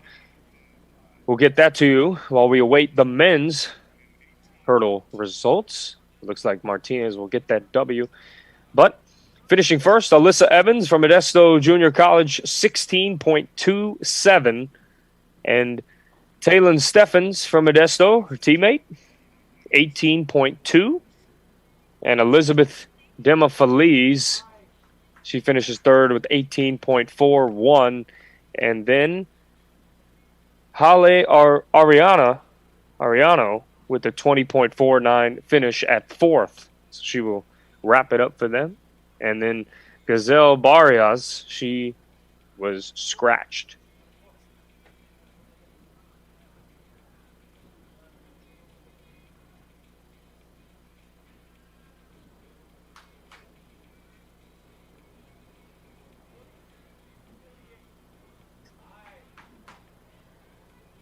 So don't forget, up next, well, pretty popular event, the women's 400-meter dash.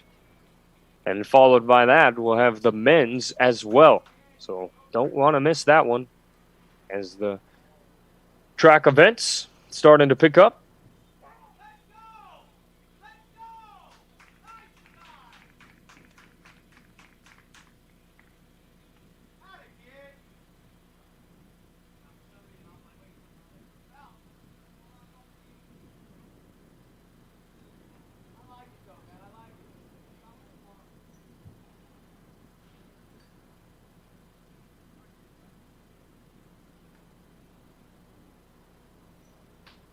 The women long jump, their results are in. Winning is Rhiannon Jania from Modesto with 4.98 meters.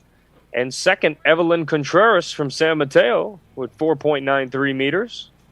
Then at third, we have Sheila Carey from Laney, 4.76 meters. And at fourth, Miranda Fernandez from Monterey Peninsula with 4.58 meters. And wrapping up the top five at fifth, Aaliyah Harville from Merced with 4.12 meters. Then Lillian Lohr with 4.1, and then at seventh, Jocelyn Alba with 4.04. But congrats to Rhiannon Jania with that 4.98 meters. She finishes on top and gets the 10 points for Modesto.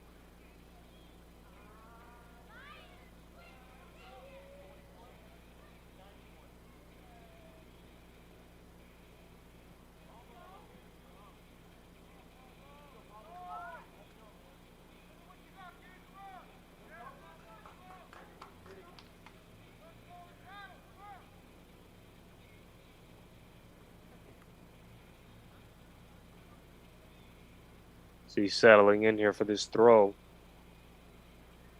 He's had a great day. He's been able to let it fly.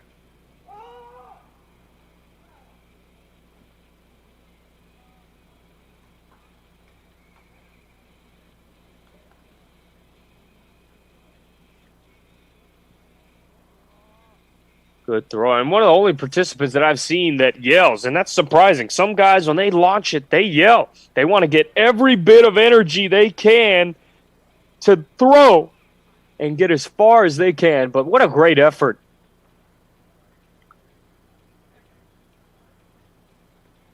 as the women's 400-meter dash should begin soon.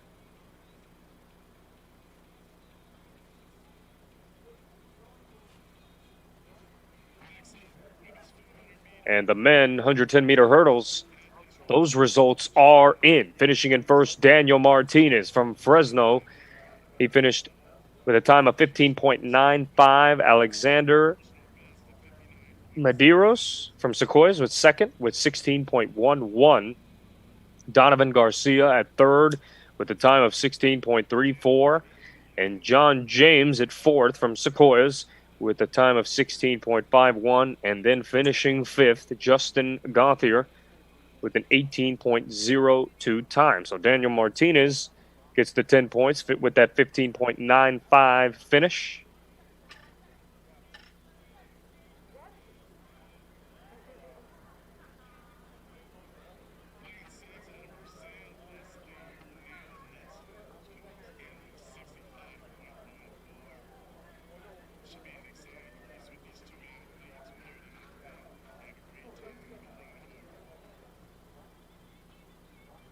It's a time to compete.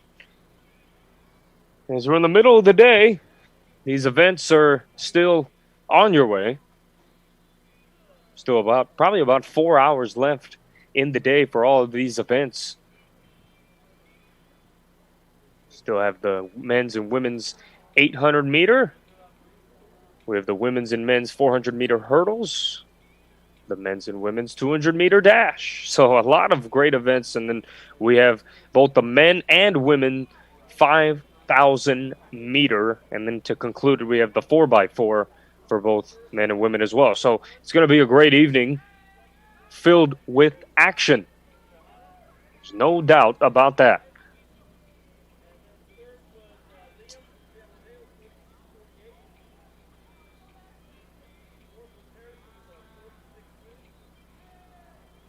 As we see the women warming up, maybe getting prepared to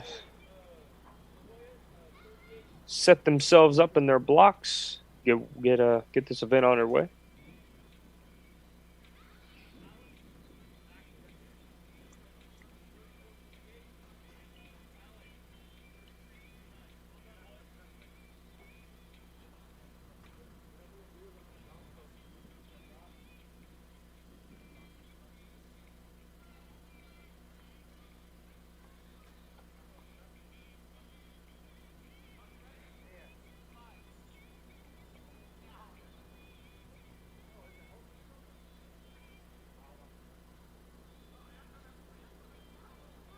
Had great action early on.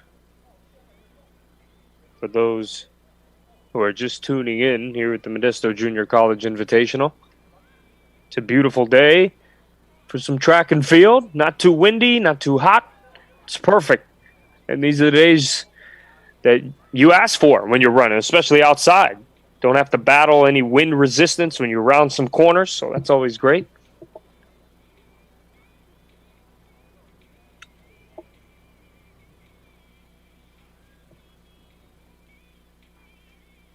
And, yeah, those are the participants in the women's 400-meter dash. We have Jada Lavender from Modesto and then Leslie Soberanis from Merced. And they will take off.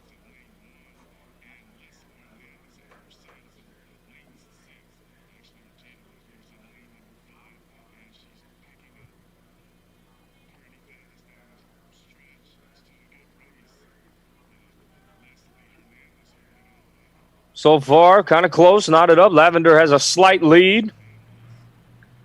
We're approaching that 200-meter mark.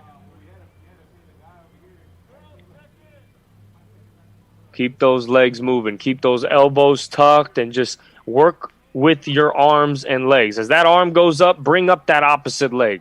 And if you have long legs, this is the time to utilize them. Got to get a strong kick here to finish strong.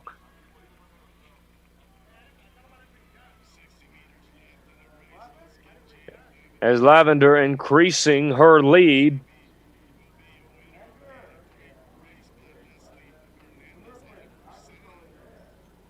And she will finish And so will Soberanes.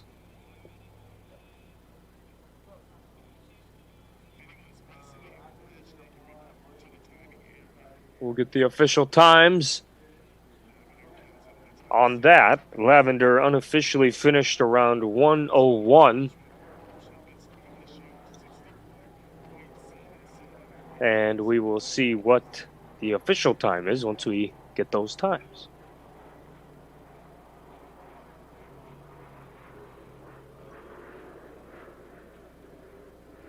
Yeah, when you round that turn, you ask for a lot. And you see Lavender there. She just fell to her knees just trying to get as much oxygen as you can. And, here's an interesting fact for those who say, hey, you should keep your head up trying to get as much oxygen as you can.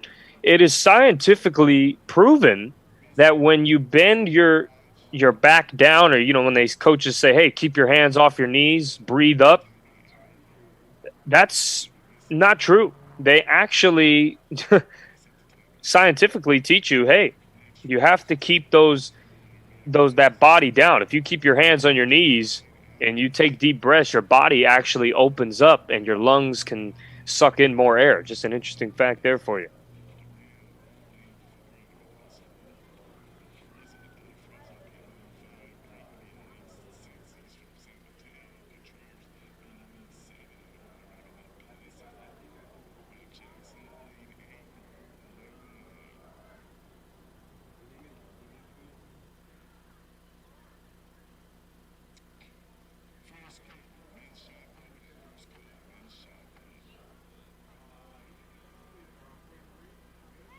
And we have the times as Jada Lavender finishing first with a time of 102.68.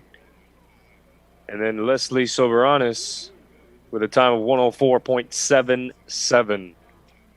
And next we have the men's 400-meter dash. Don't blink or you'll probably miss the race.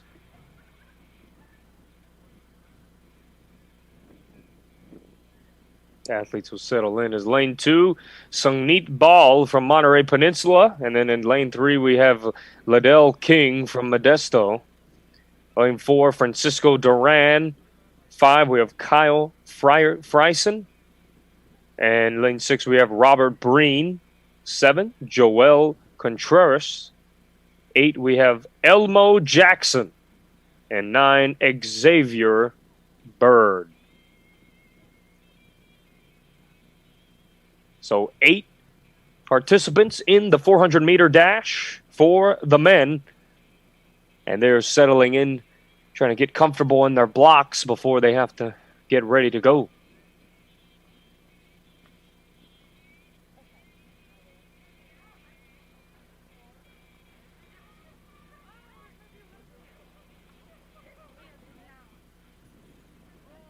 With this race, everyone teaches it differently, and everybody has different opinions. But that first 100 meters, you want to get off to a good start. You want to explode, right? You want to make sure that you are not conserving too much energy where it's like, man, I'm using my energy, but it's too late in the race. I can catch up to them, but I'm not going to be able to pass them because I turned it on too late. So when you boost off and fire off the blocks, those first 100 meters have to be a strong sprint, maybe 80 or so percent, 80, 90%. You want to get a good jump. That extra 250 meters right there, about 200 meters, you want to be in a mode maybe 70 or so percent, sometimes higher. It depends how in shape you are. But you never just want to coast throughout the whole thing and think you're going to turn it on and catch these great athletes. You want to fire off and have a strong start, then go into control mode, and then you turn it on at the end, and you give it everything you have with that kick. Great start so far for Sungnit Ball.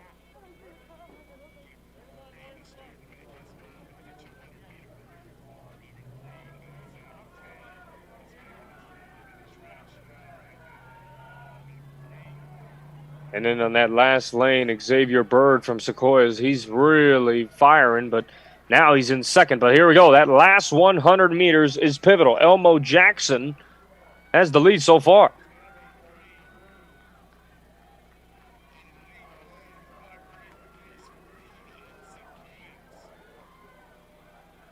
and they will finish.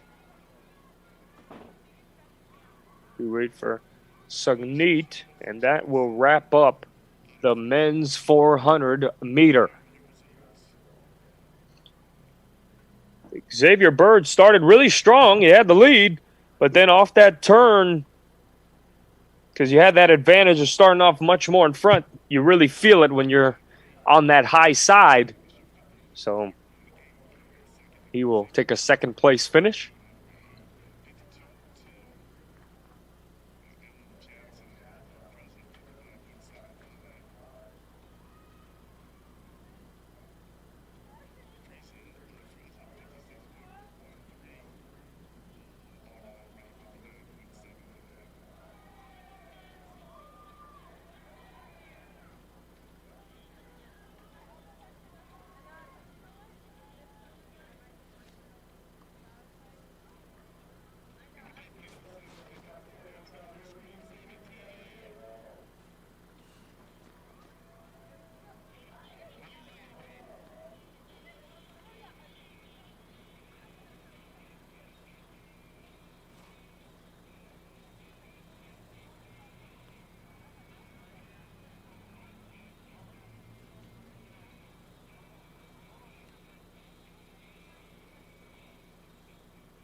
So we're here up next. Don't forget, we have the women's 100-meter dash.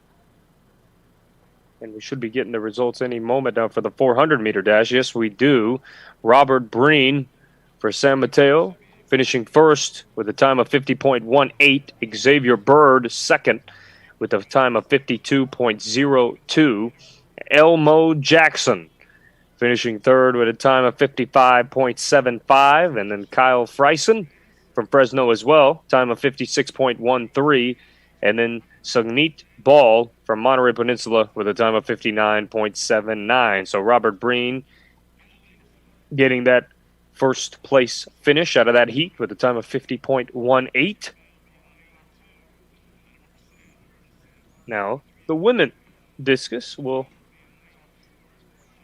get going here.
See the women getting going on the discus.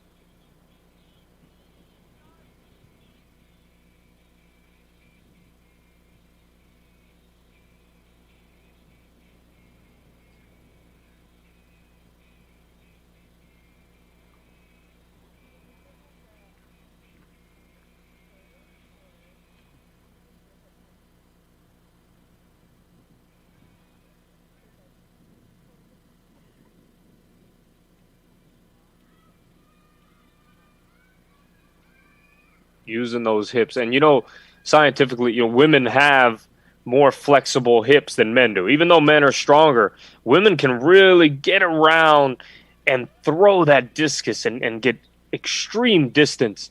And that's just amazing how the human body works for different people. A lot of people, they say women, they have stronger legs than men do, which scientifically that's proven. That's true. So you will see here, a lot of women who throw the discus, they're able to really turn and get great torque with their hips and launch that discus for great and get a lot of. See, we see there. That's just great distance. She's not even fully using her legs yet. She's just probably warming up. So when you're able to torque those hips, as we see, you're going to get great distance, and you have a higher chance of winning.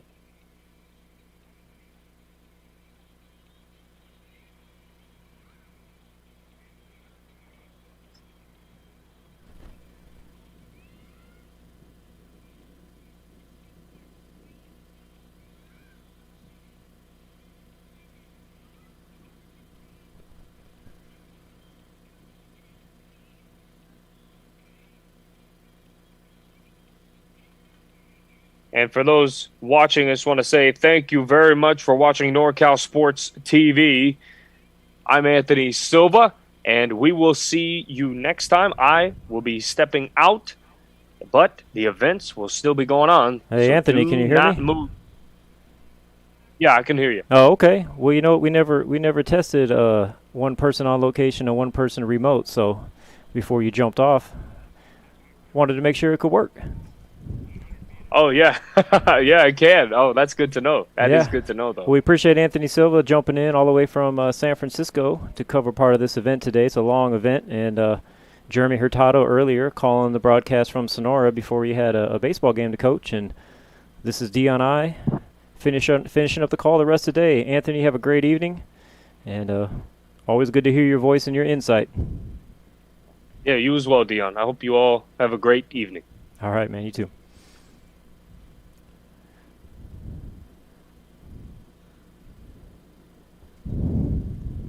Well, we'll cover the women's 100-yard dash, as it gets close to begin. But we'll give the women's discus some attention. It looks like they're lining up on the blocks now. We have 2 different heats, 18 runners listed.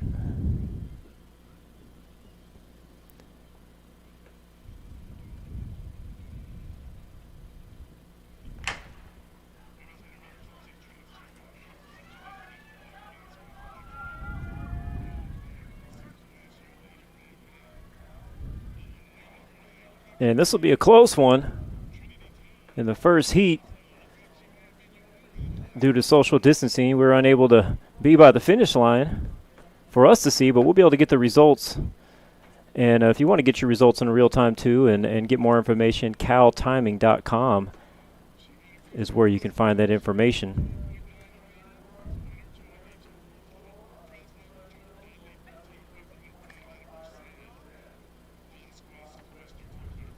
And here's the replay.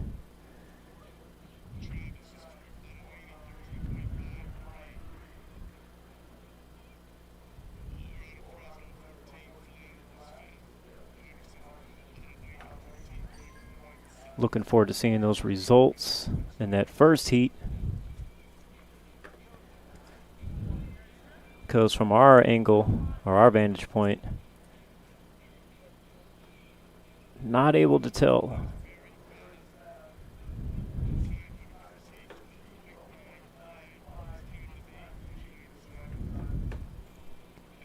Second heat coming up. We have Jacqueline Alba from Merced, Zaria Dixon, unattached. Allison De Silva from Modesto, Faith Dennis from Monterey Peninsula, Jaden Snare from Modesto, Iana Jones out of Sequoias, Cassandra Sanchez out of Sequoias, and Mayo Massino and Dukes Gio, both unattached runners. So this is Heat 2, the women's 100-yard dash at the MJC Invitational. It's great to see these athletes out here being able to perform during these times. I know we all miss sports, we all miss competing, we miss athletics, and we missed each other. So appreciate you guys tuning in to NorCal Sports TV. We appreciate Modesto Junior College and Modesto Junior College Athletics for having us out to bring you all the action.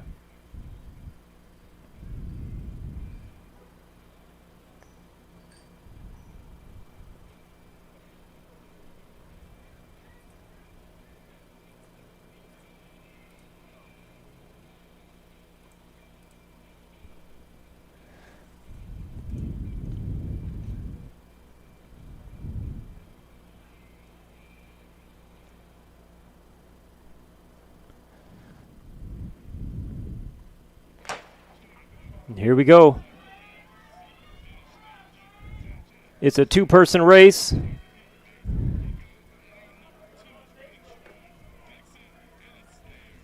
And I heard the announcer. I was able to hear the announcer this time. Jaden Snare appears to be the winner. I'm looking forward to seeing those times. That was a close, very close one. As you guys can see, we'll play a replay. Just see how quickly it becomes a two-person race. So Jaden Snare came out with a quick lead, and she was able to hold it.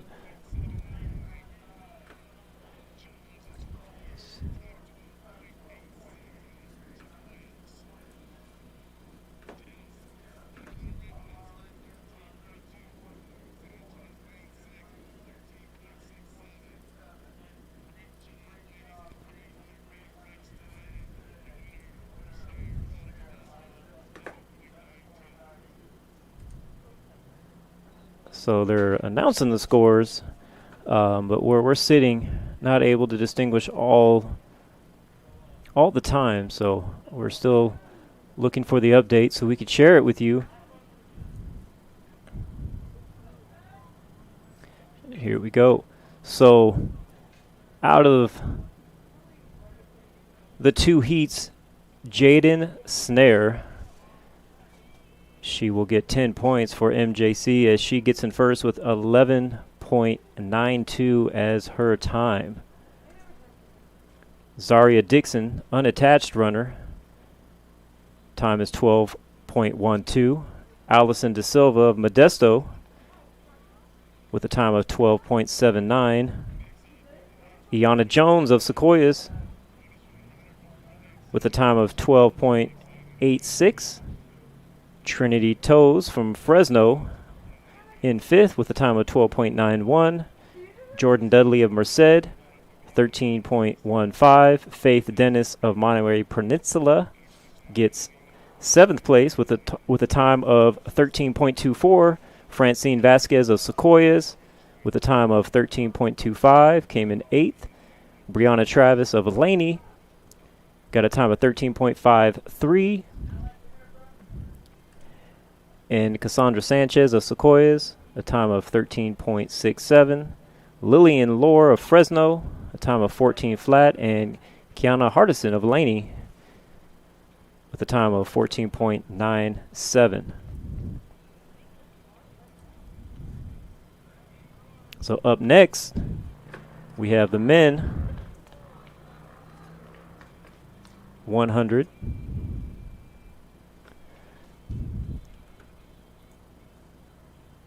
And we have 4 heats lined up for the men. So this will be exciting.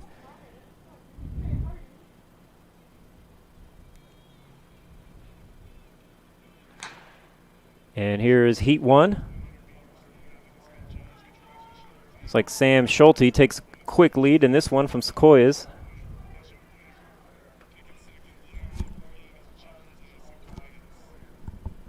So Sam Schulte will win the first heat out of College of Sequoias.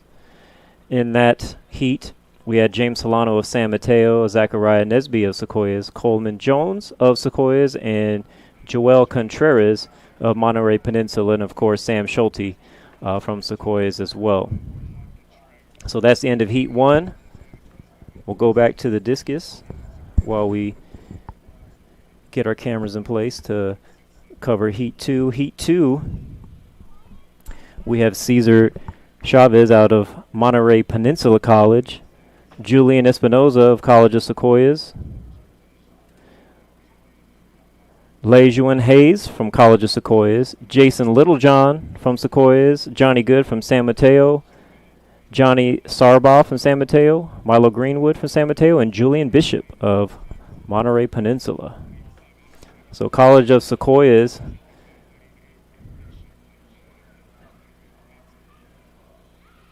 has quite a few sprinters in this event.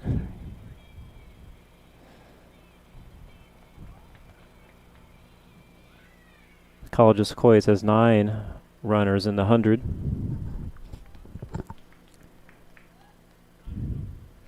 our last broadcast. They actually had 3 teams in I believe it was the 4x4 or the 4x1 to finish off the event. So they thus came in first, second, and third. So College of Sequoias brings a big team up here to Modesto Junior College every time they compete. And as they warm up, we'll go back to the women's discus.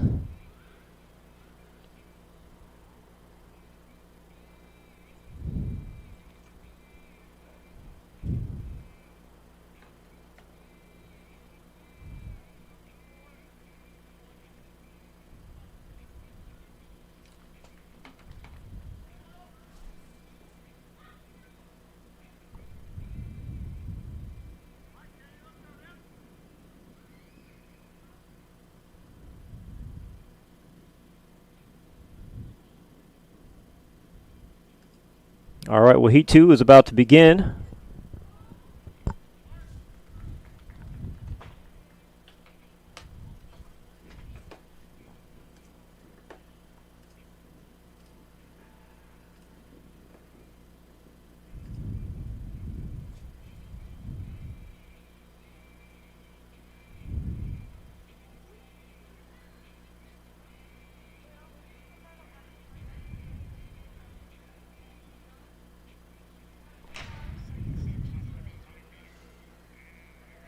And it was a 2-person race for a very short period of time.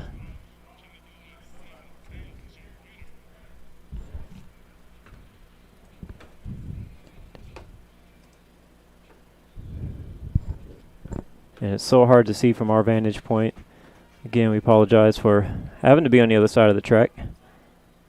Social distancing and all those type of logistics putting us on in a different side, but as you can see,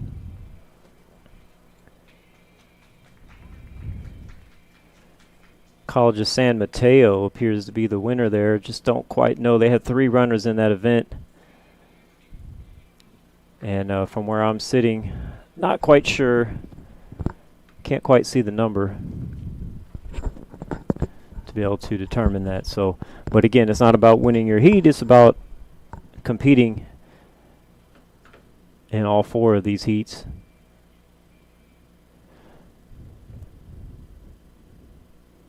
So up next in Heat 3, Michael Ramos from Modesto, D'Angelo Sanchez Johnson of Modesto, Jose Luis Ramos from Sequoias, Paul Estrada from Merced, Tariq Walker of Sequoias, Jalen Nutt of Fresno, Landon Lucas of Modesto, Casey Nelligan, Monterey Peninsula, and Benjamin Haywood of College of Sequoias. We have 9 runners in this heat.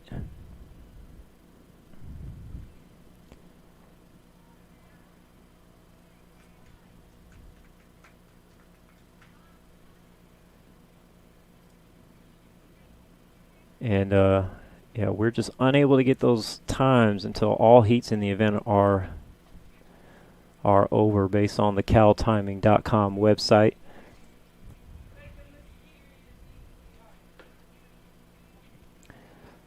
But in the meantime, we will show some love to women's discus over here in the corner by the soccer field. It's a great day at MJC, as you can see. Hopefully everyone's enjoying watching from home or their phone or tablet or computer.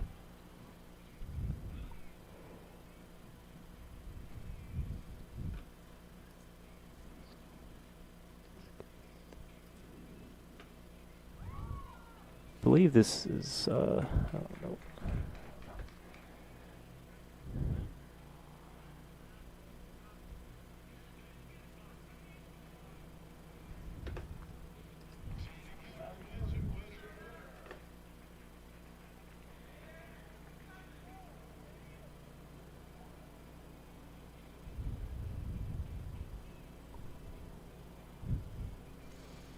As we look at Shauna Christensen of Laney, Perla Galvin of Modesto, Allison Logan of Sequoias, Jessica Pedretti of Modesto, and Katie Blanken unattached. Those are the 5 contestants in the women's discus throw.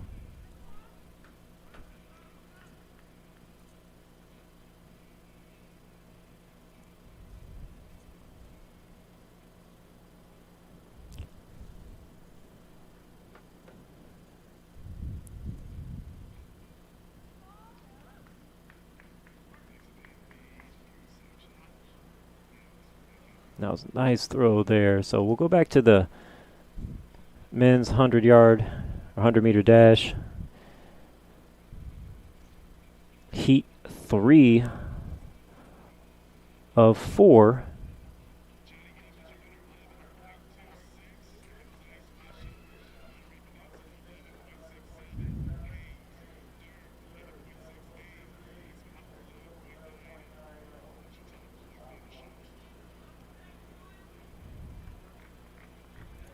And it has to be a little interesting as an athlete. Some colleges like MJC, their district, they're already done with school. This is actually summer. The spring semester has been over for at least a week or two, and they still get to compete. Just a unique year, but also it's just great to be able to see these young adults, men and women, get out here to be able to compete and get out of our perspective bubbles and have a little bit of normalcy. So again, appreciate everybody who's tuning in and watching on NorCal Sports TV. And it looks like Heat 3 is just about underway.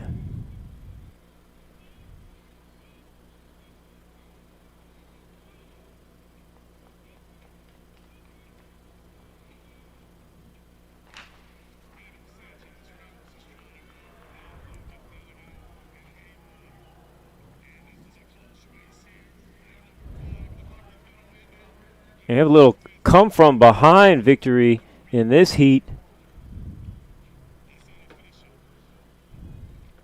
Again, hard for us to distinguish on our end the winners, but we'll give you replay.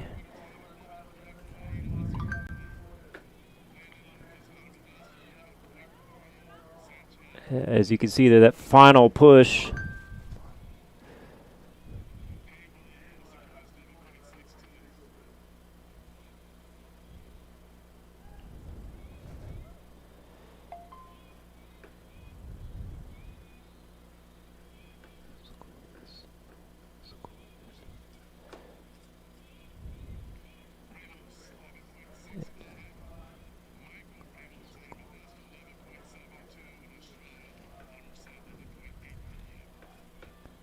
looked like a College of Sequoia's athlete won that heat. Again, we'll have all the results from these heats as soon as the final heat has ended on caltiming.com. Go back to women's discus throw.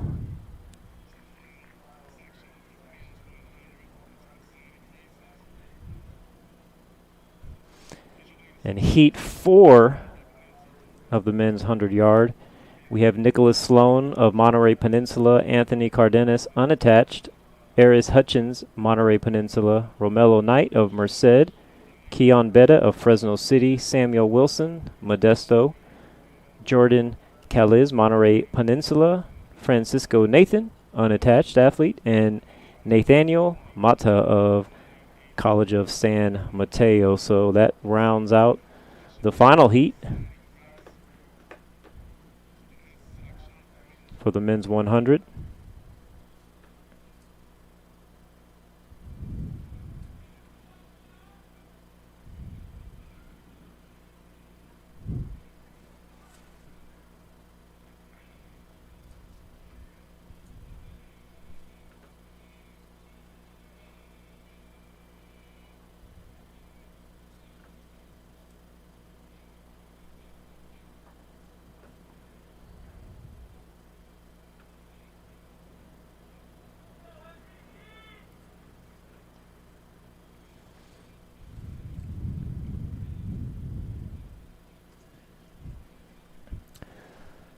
So they line up for the fourth and final heat.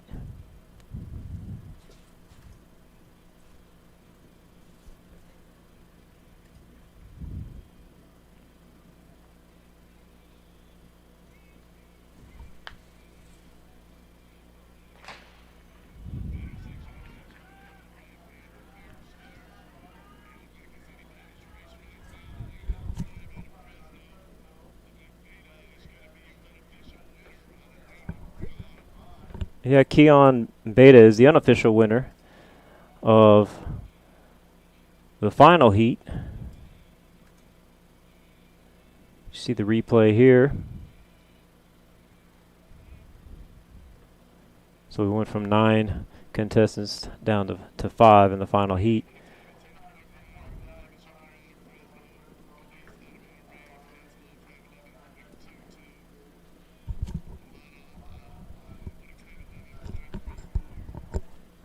So we'll get you those results as they come in.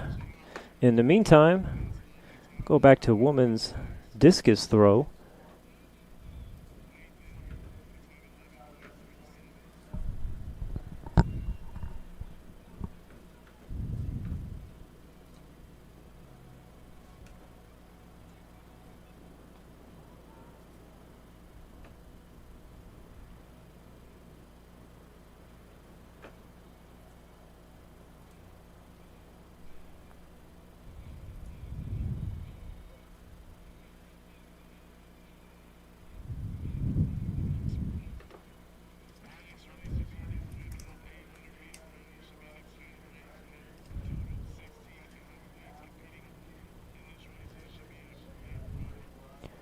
Up next will be the women's 800. Now we have the results from the men's 100. So Keon Beta of Fresno in that final heat will get the 10 points for Fresno City. He finished with a time of 10.95. Tariq Walker of Sequoias finished in second, 11.18. Jordan Caliz of Monterey Peninsula finished third, 11.22 was his time. Johnny Good, College of San Mateo, finished in fourth. His time's 11.26. Nathaniel Mata of San Mateo finished fifth, 11.34. Aris Hutchins, Monterey Peninsula, 11.36. Francisco Nathan finished seventh at 11.37.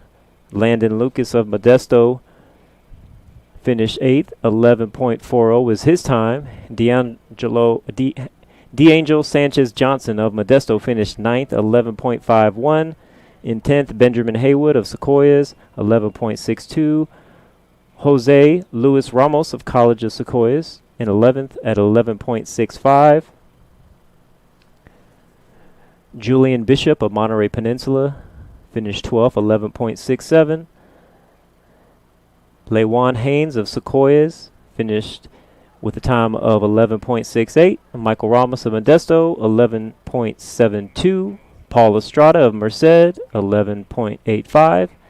Zachariah Nesby of Sequoias, 11.88. Julian Espinoza of Sequoias, 11.90.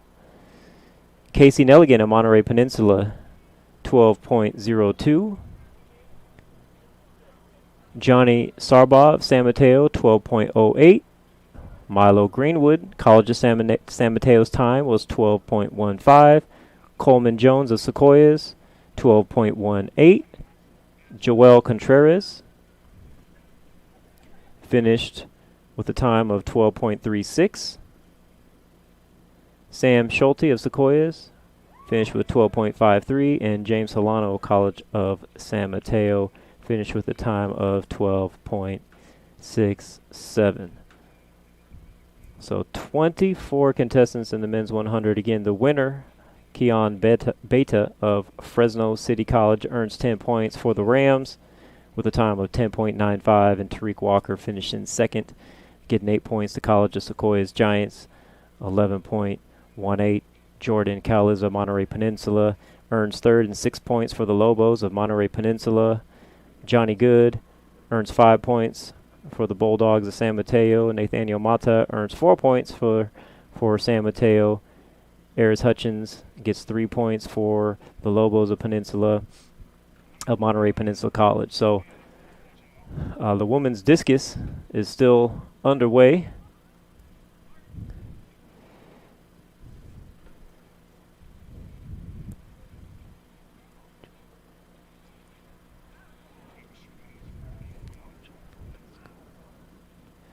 And right now we have men's shot put.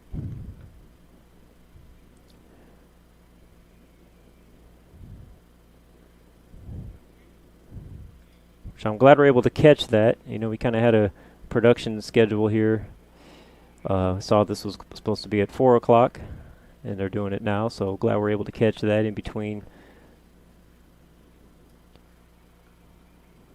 other events.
So while we wait for the next running event, we'll go back and forth from the men's shot put and the women's discus throw.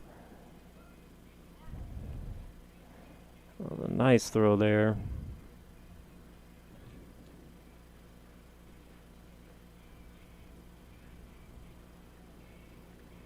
As Anthony Silva was discussing, just the kind of the strengths and the lats and the back of these athletes in the discus throw. A lot of times it's the muscles you wouldn't expect would be in such important, such use in these events until you go out there and start throwing some of these shot puts or discus or hammers around. You start realizing you're using some muscles that you haven't used in a while or isolated before. So kind of like I remember when I would go bowling during basketball season and my hip would be so sore the next day I could feel like I could hardly play. So you'll be amazed at some of these muscles you'll use in these events and the kind of specialized training necessary to perform at the collegiate level or any level that's competitive here.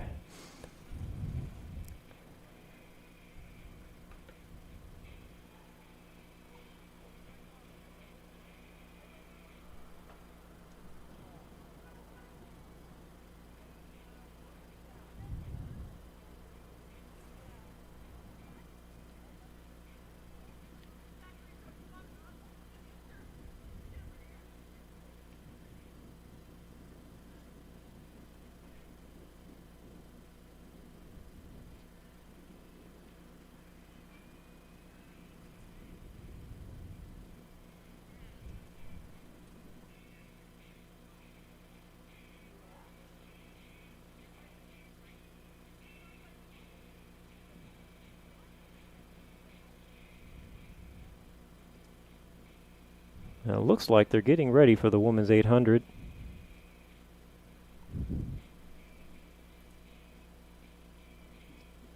Well, we have 16 athletes down for this heat. Appears they only have 8. It'll be hard for me to determine who's who, but we had 16 listed.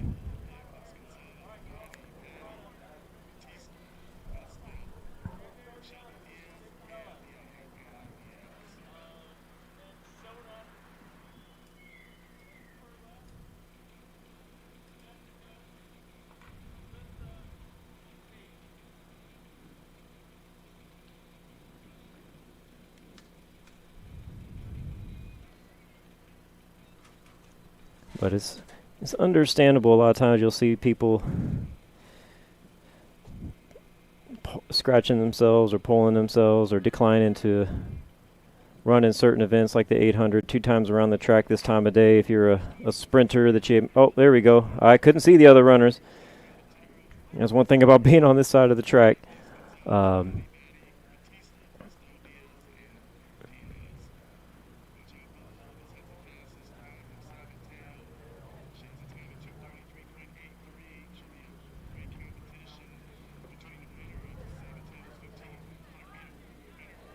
And we see a familiar face in the lead.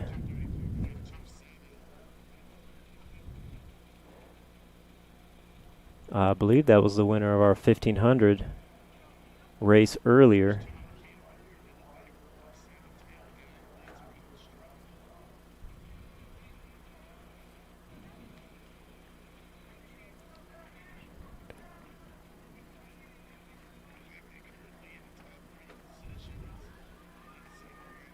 Shannon Dorn of College of San Mateo.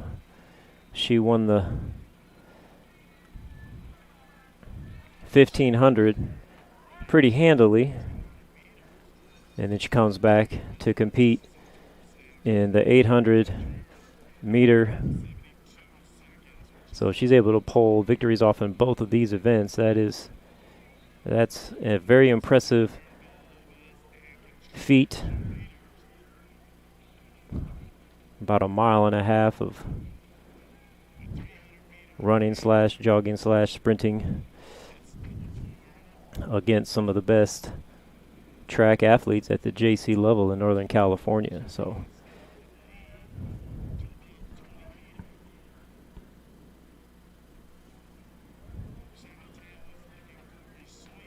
Dorn is in first. College of San Mateo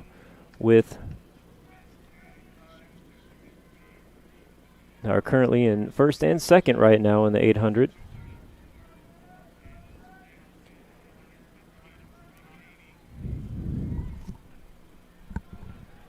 And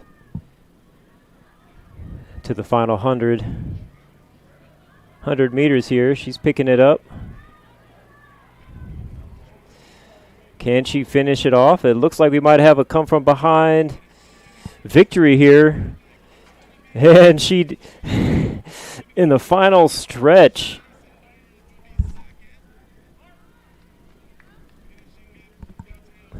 exciting finish there in the women's 800. Looks like one of Shannon Dorn's teammates.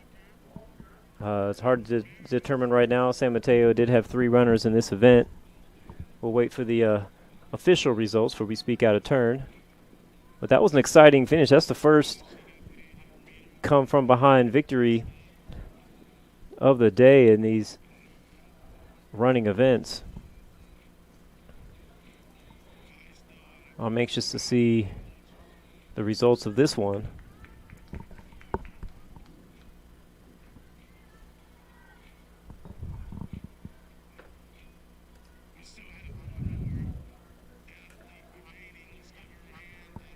Up next, of course, will be the men's 800.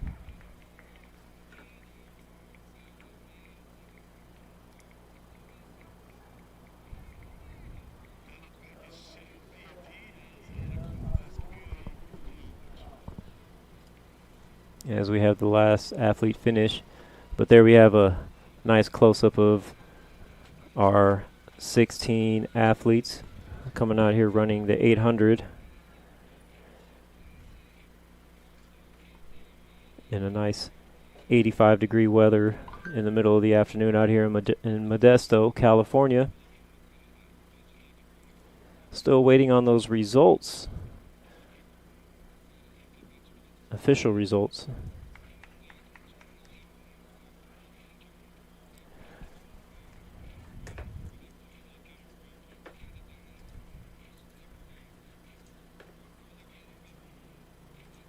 Well, that's the tricky part about the 800, the 1500. I've seen it many times. Those that start off with a very comfortable lead, if they are faced with a good sprinter in that race, it's never over until that final stretch. And as you guys were able to see there, great push and sprint in that final stretch made for a very exciting finish.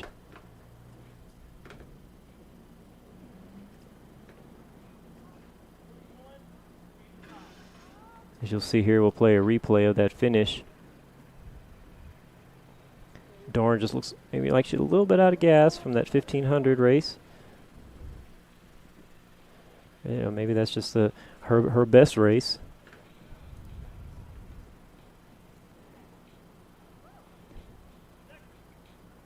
Still looking forward to those results.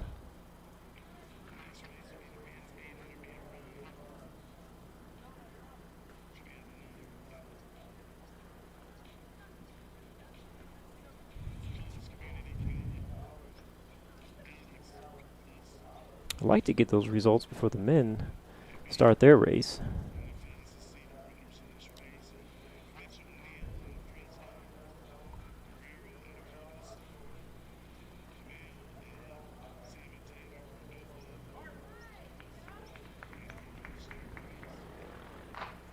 And the men are off. And we have a false start, so they will make their way back.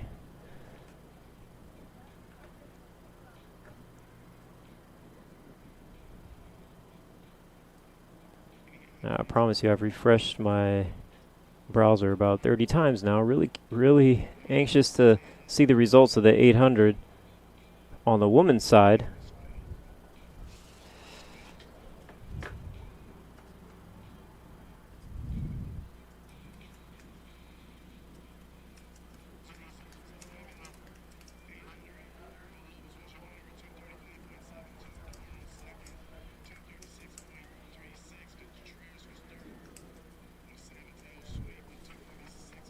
And here are the results. So, Sorelli Villalobos Marti of San Mateo with a time of 2 minutes.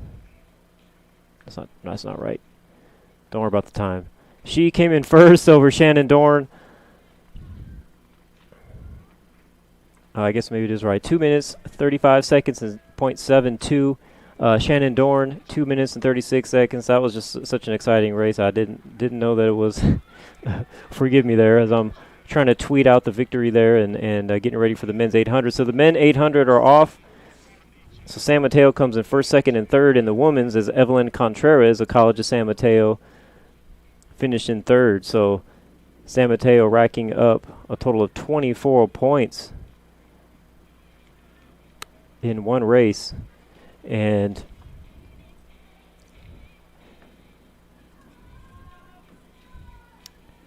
on the men's side,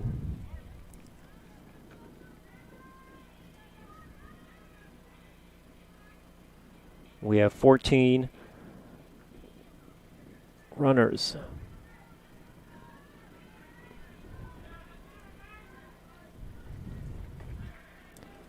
So if you want to see the end of the women's 800 again, just go to Twitter at NorCal Sports TV.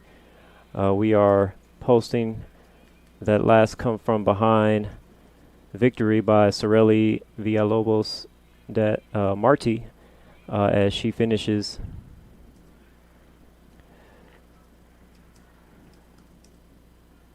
over Shannon Dorn.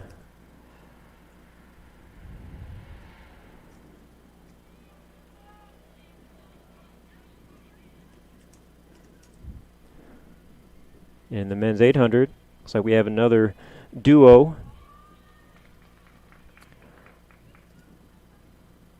I believe of Clovis.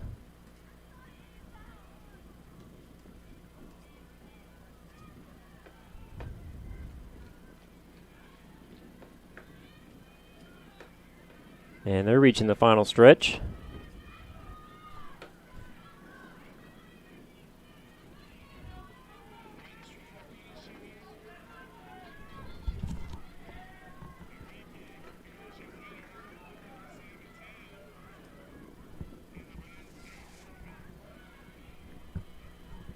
And trying to hear over the loudspeaker so we can give you guys the unofficial winner in real time, but we'll have to wait for those results again.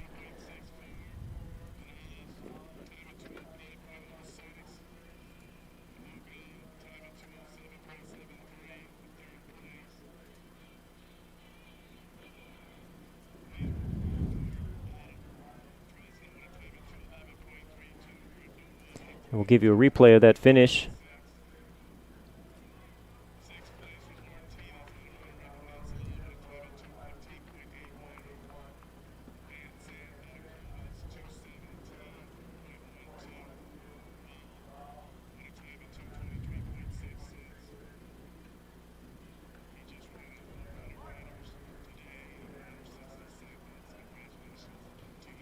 And we still have the women's discus. They're still going strong here.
So we have the results of the 800. As the women's discus is still underway, Enrico Guerrero of Clovis Community College earns 10 points for the crush.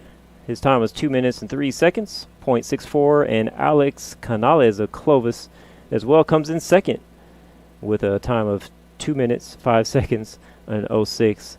Luca DeMeo San Mateo, time of 2 minutes, 7 seconds. Mitchell Neal of Fresno, a time of 2 minutes, 11 seconds. Abraham Cordova of Clovis finishes fifth with a time of 2 minutes, 12 seconds. Luis Martinez, Monterey Peninsula, 2 minutes, 15 seconds. Cameron Van Zant of Clovis, 2 minutes and 17 seconds. Sukit Ball of Monterey Peninsula, a time of 2 minutes and 23 seconds. Michael Garcia Reyes of Monterey Peninsula College with a time of 2 minutes and 23 seconds. Juan Mello of Monterey Peninsula, a time of 2 minutes and 24 seconds. And Johnny Susoef of Clovis Community College with a time of 2 minutes and 27 seconds.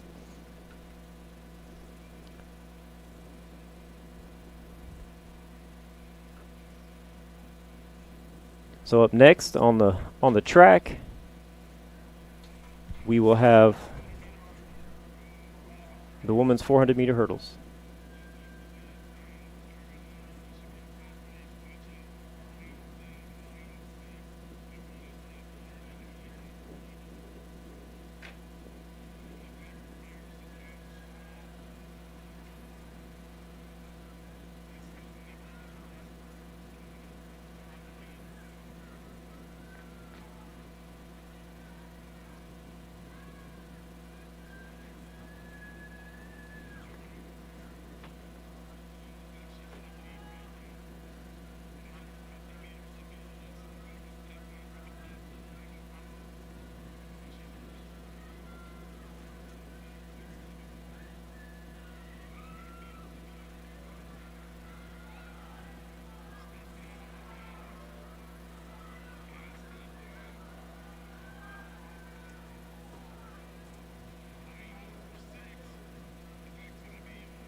And up next we have the men's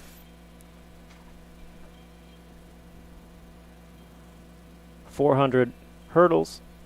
The women's results are in. I apologize, we were on shot put at the time. In first, Taylon Steffens of Modesto with a time of 1 minute 7 seconds, 107.60.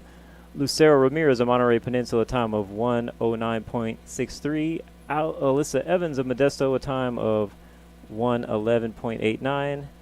And Elizabeth Demafilez of San Mateo with a time of 111.97. So Taylon Stevens of Modesto earns 10 points for the Pirates. Up next, the men 100 hurdles. We have one heat.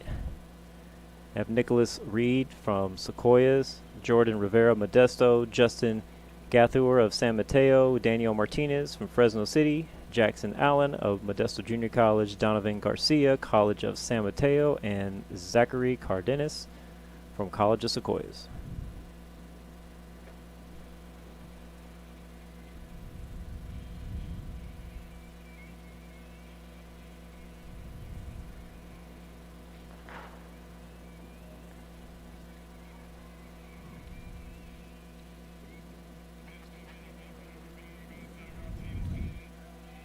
And as I hit this first straightaway, we'll have a better idea of who's in the lead right now. Daniel Martinez of Fresno City has an advantage over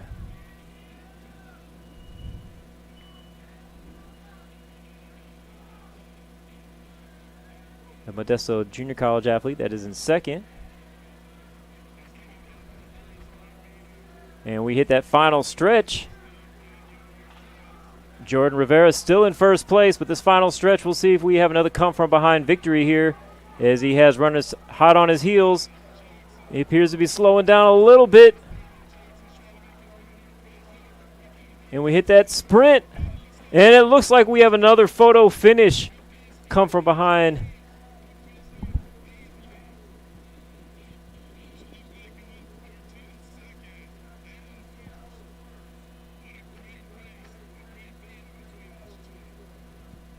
I believe they said that may have been Jackson Allen of Modesto.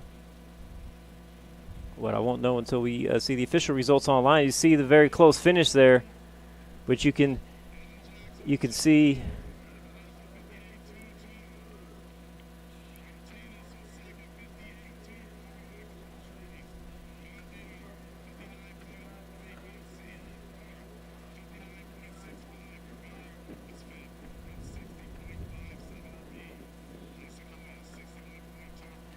and if you've never ran the 400 hurdles, you really can't appreciate that one. That, you could say you slowed down, got a little tired at the end, but you'd be tired too if you ran 400, not to mention 400 jumping over hurdles. So, but the way they line you up as well when you run the 400 is difficult to tell who may be in first place until you hit that final stretch.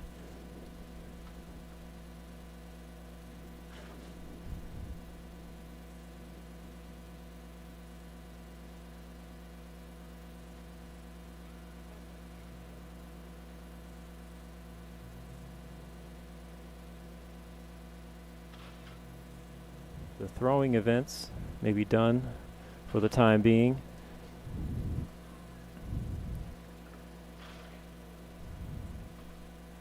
Give you a nice panning shot of the track. We'll go to the 400 hurdles men results. So that was Jackson Allen. So Jackson Allen, an exciting finish there as he beats Daniel Martinez of Fresno City by 0.02 seconds.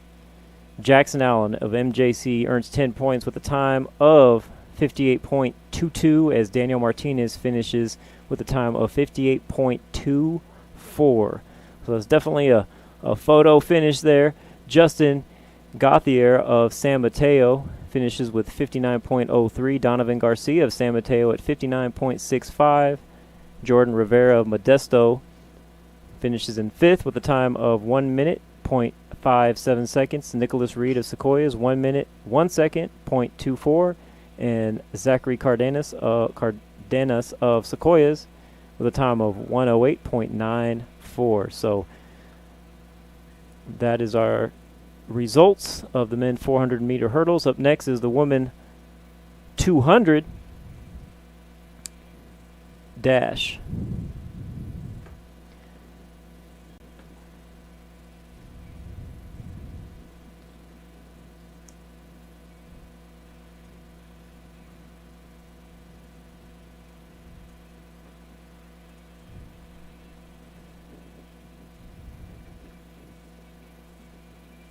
So we're definitely a little ahead of schedule. If you guys are trying to catch things based on the schedule that we have, we're about an hour ahead of time. This was scheduled at 5 o'clock. Looks like they're probably going to start at 4 o'clock here. So we have two heats. The first heat Brianna Travis of Laney College, Evelyn Contreras of College of San Mateo, Taylor Reed of Sequoias, and Kiana Hardison of Laney College. So it'll be the first of 2 heats.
So again, if you want to see that exciting finish in the men's 400-meter hurdles, just go to Twitter and look for @NorCal Sports TV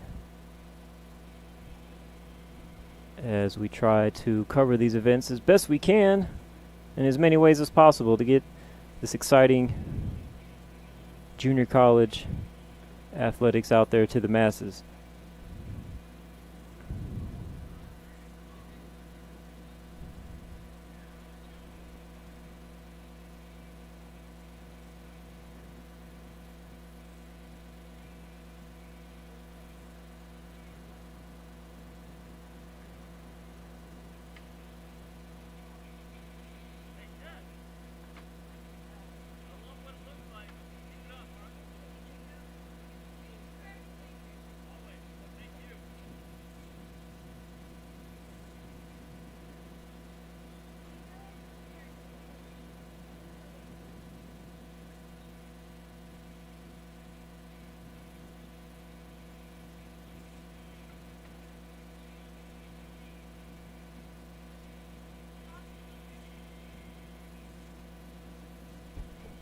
We'll be right back after a quick audio break.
And we're back for the first heat in the women's 200.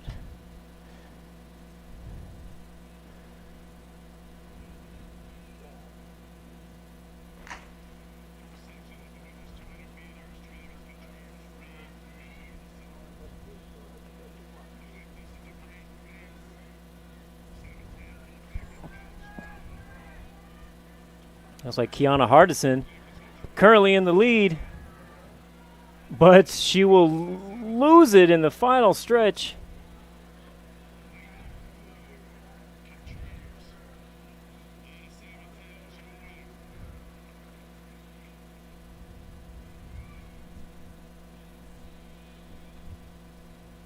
Looks like, I believe Evelyn Contreras is the unofficial winner of that first heat. Again, you're really running for time, but of course, if you don't win your heat, you're not going to win the event.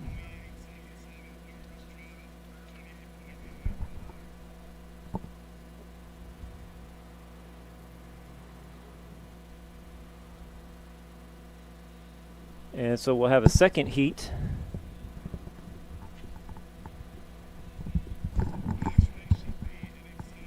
We'll have a second heat of the women's 200 here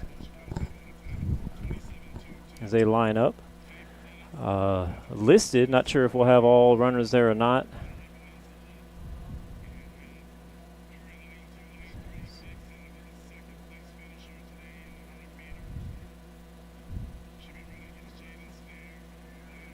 We have 8 listed. Who we have listed: Allison De Silva of Modesto, Faith Dennis of Monterey Peninsula, Zaria Dixon unattached, Jaden Snare of Modesto, Mayo Messino unattached, Dukes Gio unattached, Trinity Toas of Fresno City, and Sorelis Villalobos Marti of College of San Mateo, who just finished winning the 800.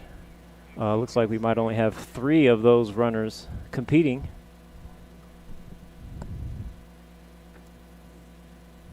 So we have 4 runners competing, excuse me. 5. As I'm broadcasting in a place where I'm unable to see myself, so apologies for that.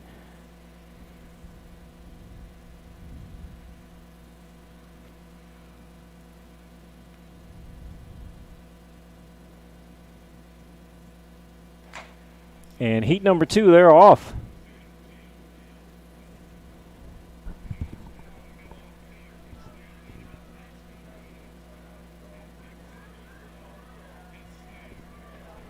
Looks like it's a 2-person race. Boy, look at them go.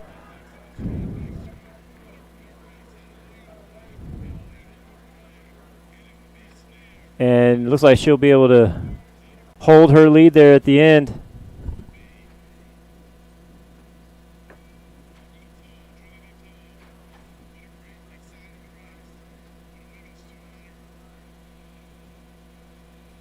That was a great, exciting race. We'll show here as quickly as they round that second turn comes a 2-woman race.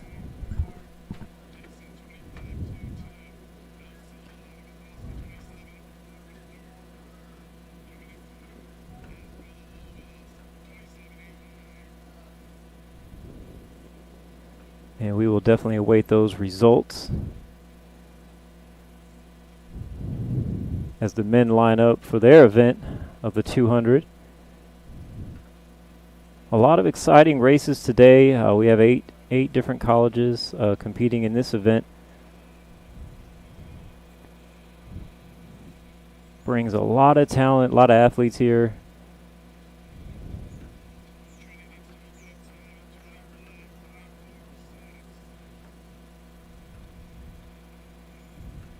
While we await those results for the men's event, actually we have 4 heats. Heat 1, we have LaJuan Haynes of Sequoias, Benjamin Haywood of Sequoias, Elmo Jackson of Fresno City College, Jason Littlejohn of Sequoias, and Francisco Duran of Modesto Junior College. So that'll be our Heat 1 lineup, assuming we don't have any last-minute scratches from it. So here are the results We have in first place the women's 200 at the MJC Invitational, Jaden Snare of Modesto Junior College finishes with a time of 24.94. In second is Zaria Dixon with a time of 25.22. Trinity Toes of Fresno City College with a time of 25.46, gets third. Allison De Silva of Modesto with a time of 27.04, gets fourth. Sorelli Villalobos Marti of San Mateo with a time of 27.89. Evelyn Contreras of San Mateo, 28.27. Taylor Reed of Sequoias finishes with a time of 28.77. And Brianna Travis of Laney College with a time of 28.95. So here we are with the men in their first heat.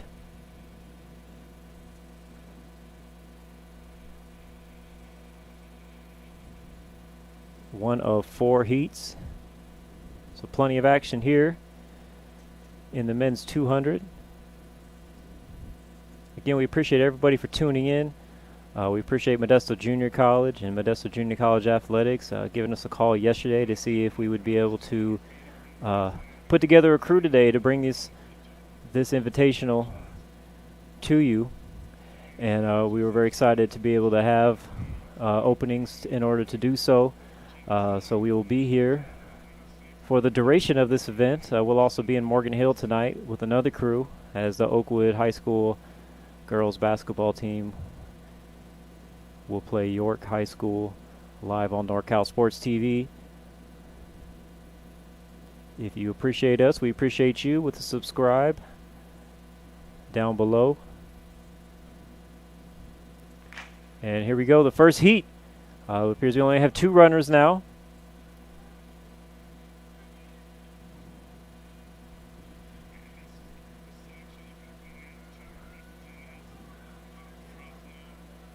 And the College of Sequoia's athlete looks like he will take the first heat.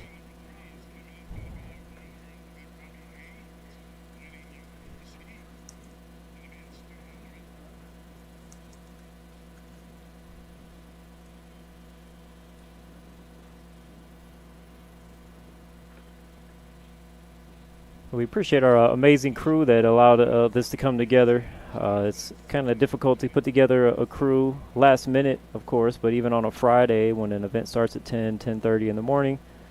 We had several broadcasters. Jeremy Hurtado in the first few hours was calling remotely out of Sonora, California, as he's also a high school baseball coach, so he was able to call the track meet remotely until he had to head off to his game. And then we had Anthony Silva, who jumped on from 1 to 3 out of San Francisco, as he had another gig opportunity lined up this evening. And then your NorCal Sports TV CEO Dion I calling the remainder on location.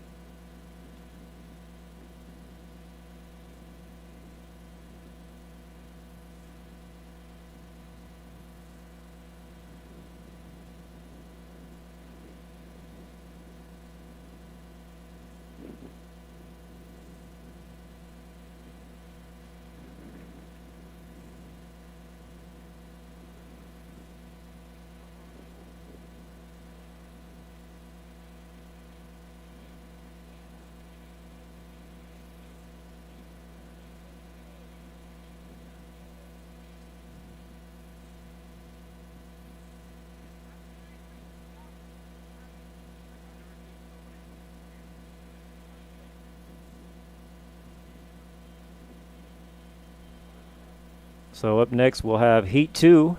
Again, this is 2 heats. I'm sorry, the second heat of 4. So the first heat only had 2 runners, 2 of 5 originally scheduled or listed for that. It looks like this heat is nearly full. So this should be an exciting one.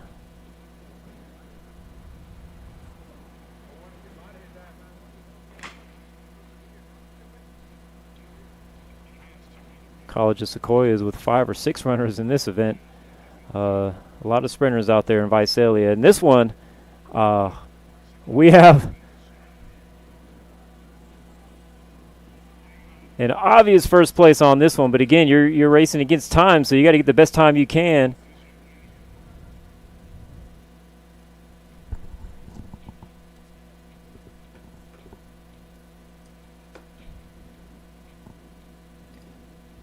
And it's just amazing how some of these athletes can get in such a short run. A 200-meter race can pull ahead so quickly. And we're working on seeing if we could hear over the loudspeaker so we can announce who may have won that heat. But, again, we will have the official results on caltiming.com. We won't have them for this event until all 4 heats are done. Up next, we will have the 3rd heat.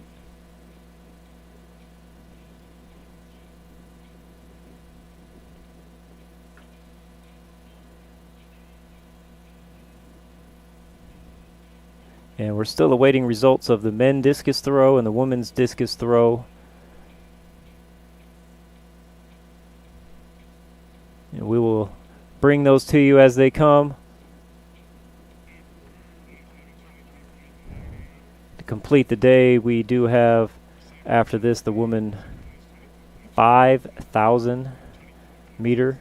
We do have 6 runners scheduled for that one. And we do have the men 5,000 with 6 runners of their own.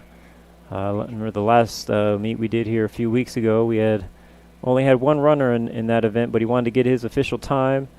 I've heard it said many times before, if you want to get an athletic scholarship, track and field could be your best bet. And there's a lot of different events. You can find your niche, what you're good at, and what you could focus and specialize on, and there are a lot of opportunities at the collegiate level to compete and earn a scholarship in track. So getting those times are hugely important, especially for these, if they are sophomores and looking to move on after this year and not really having a lot of events to be able to get those times. You want to make sure you get as many official times as you possibly can to get your name out there and get your transcript out there and look to get that scholarship. So here we are with the 3rd heat in the men's 200.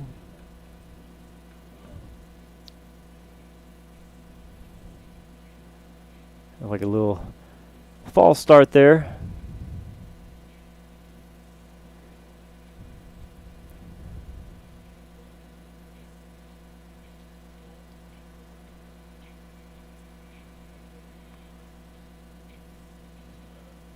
Also tomorrow, forgot to mention, we will be broadcasting MJC baseball scrimmage versus Delta. It is a doubleheader. Being that it's a scrimmage, they will not be keeping score, but we will have our commentators and camera people on location to bring that to you as well, starting at 10:30 tomorrow morning. We have a great partnership with MJC with broadcasting their football games. We broadcasted a soccer game earlier. It's track and field, baseball, and also basketball.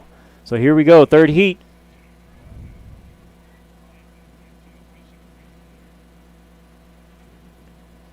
And as we come off this turn, we'll get a chance to see who's in the lead. We see a potential exciting finish here. Will he be able to keep his lead? And just barely, but we had a nice runner there come in and separate himself from the pack there, that last 800 meters or so. And we will again look forward to seeing all the final results in these 4 heats. Once this 4th heat is finished, we'll be able to get those results off of caltiming.com. It's an amazing program they have here to help give us those results. Unlike other sports where you have a scoreboard and you know what's going on at all times, track and field can be a lot different than that. And hopefully next year, if we do any track and field or down the line, when we don't have to worry about social distancing and other logistical matters, we'll be able to have our cameras positioned over there at the finish line and get more real-time information for you. As a broadcaster, it's definitely a lot easier when we have that information at hand to share with you. But this caltiming.com website is definitely a great resource for us, for you, and anyone that wants to follow this MJC Invitational. So this will be the fourth and final heat.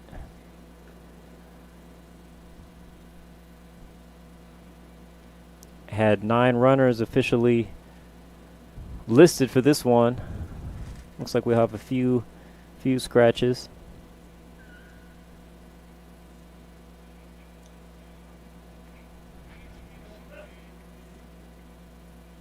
Now look at the names of those competing in this. I see names of people that just finished running the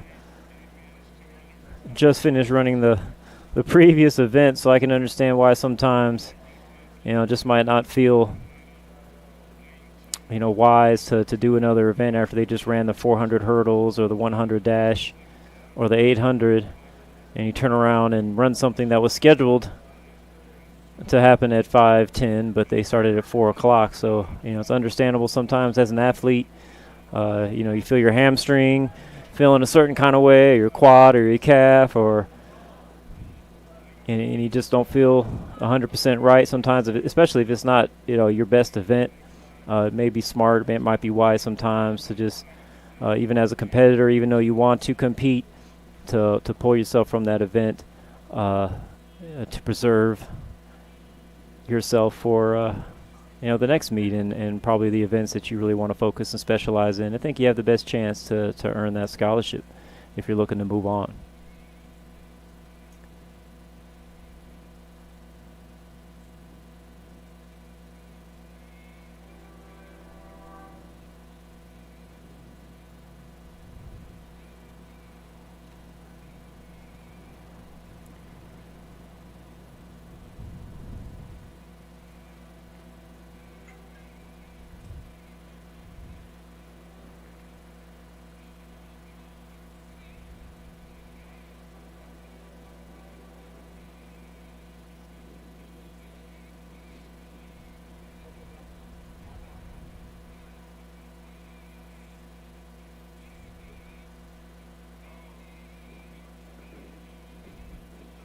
And the runners will hit the blocks again. Had something transpire, either a false start or an operational issue. So I'm going to give them a chance to gather themselves again and get in those blocks. And again, this is the fourth of 4 heats in the men's 200.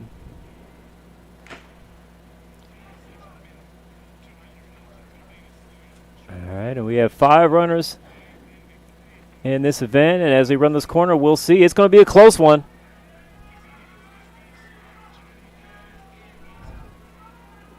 Now, Keon Betta just won the 100, and it looks like he'll end up getting second place.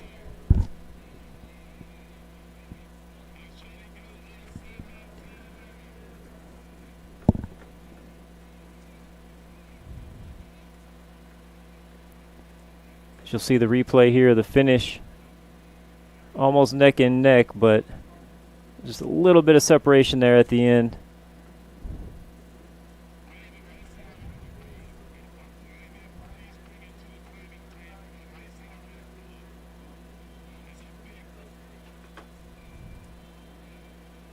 So some exciting races for sure in the 200, but even more exciting, we'll get a chance to see these results.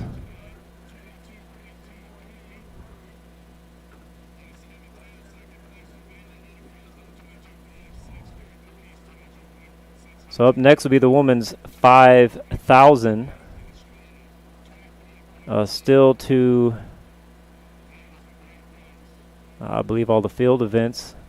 Some of the things didn't happen when they were originally scheduled. We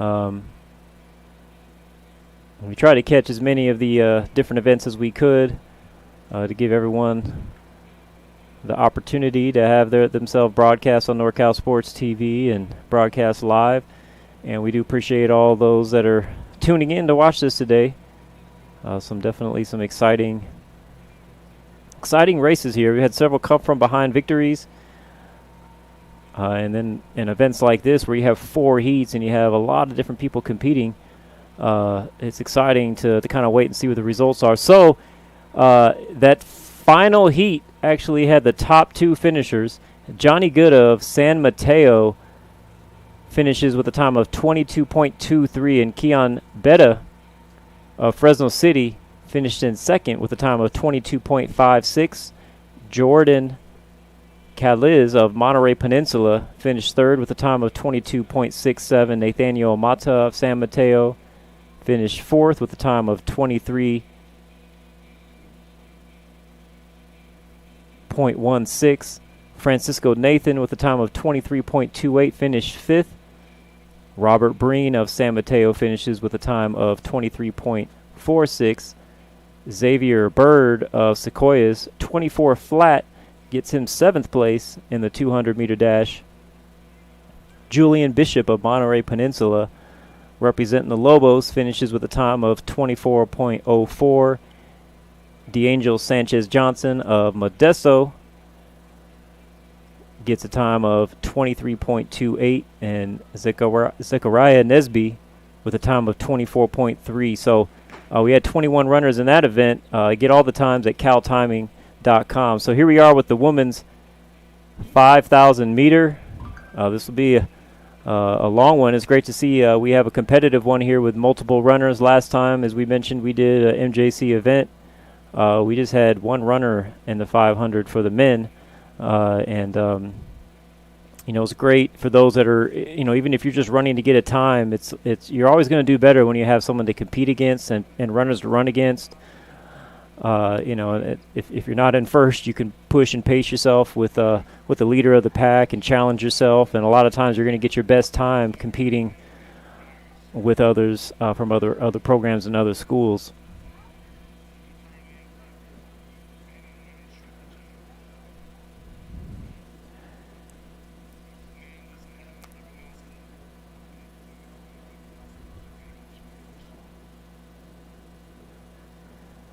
So we have one scratch from the original list here, but we have running here. We have Tony Payton of Clovis, Daniela Ramirez of Monterey Peninsula, Trinity Zalazo of Clovis, Mackenzie Lazaris of Clovis.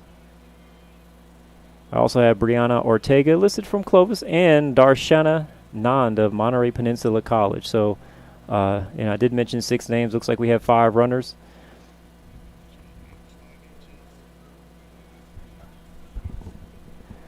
And as you can see there, checking her watch to see her time, see her pace. Especially when you're in first place, at this point, you're pacing everybody else, and she's running against a time more than likely of her own to see if she can match or beat her usual time.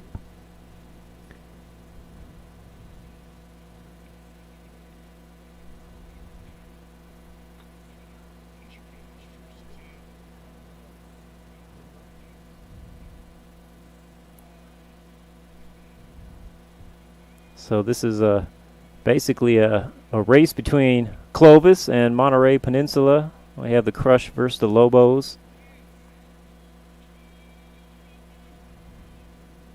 It's interesting to see how certain colleges will have a lot of athletes in certain events as opposed to others. As an example, College of Sequoia has had tons of sprinters in almost every event. And you have Clovis here with 60% of the 5,000 meter runners. Got to give a shout out to our camera person, Virginia, right now, who's out here filming in direct sunlight in the heat. And before our shift change, Vincent Kelly, who helped and do the most tedious work with us, which was the setup of this broadcast, before he headed to Morgan Hill to help set up and do camera out there for the basketball game at Oakwood School. So at this point, I would say any of these first 4 runners right here has a chance. That's a long race. And it's not always how you start, but it's how you finish, of course. I've seen it happen many, many times. And right now, if you were in first and you're pacing yourself, as long as you're around or within your normal pace, you just want to keep that going. You don't want to do too much and run out of gas and run out of steam, especially if you run out really early. I've seen people run out of gas with a whole lap left, and they were in first place almost the entire time, and then they end up in last. So it's all about pace.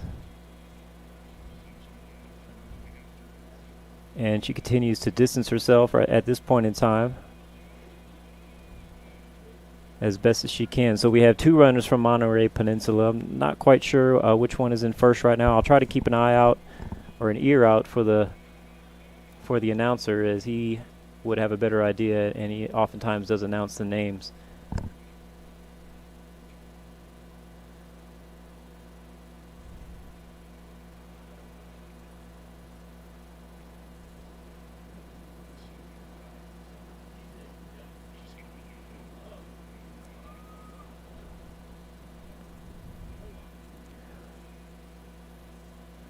So we do have the results of the men discus throw-in. Pablo Villaseñor, the 3rd unattached athlete, with a 43.43 meter distance. And in second is Aaron Tejada of Sequoias with 43.05 meters. Liam Laughlin of San Mateo, 42.48. AJ Harrison of Fresno, 40.16. Sebastian Sabalos of Sequoias, 38.73. Gerard Clements of Sequoias, 38.48. Jason Lindsay of Fresno, 36.14. Axel Salazar of Fresno, 34.48. Alec Uribe of Modesto with a distance of 33.49 in the men's discus. Gets him 9th. Cody Ellis of Modesto, 32.8. Adrian Barrios of Sequoias, 31.43. Edgar Martinez, unattached, got 27.14. Jasjot Bahia of Modesto, 24.63. And Hiram Blanken of Sequoias, 22.74. Again, we can get these results on caltiming.com. Follow this event very, very closely. Obviously, they get the results from the running a lot faster, with it being a little bit more automated. The men's, that was what I just went through. Apologies.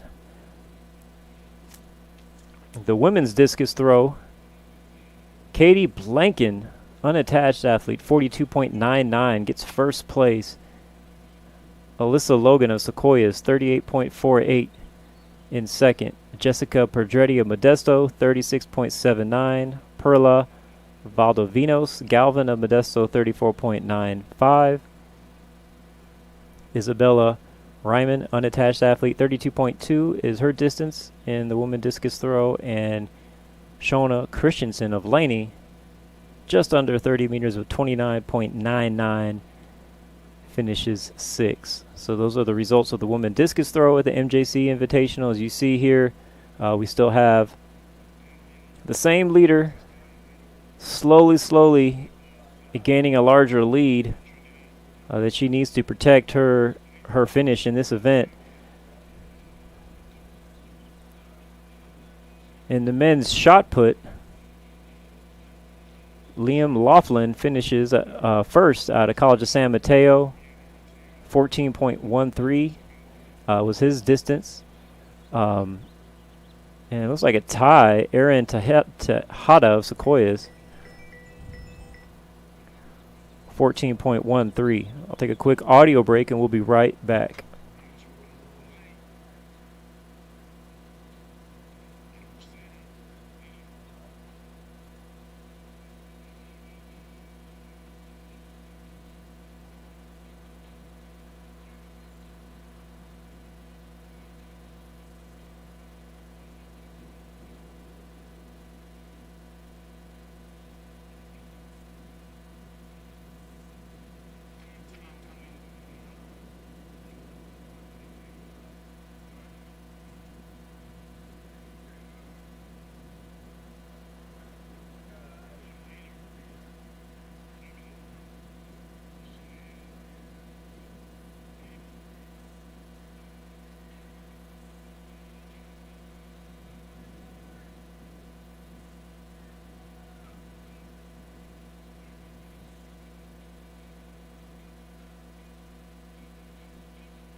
And as you see, it looks like it may have a exciting finish here in the women's 5,000 meter. And going back to the results of some of these field events. In the shot put, Liam Laughlin was in first with a tie with Aaron Tejada of Sequoias. Then Pablo Villaseñor the third with a 13 meter. Luis Lopez of Sequoias with 12.2 meters. Got fourth, Cody Ellis of Modesto, 12 meters even. And Hiram Blanken of Sequoias, 11.34 meters. Sebastian Ceballos, 10.58 meters. Finished seventh. And Adrian Barrios of Sequoias, 9.86. Edgar Martinez, unattached, 9.67 meters. Alec Uribe, Modesto, 9.56. Stefan Forney of San Mateo, 9.18. And Corey Camp of San Mateo finished with 7.70. So we have a two-person race right here in the women's 5,000. A long, grueling race. And both of them have built a pretty substantial lead over the rest of the crowd.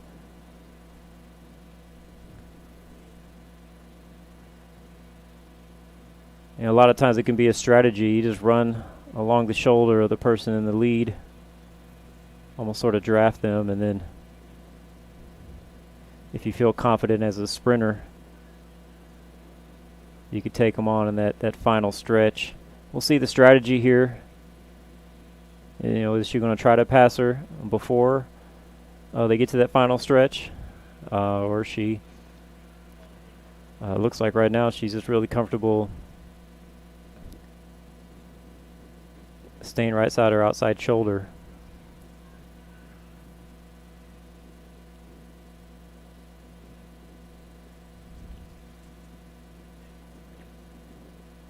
See in the straightaway, looks like she's trying to do looks like she's attempting to pass. And she does.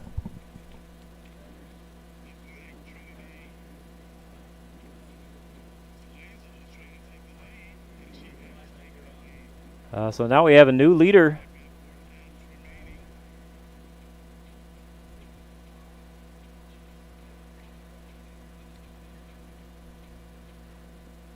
And she's not only overtaken her, but she's building on that lead.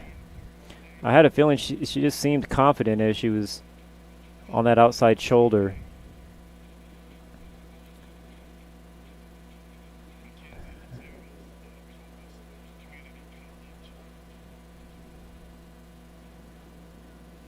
But again, just because this is a long race, just because you pass now, it's a lot different when you're in first.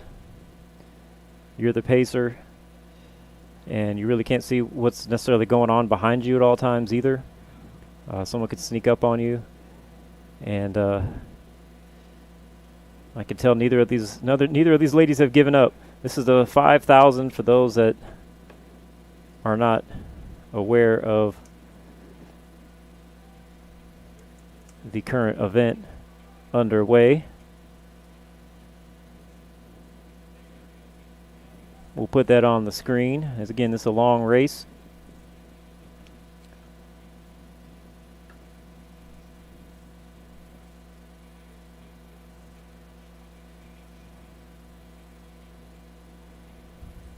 After this, we have the men's 5,000, and then we have the women 4x400, and the men's 4x400 will wrap up the day. And so the lead has grown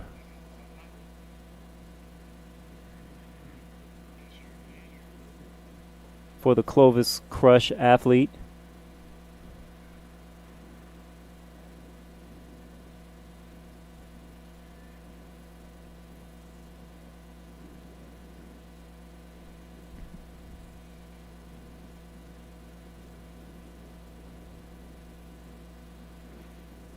Men's pole vault results. Julian Bishop of Monterey Peninsula, 3.66 meters.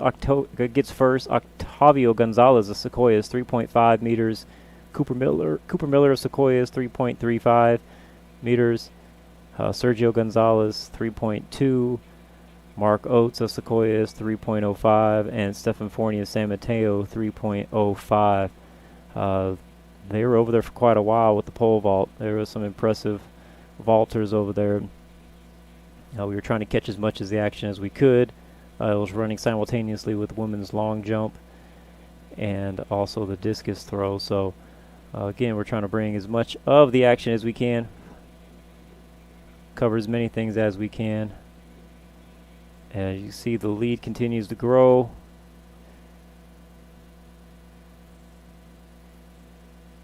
For that Clovis Crush athlete.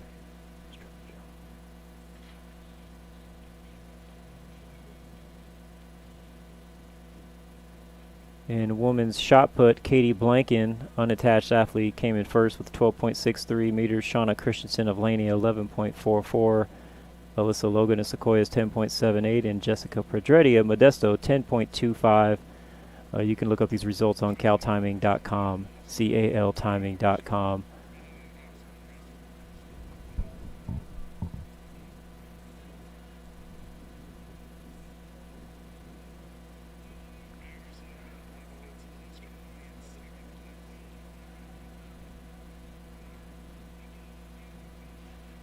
I'd like to congratulate all these ladies for out here competing.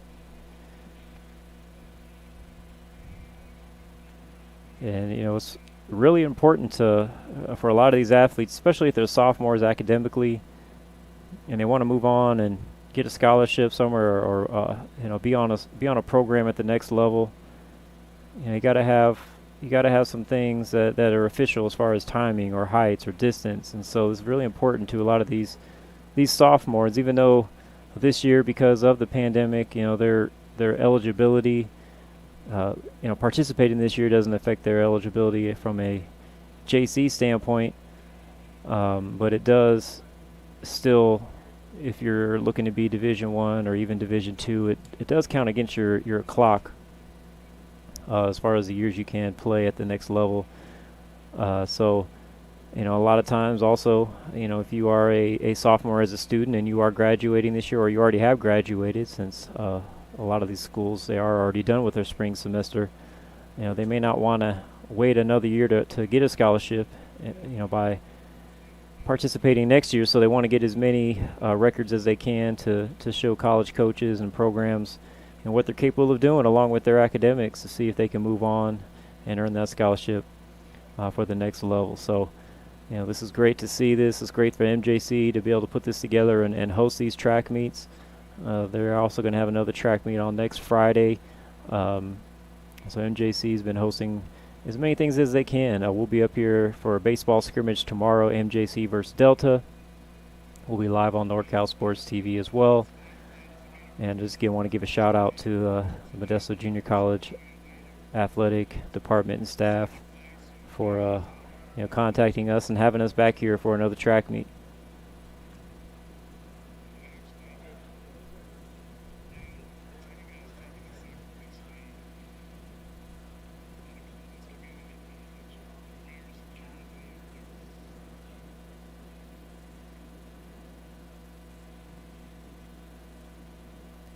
Women's triple jump results are in. Cheyenne Peebles of Monterey Peninsula with a score of 9.34 gets first, and Miranda Fernandez, her teammate of Monterey Peninsula, was second at 8.66.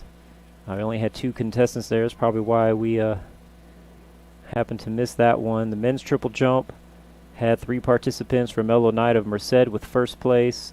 A finish there, 13.84 meters. Cesar Chavez of Monterey Peninsula, 12.19, and Benjamin Hagan of Monterey Peninsula, 11.87. So all the field events are done for the day. Appears all we have left is this 5,000 meter, the men's 5,000 meter, and then the 4x400s.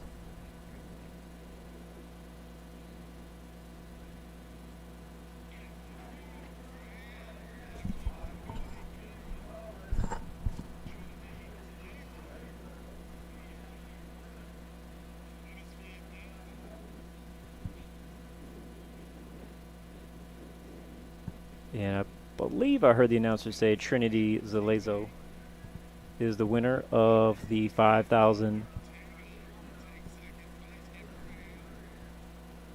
She was able to overtake the first, I guess I'll call it the pacer, the person that was started out in first. And then we'll have another Clovis athlete in second.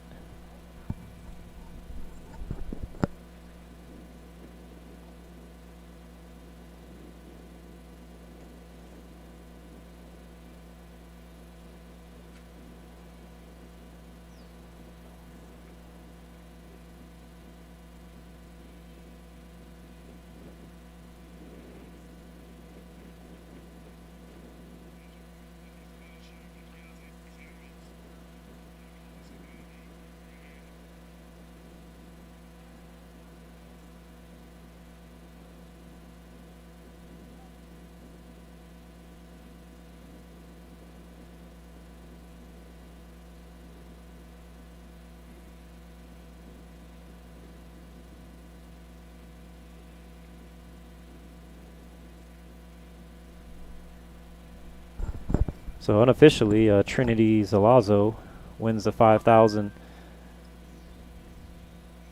But we will have all the official times and results on Cal Timing once this event is officially over. We still have one more athlete to finish it out.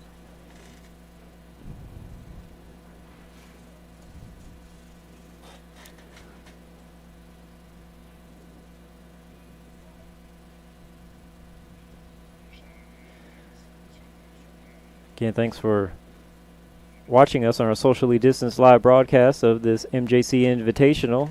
Our first two commentators were calling remotely. First was Jeremy Hurtado from calling the broadcast from Sonora, California. And then we had Anthony Silva from San Francisco. And now you have myself, Deanna I, on location. However, I'm about 400 feet from the track, because we do need internet to do these broadcasts. So we are broadcasting out of the nearest office available to us, and we have our amazing camera person, Virginia, out there in the sun bringing you the action.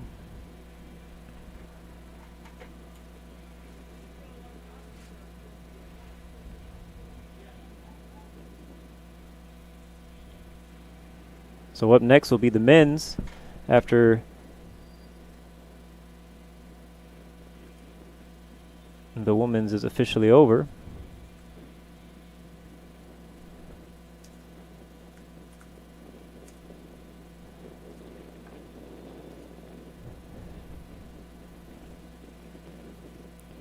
And we do have 6 runners listed. We will get a chance to find out how many of those 6 will be competing. If we have any last minute scratches to that roster. But don't go anywhere. We still have the women's 4x400, the men's 4x400 to wrap up the day. And if you haven't done so already, go down to the bottom of your screen there and subscribe to NorCal Sports TV. That's the best compliment that we can get. We bring as many different types of student athlete and other sporting events that we can. We do appreciate the support of the MJC Athletics for contacting us and securing us to come work these events. If you're familiar with us, you probably are aware we normally broadcast almost every MJC football game every year. So we have a long-standing established relationship here at Modesto Junior College, and we're glad to add other sports during this pandemic when fans aren't allowed or very limited. It's our second track meet. We brought women's soccer to you a few weeks ago, and we will be broadcasting a baseball scrimmage tomorrow as Delta and MJC will scrimmage in baseball. But we'll be there to broadcast it and hopefully allow family and fans to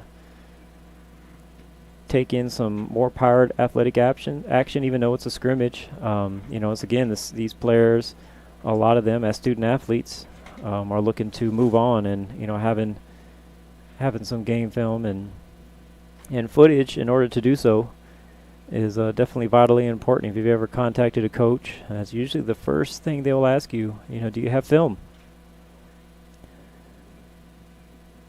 So we're glad to be able to help provide that and hopefully facilitate some of these student athletes moving on to the next level.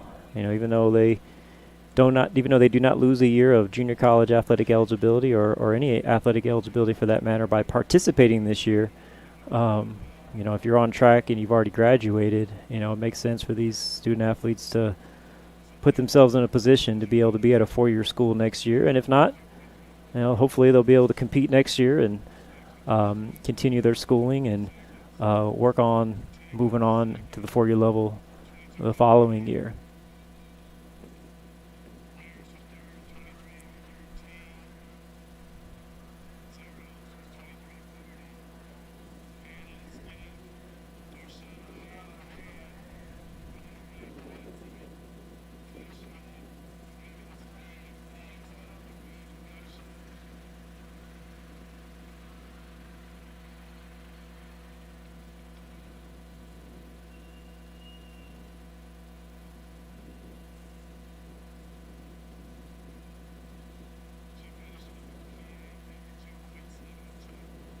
And that wraps up the women's 5,000. And I'm sure we'll have those results pretty soon on caltiming.com. Makes our job a whole lot easier. Results are in. So Trinity Zalazo of Clovis Community College, 22 minutes, 35 seconds, 35.43 seconds to be exact, got first place. Followed by Brianna Ortega of Clovis with a time of 22 minutes, 58.64 seconds. Daniela Ramirez of Monterey Peninsula, 23 minutes, 13.34 seconds. Mackenzie Lazarus of Clovis finished in 4th with a time of 24 minutes, 40.15 seconds. And Darshana Anand of Monterey Peninsula finished with 28 and 52.72 seconds.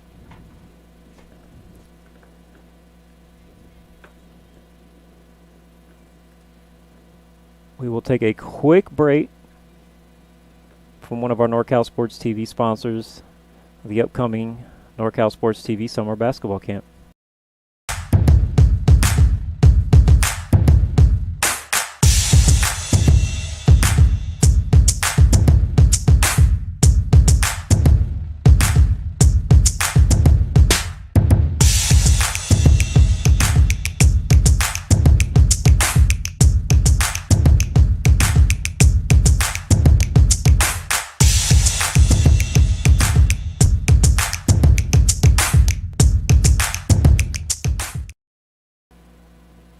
And we're back at the MJC Invitational. So the men's 5,000, we have 3 runners, and they're off.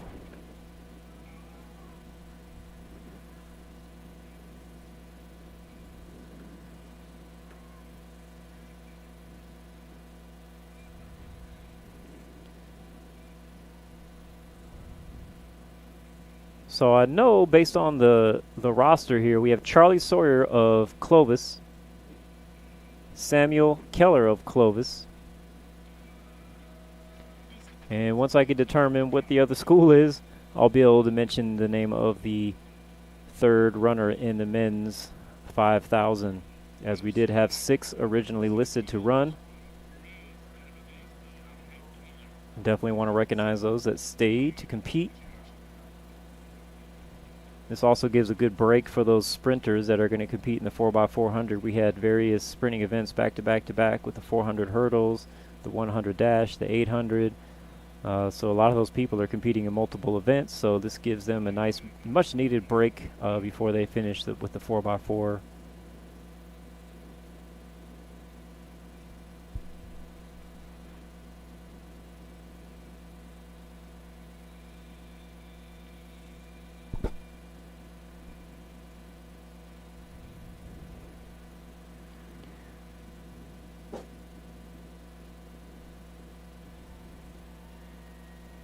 And we have two runners that have quickly separated themselves. But again, as we saw in the previous 5,000, that it doesn't necessarily mean you're going to finish first, as it's a very long race, and a lot of people will, of course, they're using a stopwatch to pace themselves based on their time, but also using that person in first place to push themselves and to, oftentimes, you could sneak up on that runner as they can't see behind you, but you can see them. And so we saw a very strategic pass in the previous race.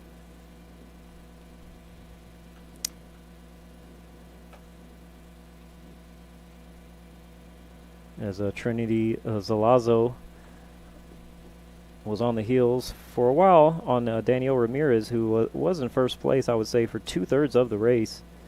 And Trinity Zalazo stayed on that right shoulder for, almost half a lap, or, close to 300 or 400 meters, and then, overtook her, and then ended up with a time of about 40 seconds faster as an end result. So, it's just interesting how this stuff plays out. You can run by yourself and pace yourself and, really push yourself in that manner, but until you actually are competing with other people,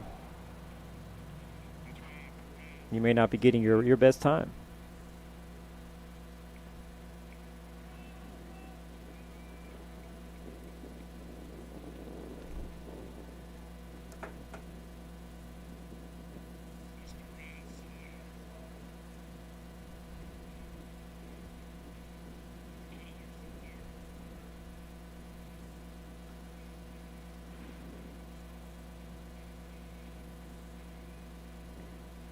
And I'll take a quick audio break while we allow you guys to watch the 5,000.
Well, back from a short audio break. It's a non-stop event for us over here working, so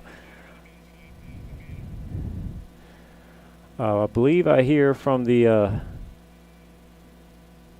PA system. I believe it's Charlie Sawyer in the lead out of Clovis. As we near the end of the 5,000, and up next would be the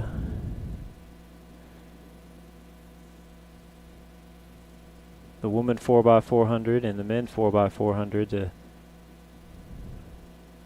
round out the day.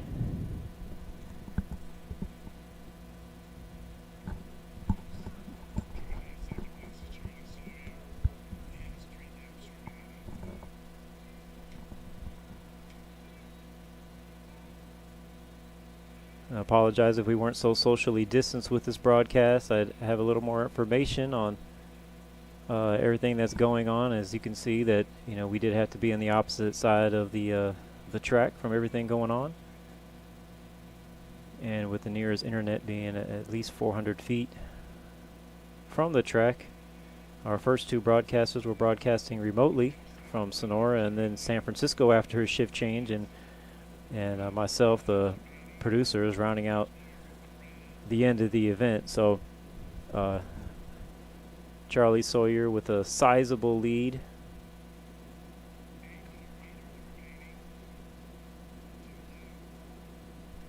Appears we have 2 laps remaining according to the PA announcer. I was able to hear that. And it's great that these athletes are getting a chance to compete and get an official time that they can share and hopefully move on and find a home at the next level, which is the 4-year college level.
So at this point, it's really about competing against himself.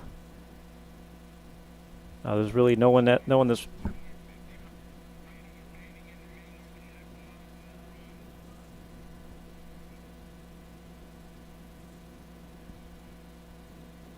right now. He's competing against himself in his best time,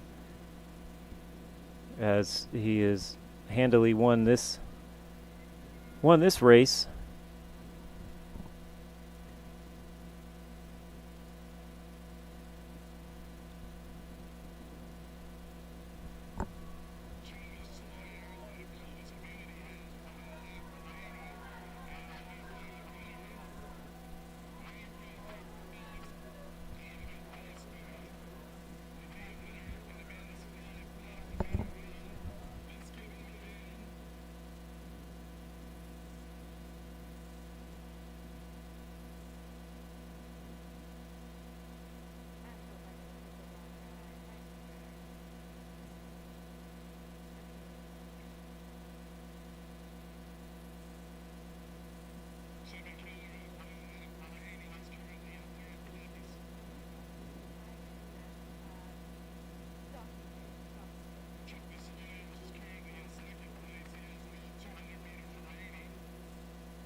Yeah, we apologize for any confusion on. It could be confusing based on where we're broadcasting from and not being near the finish line, and we can't hear the PA system. And but we'll have the official results.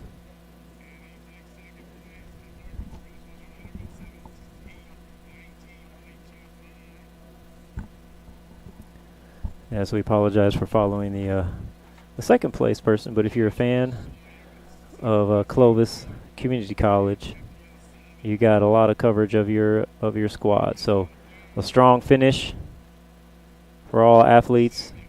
Marco Perez, I believe, was the unofficial winner of this heat and this event.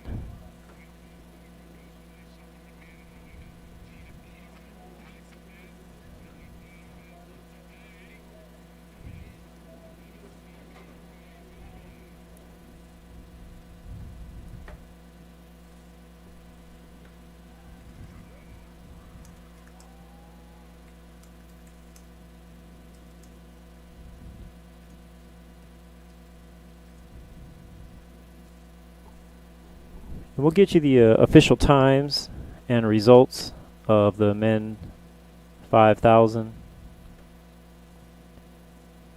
as it is populated on caltiming.com. Up next, the women's 4x400, and followed by the men's 4x400.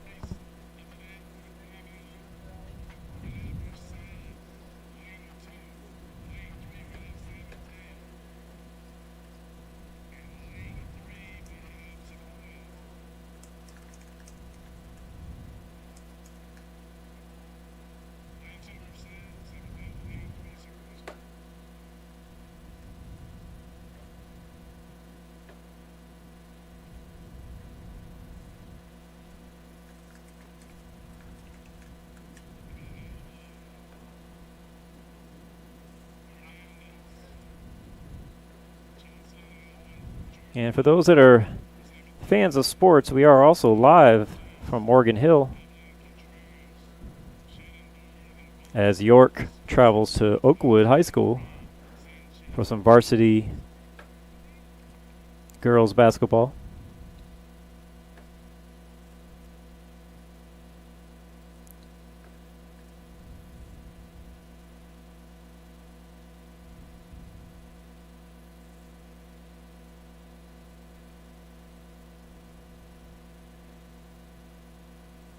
So as they line up the women's 4x400, let me give you the results of the 5,000. We apologize. Marco Perez of Modesto finished in first handily, 17 minutes, 19.25 seconds. Charlie Sawyer of Clovis, 18 minutes, 38 seconds. 18 minutes, 38.17 seconds to be exact. And Sam McKellar of Clovis, 19 minutes, 1.44 seconds. So Marco Perez of Modesto Junior College finishes in first place by almost 80 seconds, a differential from those that were competing with him. So congratulations to him, and that's 10 more points going to MJC as even though this is individual, it's also a team event. It's a little different than, or a lot different than other type of sports.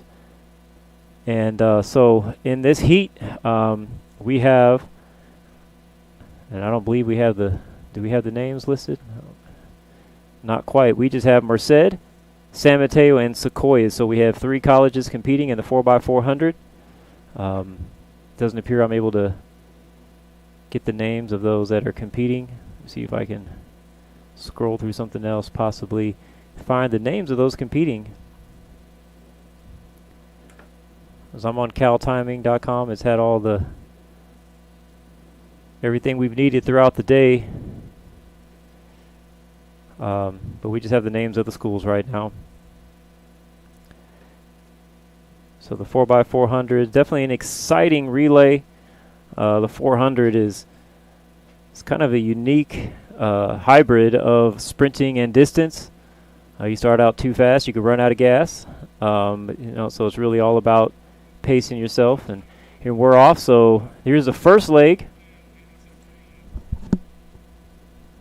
First leg of the women's 4x400.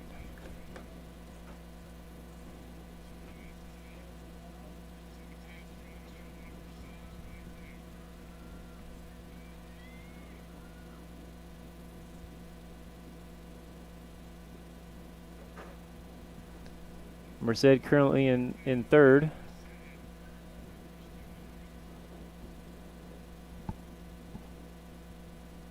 But it's definitely anyone's race. This is a long race. And usually it'll come down to that final lap. As you see right here, these two young ladies in that first leg, extremely competitive.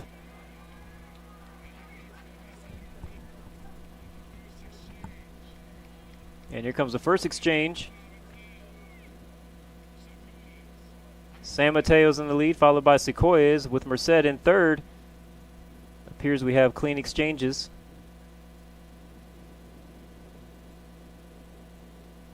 And can San Mateo keep the lead? We saw Sequoia's get passed up in that final 100. And Merced is pulled into second. Sequoia's is now in third. Merced making a huge comeback here in the second leg.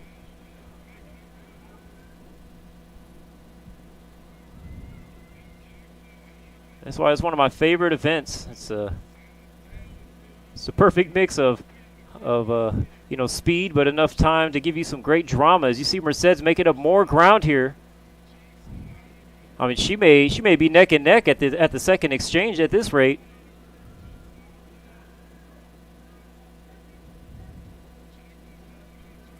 Well, San Mateo's going to retain the lead halfway through, but the next exchange could change things.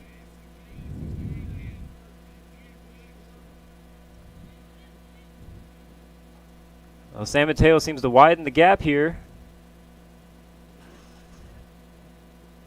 Merced still in second. Sequoia's third leg is coming on strong, though. They seem to be gaining ground on the second place runner from Merced.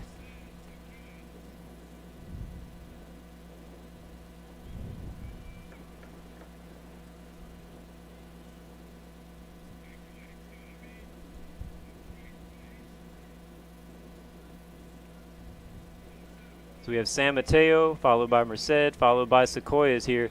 So we're wrapping up the third leg, about to get to the final exchange here. Hoping all exchanges are clean so we can have an exciting finish without any faults.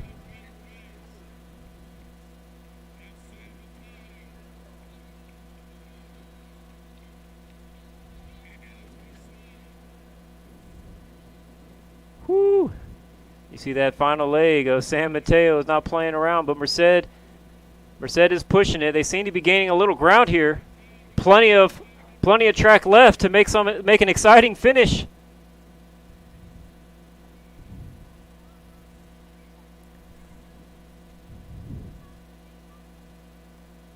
Again, this is the final leg of the women's 4x400 at the 2021 MJC Invitational.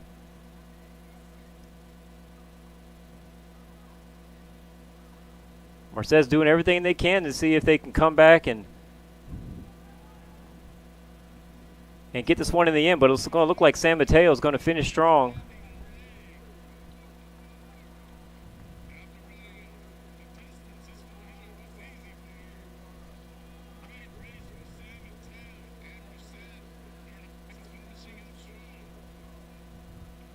So San Mateo will get first, followed by Merced. See a lot of the same athletes that ran multiple events earlier in sprints competing in the 4x400. That's a heck of a day. It's a workout. We'll see the Sequoia's runner finish here.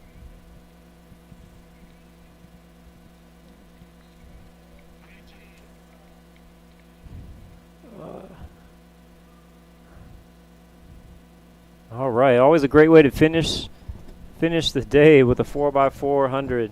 Again, I always feel it's the perfect combination of speed, but the race long enough to give you that drama. As you saw Merced in dead last in that first heat and exploded with that second leg to take second and put pressure on San Mateo that was in first place, but San Mateo would hold tight and finish that race off. And you can see these athletes are giving it their all. It's definitely a warm day out here today, in the mid 80s or so, but that sun is beating down on all of us, the runners, my camera people. everyone's feeling it. So we do appreciate everyone giving it their all, and we love to see this competition after a year of all of us living in our own bubble without sports. So the last event of the day, to give you the results in the women's 4x400, San Mateo finishes with 4 minutes and 16.5 seconds, Merced 4 minutes 24.7 seconds, and Sequoia is 4 minutes 47.9 seconds. So in this final event of the day, the men's 4x400, we have a lot of teams on the roster here.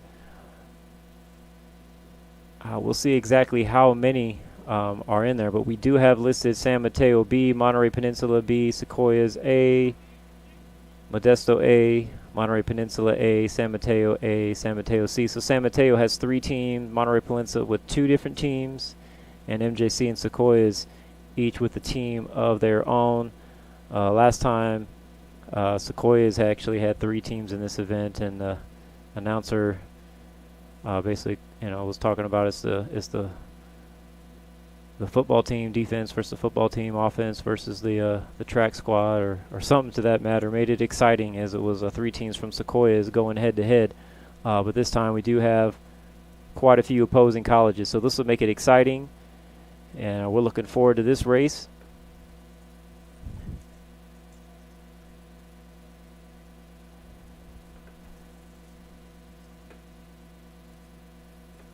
And again, we appreciate all those watching on NorCal Sports TV. If you're hungry for more, we do have a women's basketball game live from Morgan Hill happening right now. Of course, you can watch this track meet anytime on demand. We've been live for about 7 hours now or so there's plenty of different action to watch. And, of course, we did the best we could to try to cover all the different events, from the hammer throw to discus to shot put to long jump to pole vault to high jump. And, of course, all the running and sprinting events. Try to give everybody some time and some love here on NorCal Sports TV.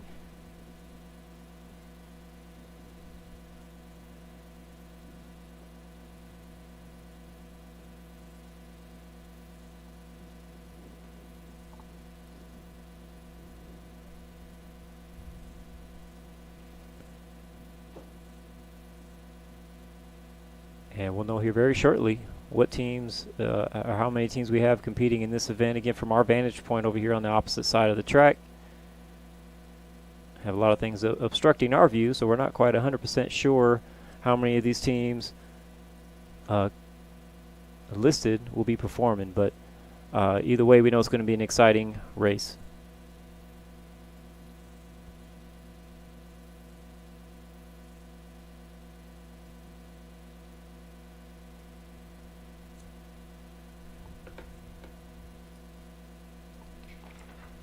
And they're off.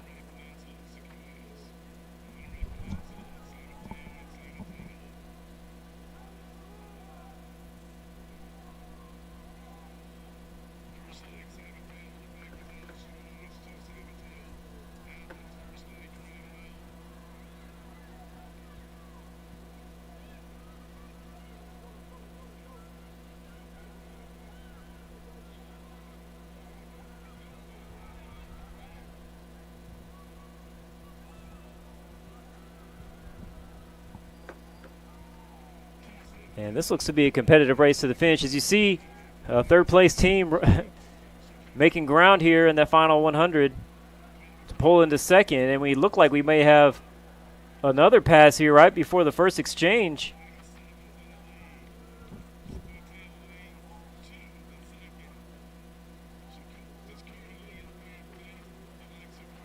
And so San Mateo teams in first and second currently, but it looks like we may have a pass right here in the first turn. So, and Sequoia is looking to creep up and make a run for second place, and San Mateo can feel him breathing on him, trying not to let him pass. But we'll see here in that final 100 if Sequoias can make more ground and possibly pull into second place before the second exchange.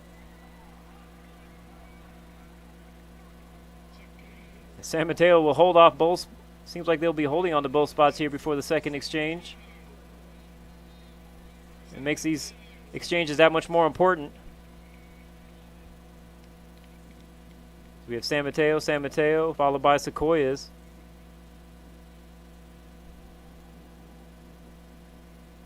Sequoia's doing everything they can to try to get into second, and it looks like they might pull it off here. And they do.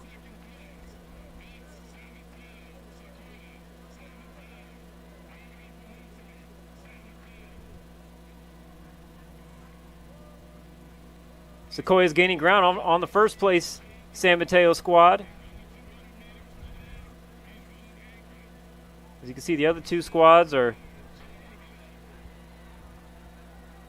currently not yet in this race, but we do have Sequoias and San Mateo competing, and this will be the final exchange here.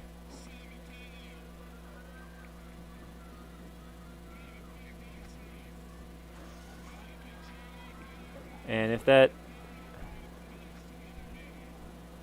lead runner in San Mateo can keep that pace, he'll probably keep it, but we'll see if he has the gas to do it, because Sequoias is fast on his heels.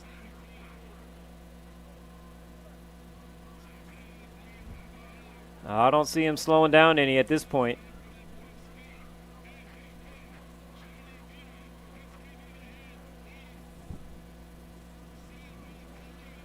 San Mateo with a great showing here on the men's 4x400. San Mateo will be the winner.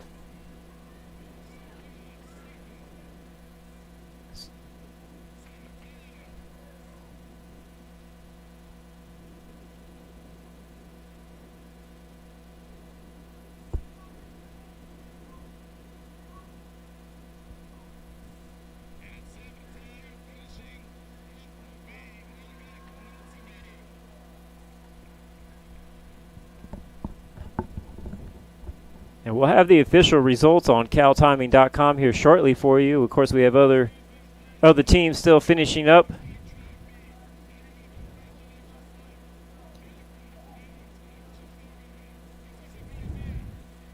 Some very exciting races today. Definitely want to, again, give MJC a shout-out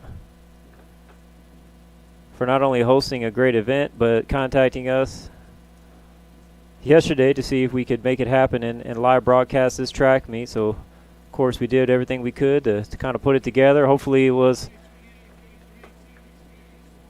enjoyable and watchable to you guys.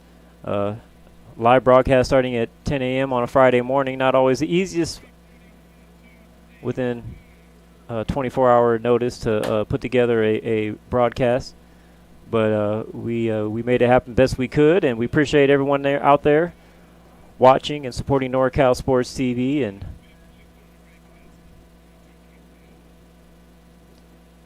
we'll give you those results of this final contest as it becomes available to us.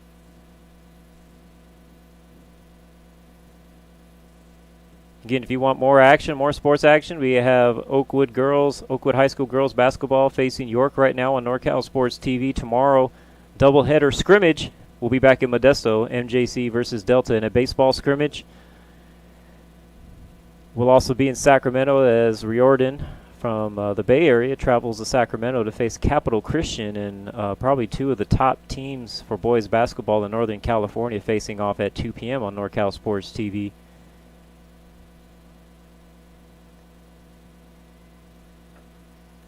And San Mateo, I guess their A team, or just San Mateo A, in first finishes the 4x400 with a time of 3 minutes 28.32 seconds. Sequoia's in second with a time of 3 minutes 35.24 seconds. San Mateo B, 3 minutes 41.23 seconds. San Mateo C, 3 minutes 55.91 seconds. And Monterey Peninsula with a time of 4 minutes 2.3 seconds. We do appreciate everybody again for watching us on NorCal Sports TV. We appreciate Modesto Junior College and their support and continued partnership with us.